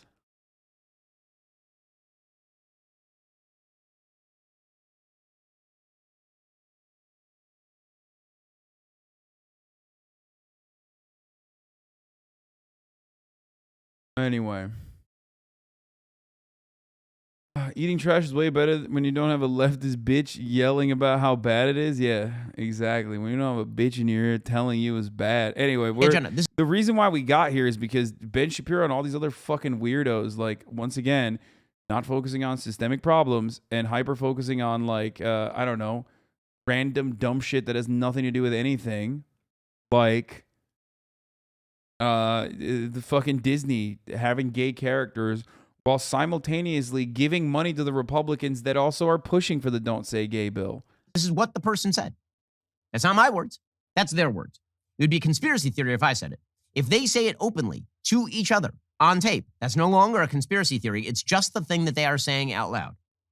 And so you have to wonder at this point, the reason that they're opposing the bill in Florida, is it because they misconstrue the bill or because they actually understand the bill? And they oppose the bill on its merits. They want small children indoctrinated with their values, which is, of course, why it is a priority to them to put in animated shows for small children, lesbian couples making out, and why it's important for there to be trans and non-binary and non-cis characters in children's cartoon programming. It is not for the good of your child. It is because they wish to hijack your child and to separate you from your child and to teach your child their values. You are the enemy as a parent.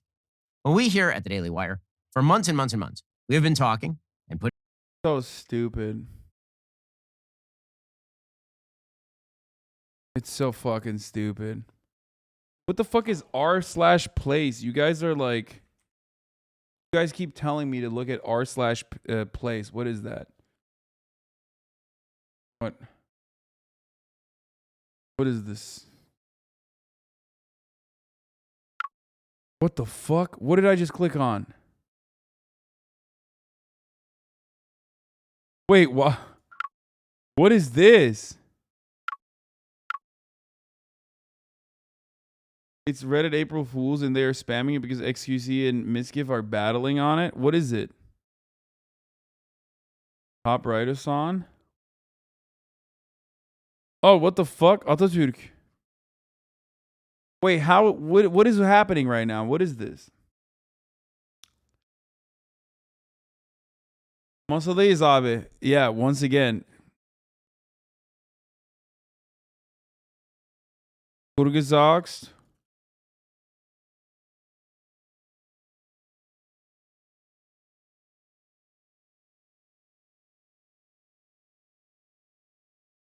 Every use can place one pixel every 5 minutes. It's democratized pixel art. Every 5 minutes you can change the color of one cell. Oh shit. That's pretty sick, dude.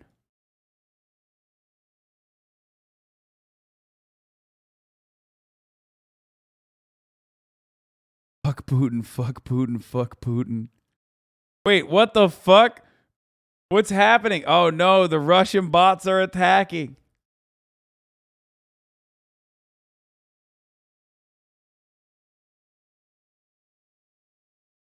I kept erasing the stars on the American flag so people could see people getting so frustrated.